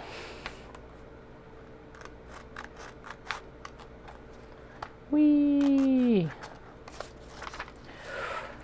Alright, let's glasses off because holy crap. And then actually I'm going to fold this in half and do it exactly how I would cut in the fabric actually.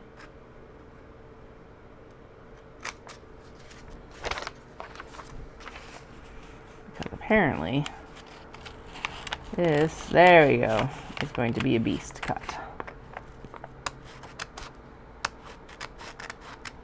I don't actually know if taking my scissors, my glasses off helped or not, but it definitely didn't make it worse. So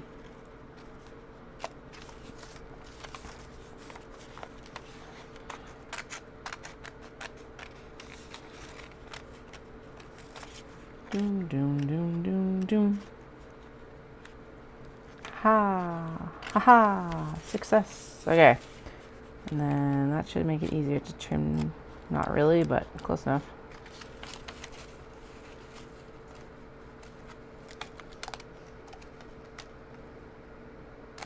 Ah, there we go. Okay. Actually, and then what we'll do here is we will just kind of fold this up and trim it down like that. There we go. Good. And then I can trim it down from the hole here that was from the like all the other stuff. Yeah, there we go. Okay, sweet. So the idea now is that I'll just be able to draw the box instead of having to go in and like try to make the line straight and then trying to guess like where the, yeah, no, this is just easier. Thank you for the reminder, Wendy, because I would have forgotten and then I would have been like, why didn't I do this once I had done something like 28 bags? So this will speed up the process significantly.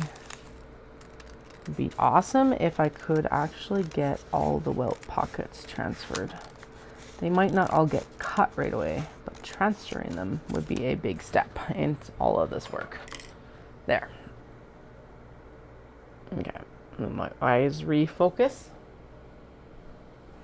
Ugh.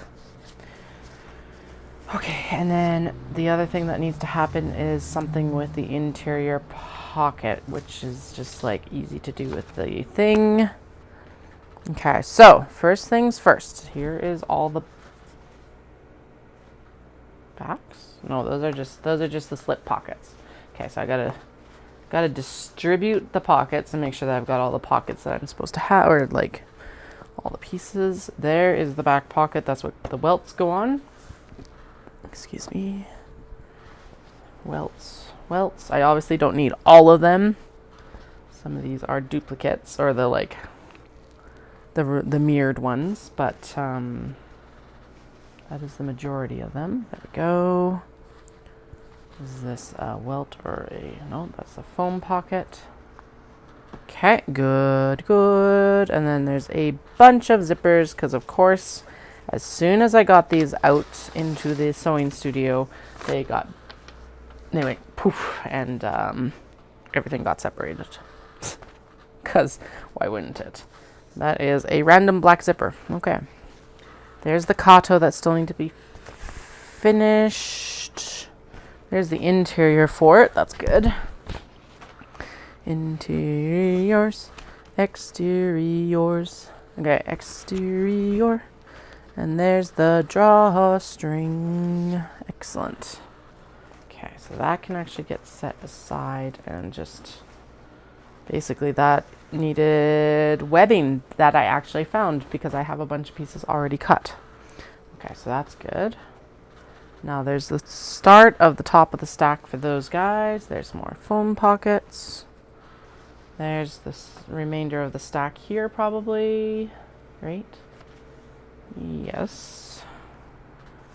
And then there's a bunch more of the big pockets here, big pocket. And then this was one of these ones, I think. Looks like it. Doom, doom, doom, doom, doom. Doom, doom, doom, doom, doom. I know this looks inane and like not important, but laying all these pieces out to begin with is just going to make this process far easier. Even if I don't necessarily know which bags they're going with exactly, at least having all the pieces, I can prep what I need to prep for welt pockets and like front pockets and blah, blah, blah, blah, blah. All the things.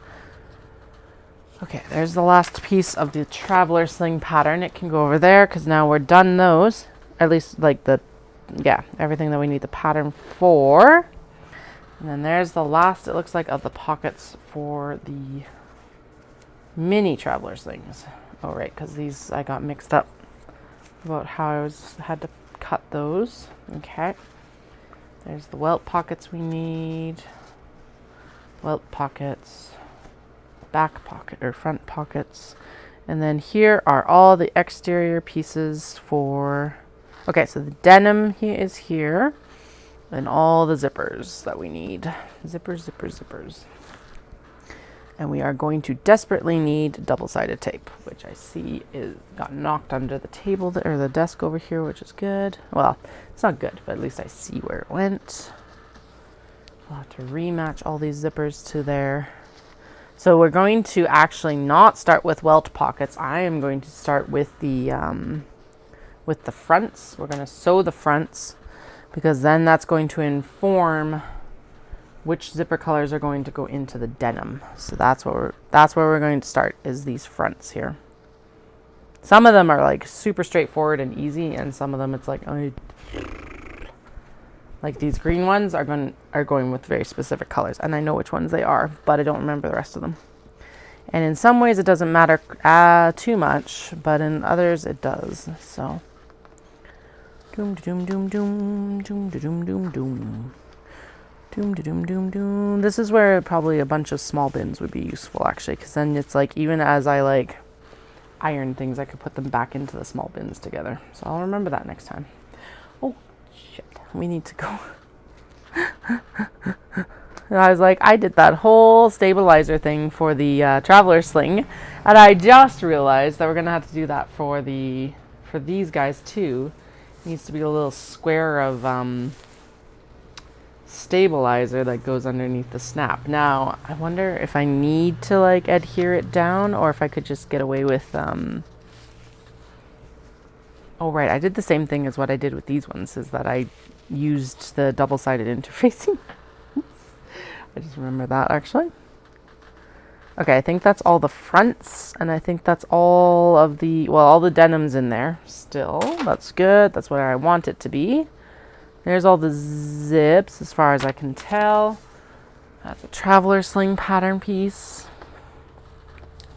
There's another zip. It looks like we're gathered. Good. Yeah, because the rest of it is like box bag handles. Woot. Oh, there's one more pocket. One stray pocket. Okay. Oh. 10 to 4. Okay, so yeah, we're going to work on the front pockets and all of that because that makes sense. And then when we need to do this, yeah. Okay, so mid front, it doesn't really matter. It does a little bit, but not too much. Mid front, mini traveler pouch, upper front, back panel. This is the one I need. Actually, I don't need that. I just need the instructions. Never mind. We need those though, probably, because I need to clip in the fold line. And then the pockets, we'll work on the pockets after, like I said, because then we'll know what colorway we're using for these guys. And then that goes in here as well. And then the piece that we need is the front pocket piece, which is this one right here. And I just need the instructions to let me know.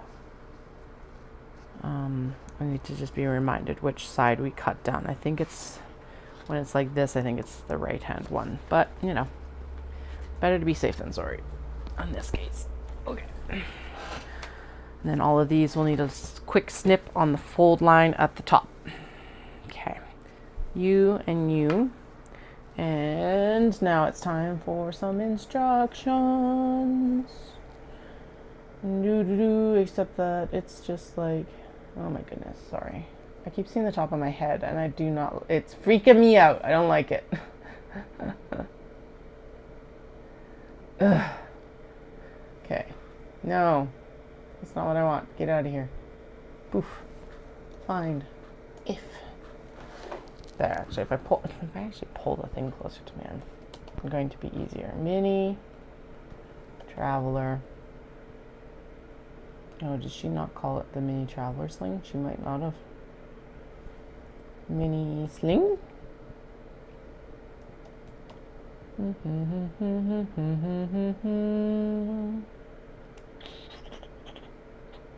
Okay, well that's easy enough to go fix by downloading it. Maybe I might only have it on my, no, I'm pretty sure I had it on my,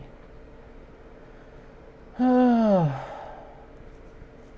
pretty sure I had it on the laptop, but I might have only ever had it on my phone. I don't know. I'll find out in a second. Well, it doesn't matter. We'll get it now. Doom, doom, doom. Doom, doom, doom, doom, doom. Download, download. Doom, doom, doom, doom, doom. Instructions. Don't need the pattern, just need the instructions. Open, please. Thank you. And then can I put you? Nope. Okay. Cool. I'll move you later then. Get out of here.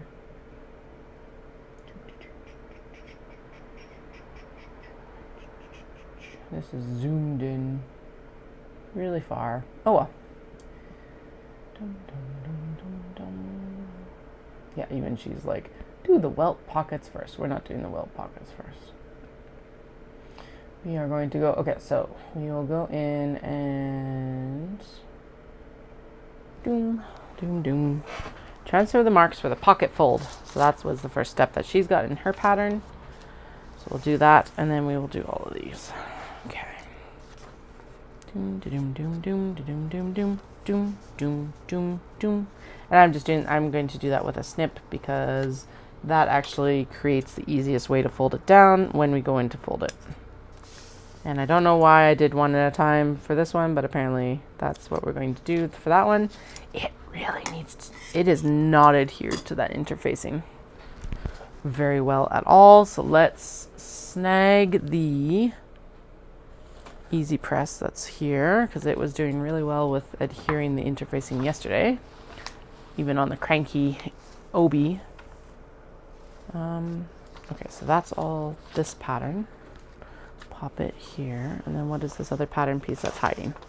It's that. Doom. All right, technically I'm supposed to have the little pressing mat for this, but you know, we're just breaking the rules. What's the worst that's gonna happen? It's gonna scorch my sewing desk, so it'll be my own goddamn fault if I did do that. No, just don't scorch the mic cable, because that would be a disaster. Although I do have a second one, so it's not a big deal, I guess. Okay. I even like put these back under the press to make sure that they were, excuse me, adhered. But apparently, some of them have a mind of their own. Okay. 1, 2, 3, 4. Doom, doom, doom, doom, doom, doom, doom, doom, doom. I just had the fold thing right here. Did I put it underneath the pile? Of course it's gone. Where did I put it? What the fuck? Did I? No, that was a different piece. Apparently that pattern piece went, no, I'm out of here. See you later. Oh, there it is. It's underneath this side. All right. It's like, you're not going to use a pressing mat? Well, I have news for you. These aren't even pieces that need to be pressed. They just need to be trimmed. Not even trimmed, they just need to be, they need to have their fold line, like, yeah. Good. Okay, so that was like 4 or 5, probably 4. These are thicker fabrics though, so we'll do 4 for sure. Thank you. I think that the bottom piece of this one also needs to be re-adhered.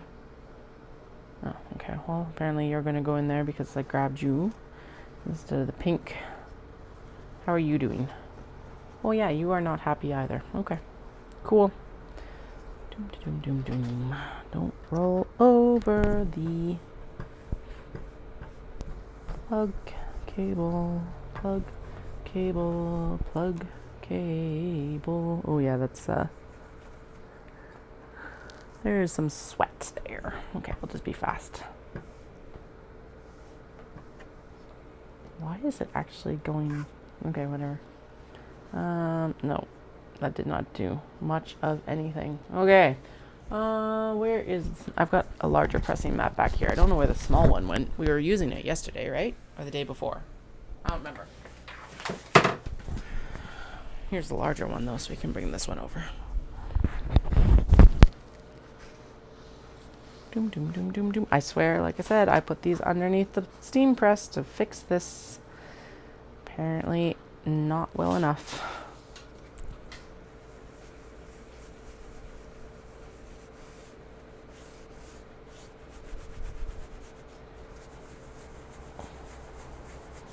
There we go. Here's the thing. It is going to get like sewn down with the zip and everything like that, but this creates a more stable surface to actually like do the sewing on. Main reason for switching to fusible for me. Otherwise I would still be using sew-in because honestly I think I got just as good a stabilization with the sew-in as I do with the fusible, with less steps too, because the sew-in you don't have to fuse, which actually is a good point.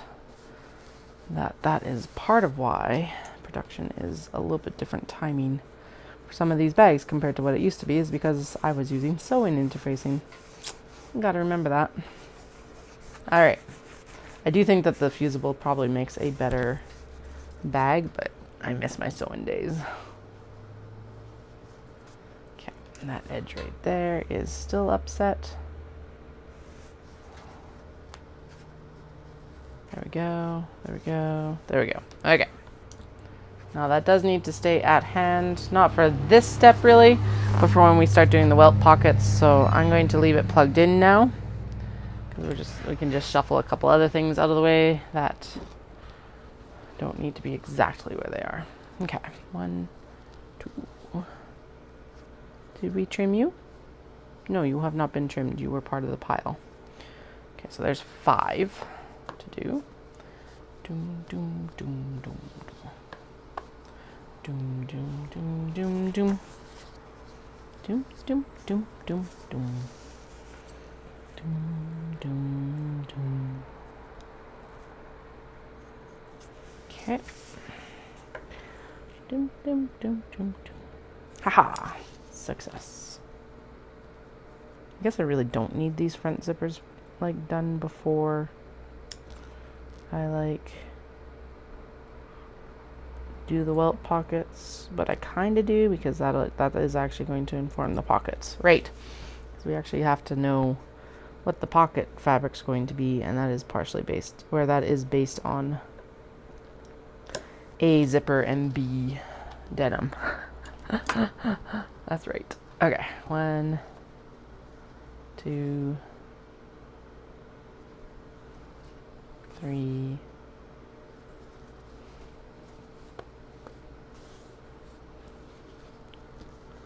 1, 2, 3, 4, 5, it looks like. 4, 5, 5, 5. 1, 2, 3, 4, 5. Okay. Slice. And dice. Make sure that went through all the layers there in enough of a fashion that I will be able to actually use that snip. Yeah, good enough.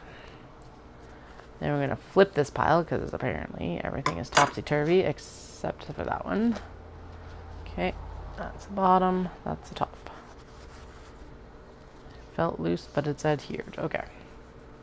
1, 2, 3, 4, 5. We'll do 6 with this one because they're very light fabrics, so I'm not worried about it. Like that. 6.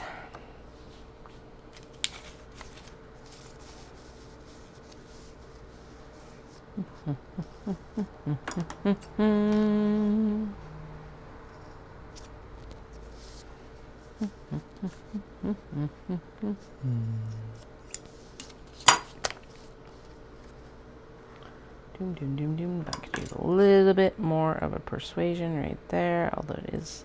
There we go. And how are you doing on this side? Excellent. Maybe. Yes. Okay, good. Whoop. All right, and then 1, 2. Apparently, that's got like a massive. Well, not massive, but it's got an interface overhang, so we'll trim that down. So 2. And wait, what? Is this actually the same cut?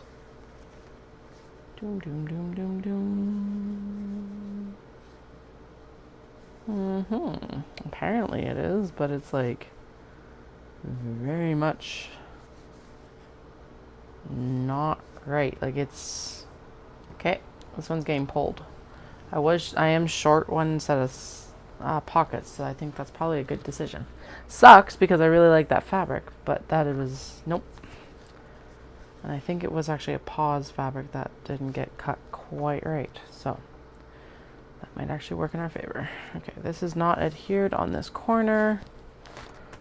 This is still warm enough that we can just hopefully tack it down with it. Oh yeah, definitely. Better.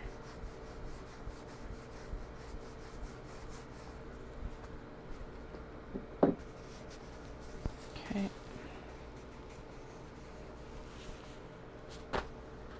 Doom, doom, doom, doom, doom, doom, doom, doom, doom.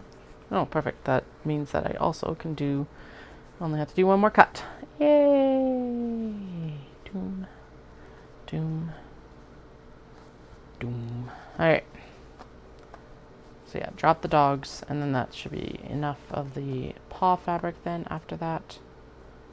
Like, they're all going to have their own little bit of, like, wiggle room differences, but that was too much. That was, like, almost a different bag pattern.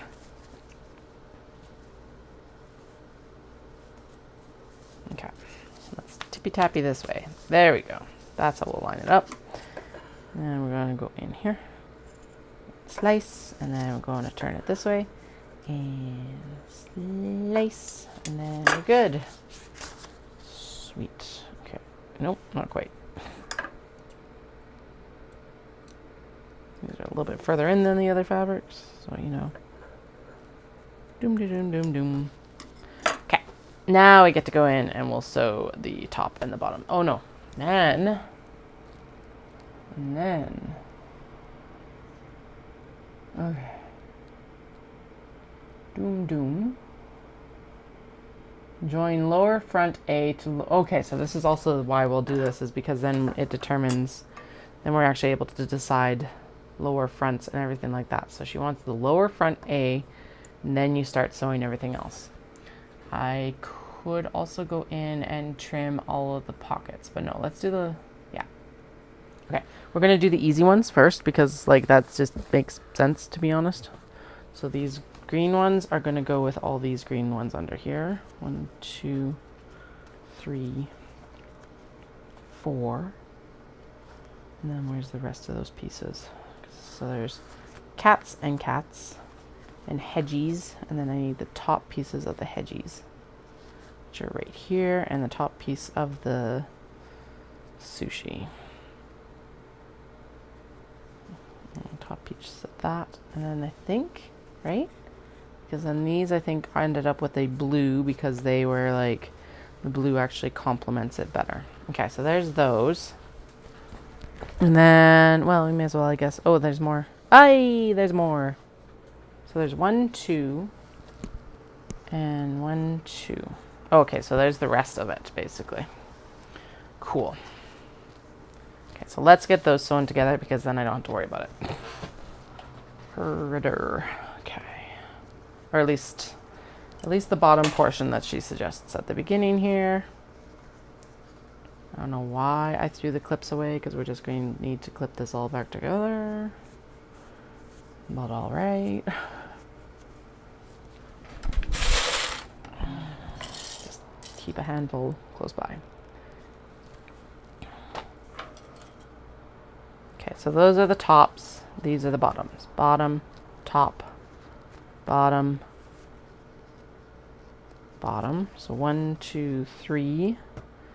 Okay, and then I must have gone in and matched up that one where I was like, no, it's going to be, no, it's this one. Okay. Because the background color of it is that nice dark green. Okay. 3, 4. Excellent. So now, and it is actually green. On my side, it's actually looking a little bit not green, but it is green. Okay, and then she wants it sewn. What's the seam allowances? Ooh, generous. Okay. Generous. Okay, we're at a construction length. Yes, I'm going to construct these as much as I can with black because honestly, like if there is any peek through with anything, then it blends in nicely. Okay, did I actually sew that with the, okay, good. The twill part of the denim is up on that one.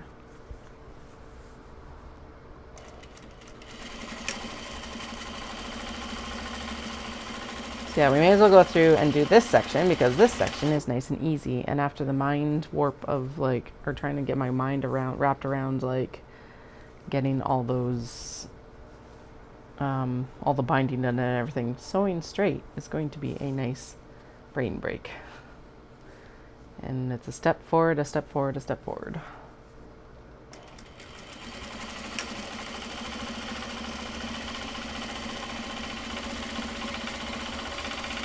And I'm going to leave right at 5 o'clock because I need to actually shuffle the kids' chairs around so that they're facing the TV again. Because yeah, that's basically what we'd be doing anyway, so I may as well come downstairs and do my work downstairs instead of having to like take it upstairs. And then just bring it back downstairs after tomorrow. After they're in bed or tomorrow or whatever it ends up being when I'm back downstairs. Alright, now we have dark blue and light blue and in between blue, and we've got this gray twill. I know I had some very specific ones for these, but honestly we'll just go through and match it up again because whatever, it is what it is. The very, very, very, very, very light blue, also very light blue. So we've got like 3 very light blues, 4 very light blues, just different tone of very light blue. No, a piece of dark blue that looks like it's probably separated from its mix, but so I'll set it aside here. Medium blue. A different medium blue. Okay, another gray twill and a like Levi blue, dark blue. Pieces that look like they've been separated from their intended gray. The Levi blue. Oh yeah, there it is. That's the one that's supposed to go here, I think. Yes. Okay, and then those pieces are together, and I think I saw its bundle somewhere over here.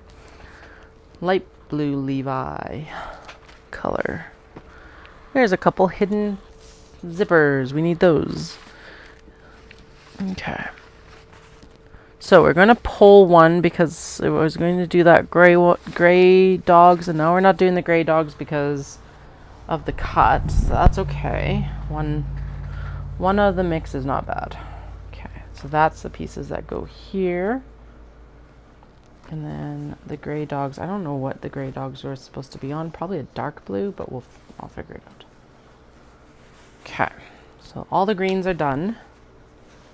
Now we've got these guys. Okay. It'd be nice to know. Okay, the grays, I think we're going to go with the... Okay. The grays would go really well with all of these guys, because the gray's in them, and they probably will pop. Definitely the pups. The pink did not. That's right. Okay. So let's put the pups with the twill, pups with the twill, pups with the twill. Time to put the pups with the twill, twill, twill, twill, twill, twill. Okay, there's the twill front. Now all these pieces that are going to be used later, I'm going to pop over onto the, just right there. Okay, and my mic cable's getting in the way again, because of course it would be.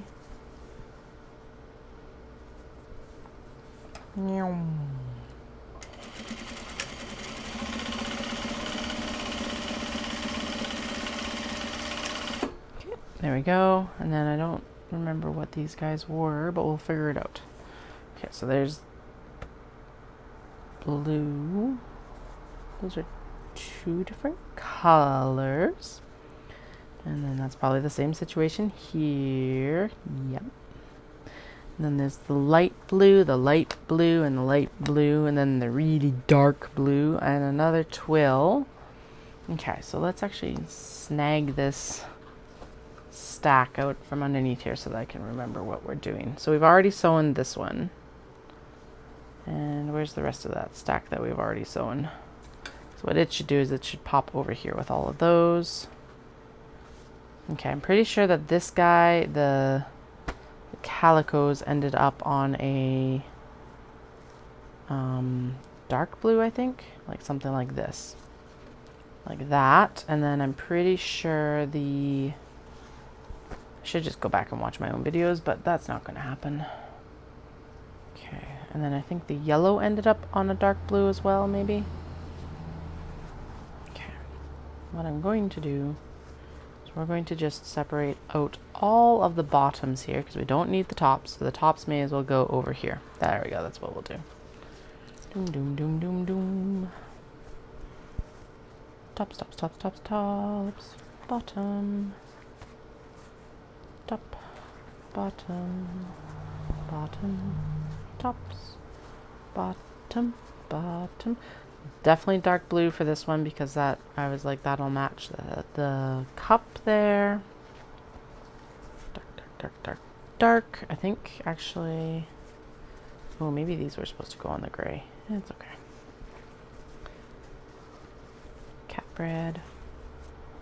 And then these look like mostly tops, bottom, top, bottom, and then if I have any extras, we'll double check in that pile. Okay. This one looks like it was actually intended for a light blue. I think I remember it being light blue because it picked up the color of the... No, it blends in really well. Okay, so what was the light blue? Maybe it was the actual... This guy? Even if it's not, that looks really good. And then maybe the pink as well because it picked up the colorway of the glasses. Yeah, that looks right. And then I think the... bows were on the light blue as well. Yeah, that looks right. Okay. And then maybe it was this one. Yeah, that looks good there. And then the gray twill might actually be this guy?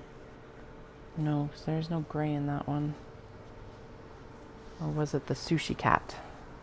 Maybe the pink sushi cat was on this one then. Or the pups.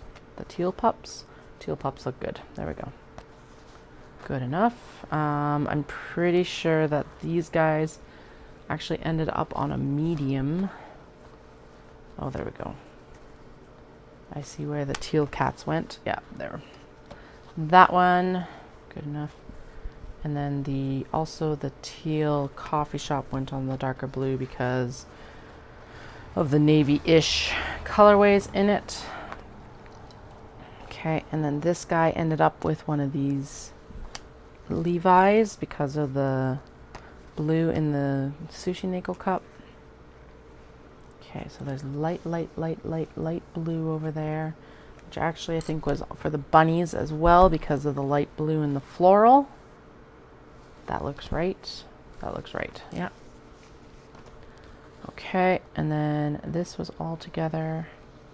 The dark blue, and actually this is the one that I think went with the melt cats because then it was a nice, very high contrast. This light blue is very likely to be for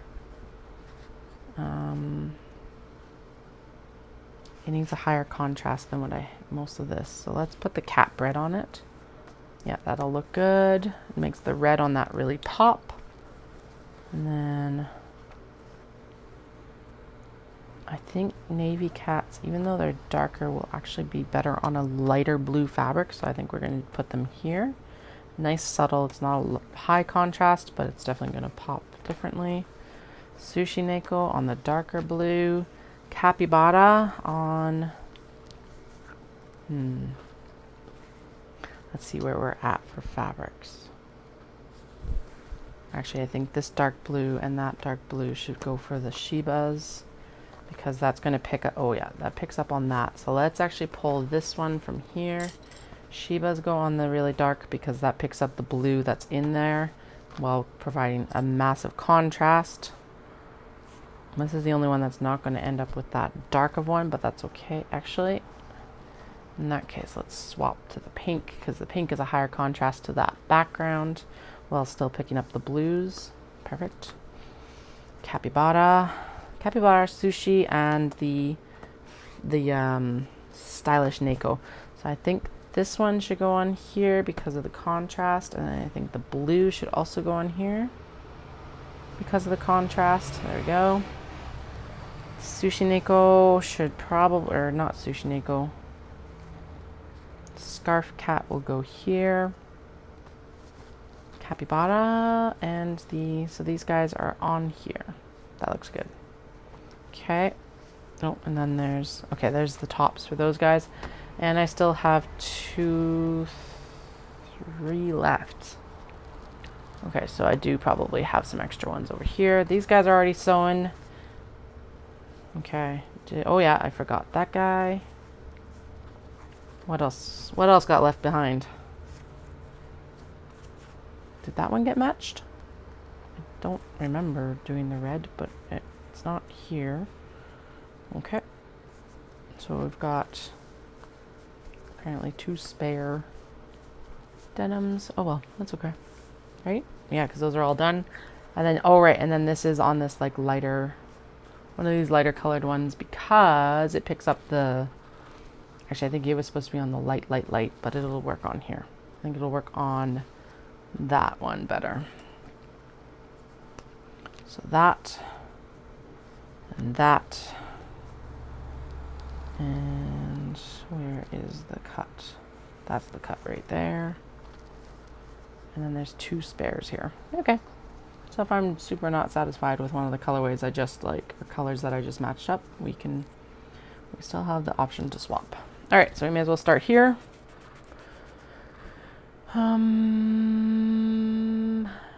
Right, and then that is going to become, okay, so those are the spares so far, and then these are what's going to get sewn, so I may as well clip them back together and start putting them in that pile over there. And then I will figure out these as I sew them together because then it kind of starts to get matched up again. Cool. Let's do it.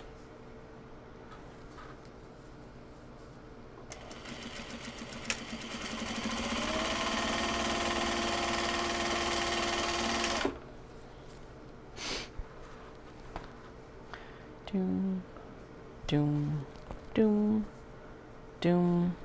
Capybara, quilt cat. Capybara, quilt cat. Quilt cat, quilt cat. capybara. Right there, right there. Clip them together. Alright, I don't need to actually have that up in front of the thing. I can just put them there. And we can do this. Sewing, sewing, sewing, sewing, sewing. Sewing, sewing, sewing, sewing. Gotta get sewing, sewing, sewing.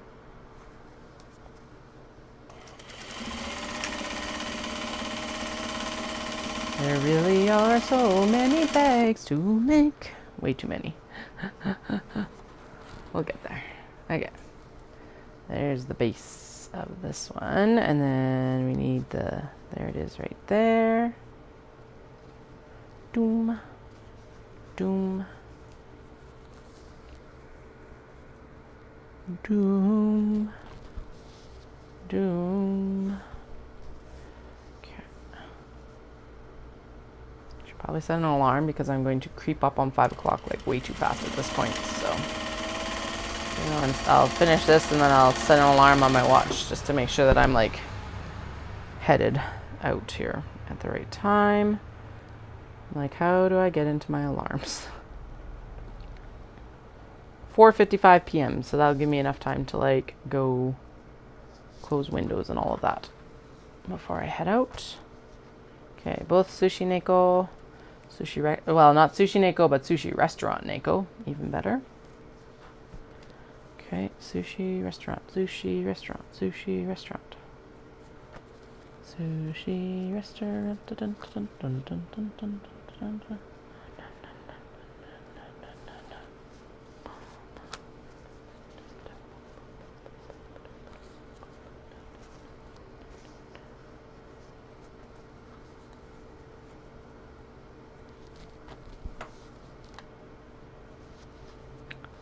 Bum, ba-dum, bum, bum. Okay.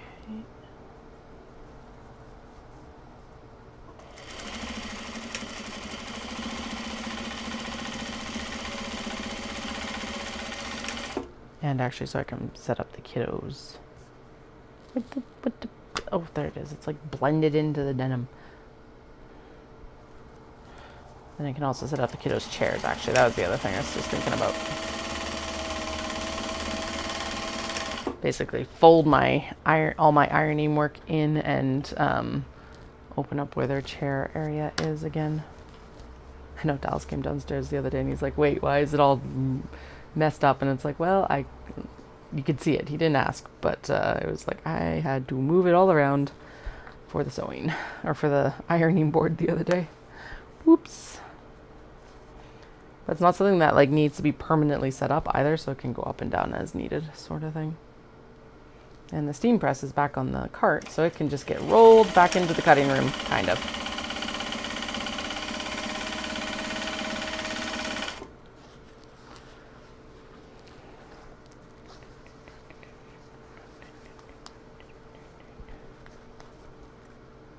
Oh, that's what it is. I'm like, what is this song that's stuck in my head? I'm not even going to mention the name because no one needs this stuck in your head.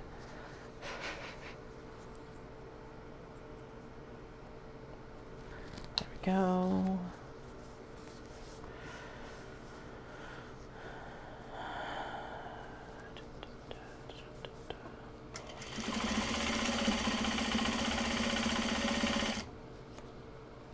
Okay, so I think we'll be at the point where all of these will get stitched now before I head out. I probably have enough time to do all of them. And then I will be stitching. And then I'll do zippers with all of these when I get home with the kiddos. And then we'll be going in and starting welt pockets, I think. I think that's where we'll get to tonight, at least. And again, we'll do all the white top stitching on the dumpling bags once I have switched back to white thread. And if the kids are absolutely feral, I will instead take the small box bags upstairs and I will trim twill tape for the exteriors for them. There's the plan.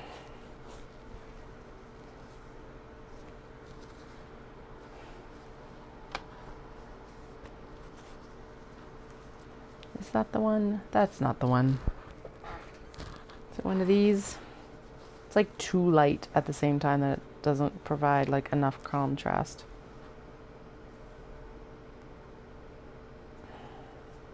Those are the two of the same. Was it actually supposed to be maybe on one of the light ones? No, that doesn't look right because it's not the right tone of blue. Okay. I think, no. I like this one better. The one underneath here. Right. This one. Still not super high contrast, but definitely a better contrast. So, doom, doom,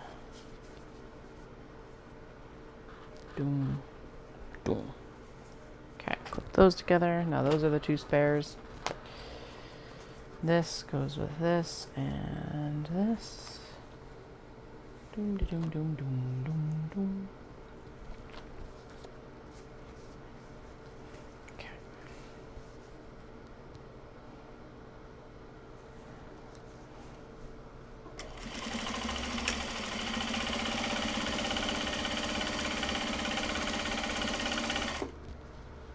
Because yeah, cat bread definitely like contrasts with this one really well, so we'll do that one. Boom. Cat bread. Cat bread. And it is actually cat bread. It has written in it cat bread. I'm not just making that up. And then a bunch of the pieces of toast are also cat heads. Cat head, cat bread. Whee!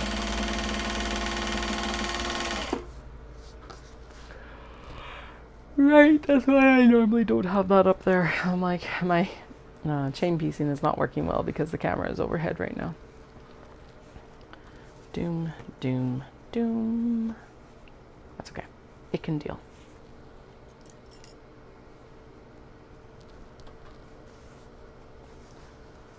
Alrighty. Getting there. We're well over halfway sewing these together, which is nice.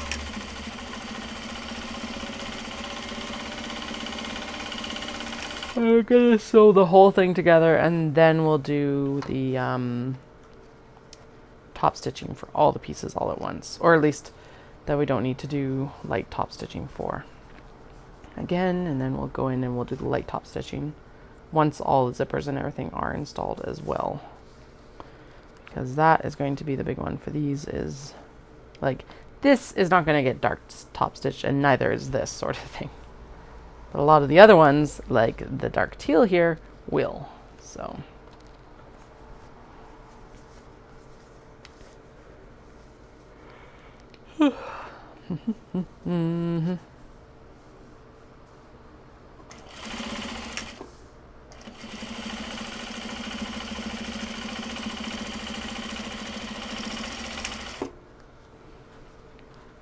Sushi neko, sushi neko, sushi neko. Sushi neko, neko, sushi neko, neko. Okay, actually, you know what we can do that would also speed this up is if I just prep all of these all at once. Then I don't have to keep reaching over to the pile. I can just like sew instead of switch tasking. Doom, doom, doom, doom, doom. Doom, doom, doom, doom, doom. Dun, dun, dun, dun, dun, dun, dun, dun. Okay. Vending machines, vending machines, vending machines, vending machines. Doom, doom, doom, doom, doom, doom, doom, doom. Alright, base, top, or bottom, I guess. These are the tops technically. Okay, And then you and you and you are all these guys. Oh, wait, okay, so 1, 2. Where's the last one? Hello? 1 and 2, and there should be a third, but there isn't.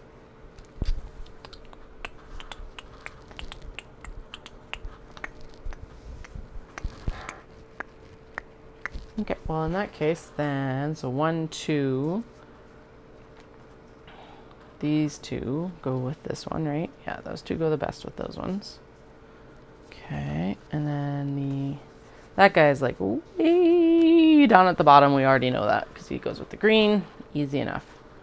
You two go with these, and then you get one of these darker ones in the back here. Are there 3 there? No, there's only 2 there. I don't know why I thought that there was 3. But okay. Weird. Alright, so that's where one of these spares comes in, and we're going to put it with you. So this one. Doom, doom, and doom. Okay, and then this one will be for that gray dog, or another one when we get to that one. There's another zipper hiding in plain sight almost. Okay. Doom, doom, doom. Doom, doom, doom, doom. Doom, doom, doom, doom. Doom, doom, doom, doom. Boom, boom, boom. Okay, there we go.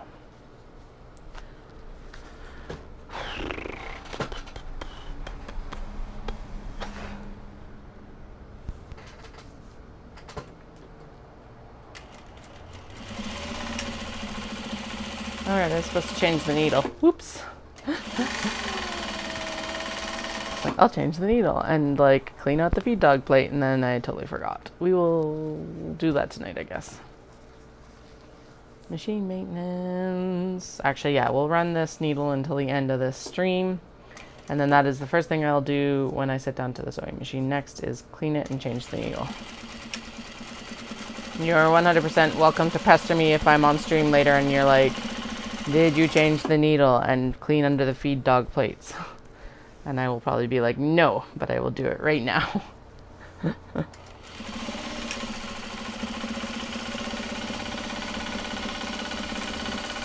Yeah, these are all piling up against the upright for the camera. Whoops. Oh well. It's a good thing they're not very big. Doom, doom, doom.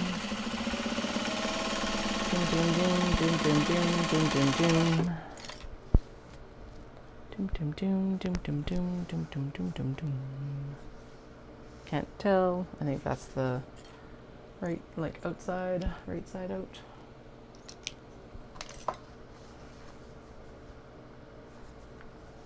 Doom, doom.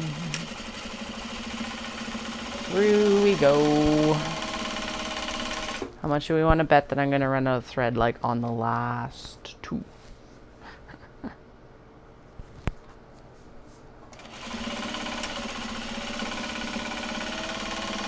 Like bobbin thread, not upper thread. I've got a significant amount still on that spool, but definitely bobbin thread is coming up on the end.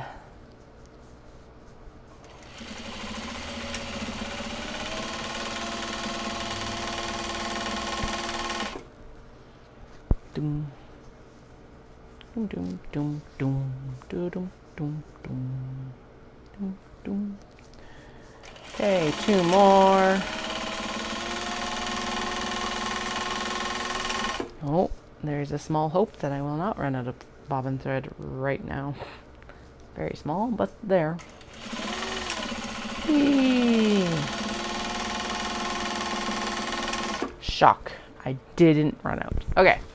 So there's that, and then what's next in the instructions? I'm going to try and keep my head out of there because I don't like staring at it. Okay, so then the next thing is to actually fold it down and do the top stitch, and then to attach the zipper to the top edge of the mid front. And then all the pocket pieces. Okay. So some of these are so light that they'd probably be better with white thread. And in that case, it's better just, I can do all the top stitching at the end. So we're going to do the zipper next, which is going to be a little bit of matchy, matchy, matchy. And then actually I should pull each of these like pieces out and match it up at the same time probably, but we'll probably not do that. Doom, doom, doom, doom. Whew, I just got extremely tired. All right.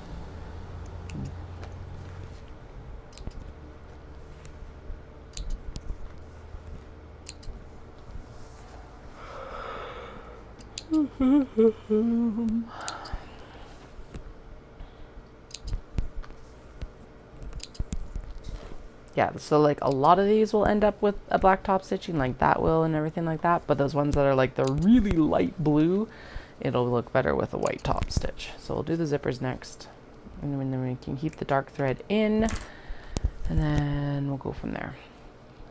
Because next thing's next, we can do black and gold. Now I could actually put the zipper pull on. Oh, is this zipper pull specific?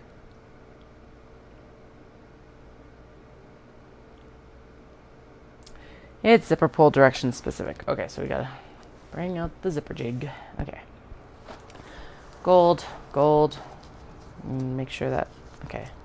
We'll split them up into the gold and silver piles, and then we'll just go in and take out, right, we also only need half of the black gold zippers because I was overzealous in my cutting in the studio. I'm well prepared for the next round. Like ridiculously well prepared for the next round apparently. Okay, black and silver, black and gold, black and silver, black and gold. Surprise! Okay, the teal and silver, black and gold, blue gold, blue gold, blue gold, or black gold, black silver, black silver, black silver, black silver, black silver, black silver. Pretty sure the majority of these are probably black gold, but that looks like all of them except for that one for sure. Yeah. Okay, and then we only need 1, 2, 3, 4, 5, 6, 7, 8, 9, 10, 11, 12, 13, 14, 15, 16, 17, 18, 19, 20. And yes, I have to install the like poles on all of these, but I don't need to install them all right now, so that's why we're going to just do them separately. So 1, 2, 3, 4, 5, 6, 7, 8, 9, 10. Why do I feel like that's still the right number? But I think I did double it, so it needs to only be 6.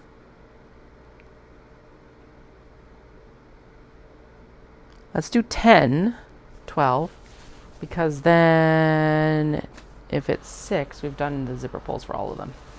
There we go. And then we're only going to do half the zipper pulls for these ones that are left. 1, 2, 3 for white and gold. Like I said, we'll do those later then. 2, 3, 4, 5, 6, 7, 8, 9, 10, 11, 12, 13, 14. So 1, 2, 3, 4, 5, 6, 7. 1, 2, 3, 4, 5, 6, 7. 1, 2, 3, 4, 5, 6, 7. Okay, perfect. And then 1, 2. Why do I have 5 of these? Oh, because we ended up having to do like I have to still cut 1 9-inch of that. That's right. Okay. So we'll do 3 of those because the 9-inch can be cut later. 1, 2, 3, 4, 5, 6, 7, 8, 9. What is going on? 1, 2, 3, 4, 5, 6, 7, 8, 9. Oh, and there's the other spare blue. Okay, so we're good there. Apparently, I might have mixed up a gold with a... So whatever. Okay. 1, 2, 3, 4. 5. I'm going to err on the side of caution with that and do 5 of the silver as well. And then... Who knows? It might actually be in the box, now that I think of it. Because there were definitely still zippers hiding in here. But if we need to cut one more 9-inch zipper, whoop-de-doo. Oh, the horrors of having to cut one more zipper. I.e., not a big deal. Yeah, because I don't actually see any more zippers in there anymore. Okay. 1, 2, 3.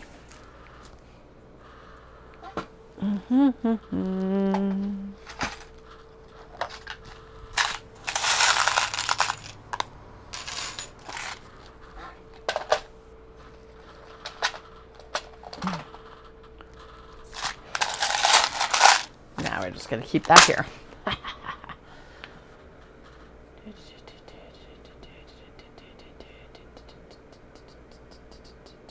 Okay, cool. Doom. Doom. Zipper pull time. Because these are directional, they have to be put on, and I make sure that they actually install in the correct direction. My alarm's going to go off in about 16 minutes, just as a heads up, so that hopefully none of us is too surprised. I will probably be scared witless, but you know, even by my own alarm. Mostly because hopefully I'm just like that. Hopefully these just go and it's just like smooth sailing. It's not always the case. Lynn, if you knock that bin over, I swear. It's like, no, I'm just going to go the most difficult way under this lamp and then lay on top of the pins because I am a cat. No. Come on. Usually it's an issue of it not going in. There we go, maybe. Nope, not yet. Oh my goodness gracious. Nope. Okay. Let's try the other end. Doom, doom, doom, doom, doom, doom, doom, doom, doom, doom, doom, doom, doom.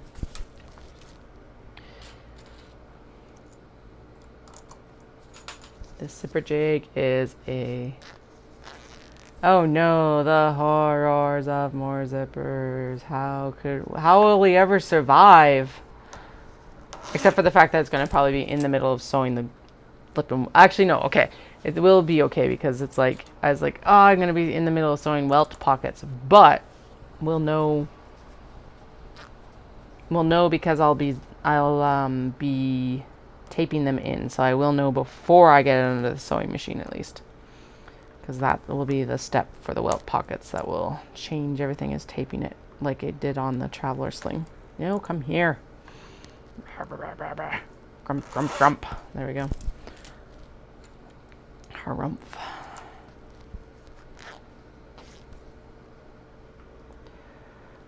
Yeah, I am getting ready for dinner. Holy. I even had like a really good lunch and, well, a fairly large lunch, I guess. Because I'll have to find out what the kids want when we get home. Just be microwave, either like leftovers or pizza pops. I really don't care tonight. Tuesday night transition day is like a tough one, so. Come on, zip. No, I know. I know you don't want to be a zipper, but you need to be a zipper. There we go. And here, although it is kind of annoying because it's probably in that bin, but it's all good. Whatever.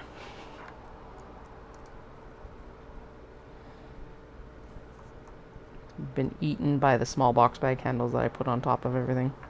That's what happened. So we'll blame the small box bags and not me and my shoddy project organization. Here, buy my project bag so that your projects remain like nice and organized, as I have like a highly disorganized sewing studio. two different things, right? Totally. I'm disorganized, so you can be organized. There we go. That's what's happening here. It's totally a selfless endeavor. Oh, no. It is, okay, so confession time about that. I make all these project bags, and like I have project bags, but I have 100% packed projects to go out to Knit City in a plastic bag. Like, I have all these, but the thing is it's like stock versus personal is extremely different most of the time. But yeah, it was like I was laughing at myself because I was like packing everything up, and like then I threw all my all my projects into the flippin' just a plastic bag. I had to laugh. I was like, oh, you couldn't use a project bag, huh? I think it was actually the backup projects though too. It wasn't like the projects. It was the ones I was like, okay, if for some reason I finish this first one, then I can go to the next one, sort of thing. But you better bet your bottom dollar that I will be representing Nekozuki at the pop-up like kickoff party for sure. Okay.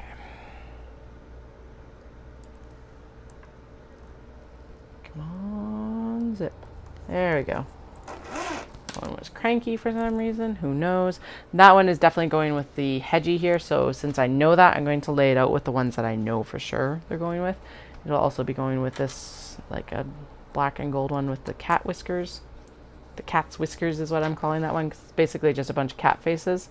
And like one of the most distinct features about all of them is their whiskers. So I just realized a kink in the plan might be if Crazy Hair Day is tomorrow, I'm going to have to dye the kids' hair. Oops. Probably should dye the kids' hair tonight anyway, but that's kind of besides the point. So maybe might be running errands. Maybe I should go upstairs a couple minutes earlier and microwave all our dinners. Damn it. Okay. Yeah, because this is going to take a little bit. Come on, black and gold. Nope, not this end. Not today, apparently.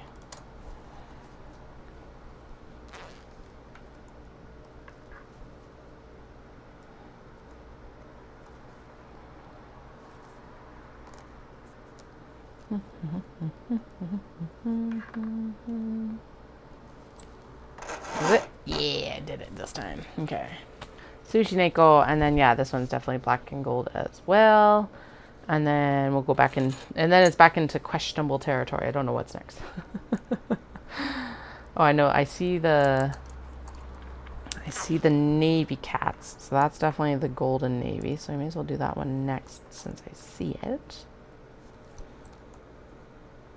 The teal and silver, one of those is going to go with the melt cats when I get there. And then there was a couple other ones, but I don't remember what they were either. Come on, go in. You guys are super combative tonight.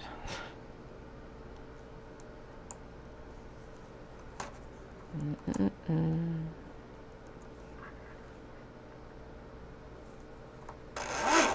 we go.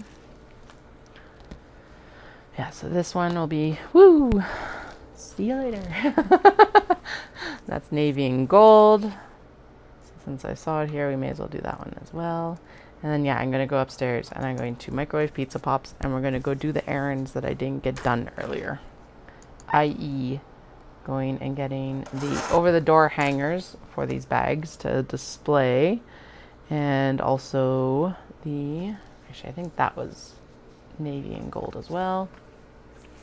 Also the food coloring for the dye job that needs to come up. So I will be back on hopefully this evening once the kiddos are in bed. That looks like it would be black and gold. Yeah, which hopefully if they all goes well, it'll be about 8 o'clock. So I hope you guys all have a fantastic evening or morning or afternoon, wherever, whenever you are. I'm going to finish that last zipper. And I'll chat with you all in a few hours. Have a good night. Or, well, yeah, chatting with you in a few hours. I'll post a new link to that stream once I am online on Instagram. And if you subscribe to me on YouTube, it'll let you know when I come online. So that's the best way to find out. Bye.